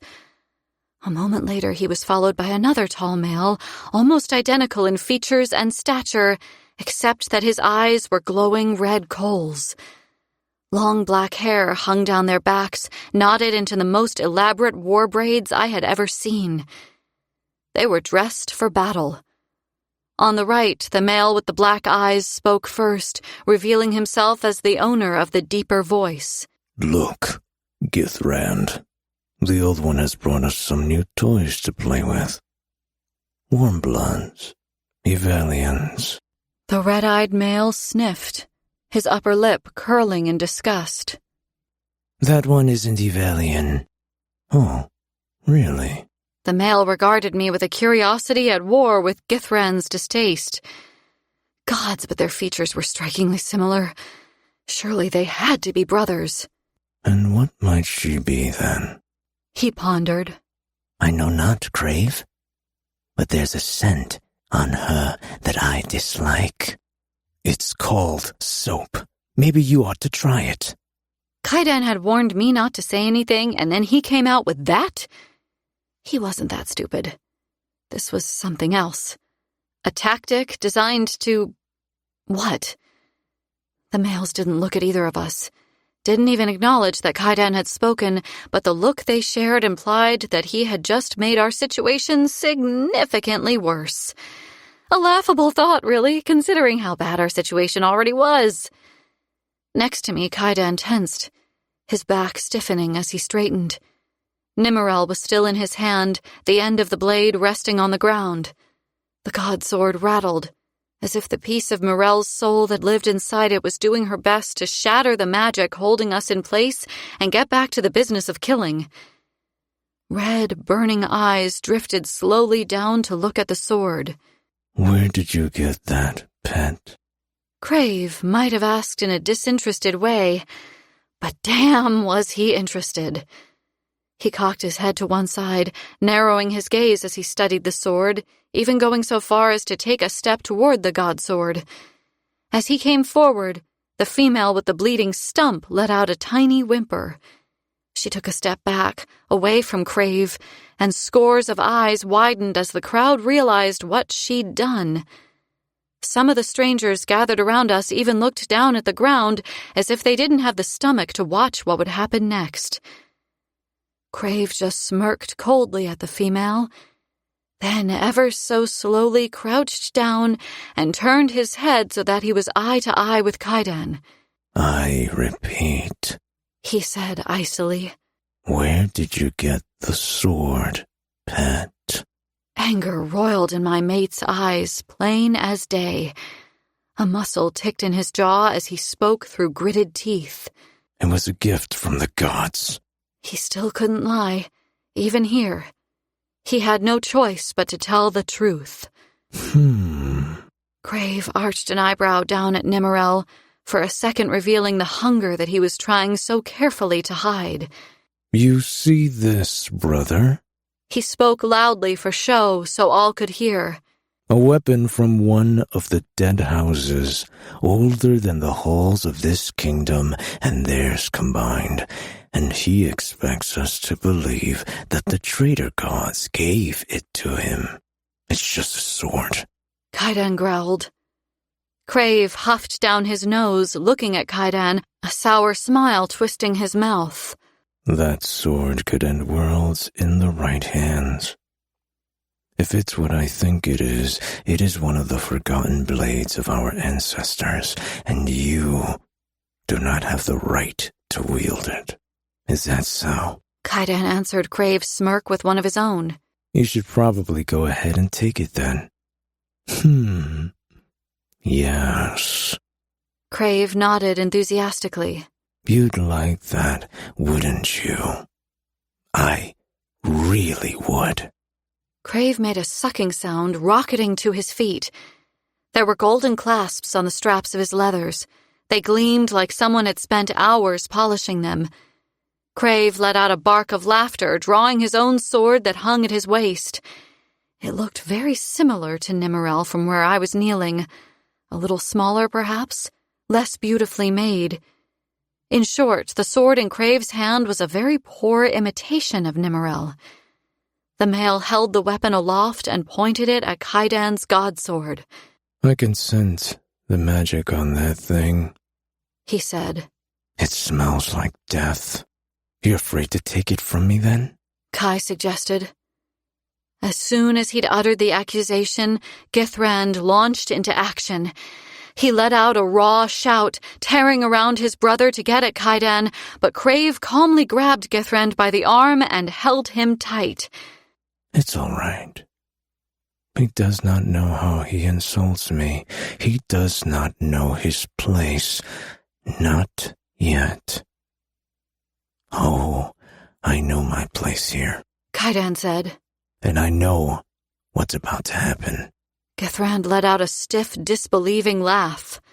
I doubt you can imagine the kind of torment you're about to suffer. If you wanted to survive this place, you should have guarded your mind a little better. Arison saw what you did to her child. Chakrai was her only surviving offspring. You desecrated his body and let your king carry off his head. For that alone, your penance will be death. But you killed our father's emissary too. You severed his only thread of power in Evelia. You weakened him. What emissary? What was he talking about? Kaidan didn't kill an emissary, he... Oh no. He couldn't mean... Ereth was a traitor to his people, Kai said. His own actions against Evelia signed his death warrant. But he tried to attack my mate. Of course I killed him. No one will ever harm her while I still draw breath. Ereth, the Lord of Midnight who had attacked me at the coronation. He'd been a religious leader of sorts. He had told Kaidan that he worshipped different gods. Undergods. Petulant fool, Githrand scolded. You spill blood in the defense of your precious mate, but then you bring her here? You've condemned her to hell, Kaidan Finvara. You will be dismembered piece by piece. She will watch, and when we're done with you, we will make her one of our concubines. We will breed from her until it kills her, or we grow tired of her. She will know nothing but humiliation and shame in this place. She will never see the sky again. Shadows and smoke tore out of Kaidan, a blast of magic so powerful that, for a moment, glittering darkness stole the light from the flickering torches. It happened fast. When the shadows drew back, A tall, semi-translucent wall stood between us and the crowd of Diaxians who had gathered to watch. Even if Githrand or Crave commanded them to attack, they wouldn't be able to, at least for a short while. Kaidan rolled his shoulders and shook his arms out, casually shrugging off the magic that still pinned me to the floor. How? How was he doing that? Sorry, Osha. Arasen has always guarded Diaxis. I've spent centuries practicing at hiding information behind locked doors in my head. She saw what I wanted her to see. But you? I knew she'd look into your mind. You wouldn't have been able to hide it from her. There just wasn't time to prepare you. Kaidan's words were laced with regret. My heart had already been laboring, but now I couldn't hear myself think over the sound of my blood thrumming in my ears. I stopped it from beating altogether, then said, "Prepare me for what?" Kaidan's jaw worked. I'll tell you everything, I promise. As soon as we're safe, I'll explain. He wasn't looking at me. He was focused on Githrand and Crave. Impossible. Crave whispered. You can't. You aren't. The male shook his head, clearly struggling to understand what he was seeing. Shadow magic doesn't belong in your realm. Where did you get this power? The same place I got the sword. Kaidan snarled. Tendrils of shadow whipped from his hands. At the same time, shadows spilled from Crave and Githrand, but their magic was nothing compared to Kaidan's. Paler, weaker somehow, less corporeal. Kaidan's shadows cut through the magic they hurled at him like a blade slicing through water. The two males flew back through the air and landed on the ground with a bone-shattering thud. Still holding Nimmerel loosely at his side, Kaidan stalked forward toward the males. He held the point of the sword over Githrand's throat. Release her, he commanded. Now! The pressure pinning me to the floor vanished in an instant. I toppled forward but caught myself, preventing myself from falling onto my face. Kaidan was there immediately, helping me to my feet. His hands were in my hair then, cradling my face, his beautiful eyes full of concern, skipping over my features and searching for injury. "I'm okay," I said. "Don't worry about me. Just tell me what's happening." My heart squeezed as he took my right hand in his and pressed my palm against the center of his chest, holding it there for a second. Do you trust me? He asked. Yes. Always. Yes. And for a split second, he smiled the most heartbreakingly beautiful smile. I love you, Sarah's Fane. He kissed me hard, and so many unspoken things passed between us as he did. Promises and hope, oaths and regrets. He tore away from me and was gone. In 4 long strides, he was towering over the one called Crave, grabbing him by the front of his armor and pulling him up from the ground. Who are you? Crave choked. Only half-gods may wield shadows. Kaidan drew in a deep breath, ignoring the male's question. I've come for a dragon, as is my right. Summon our father. Tell him I've come to make a trade. This has been a Podium audio production. If this audiobook fulfilled your fantasy,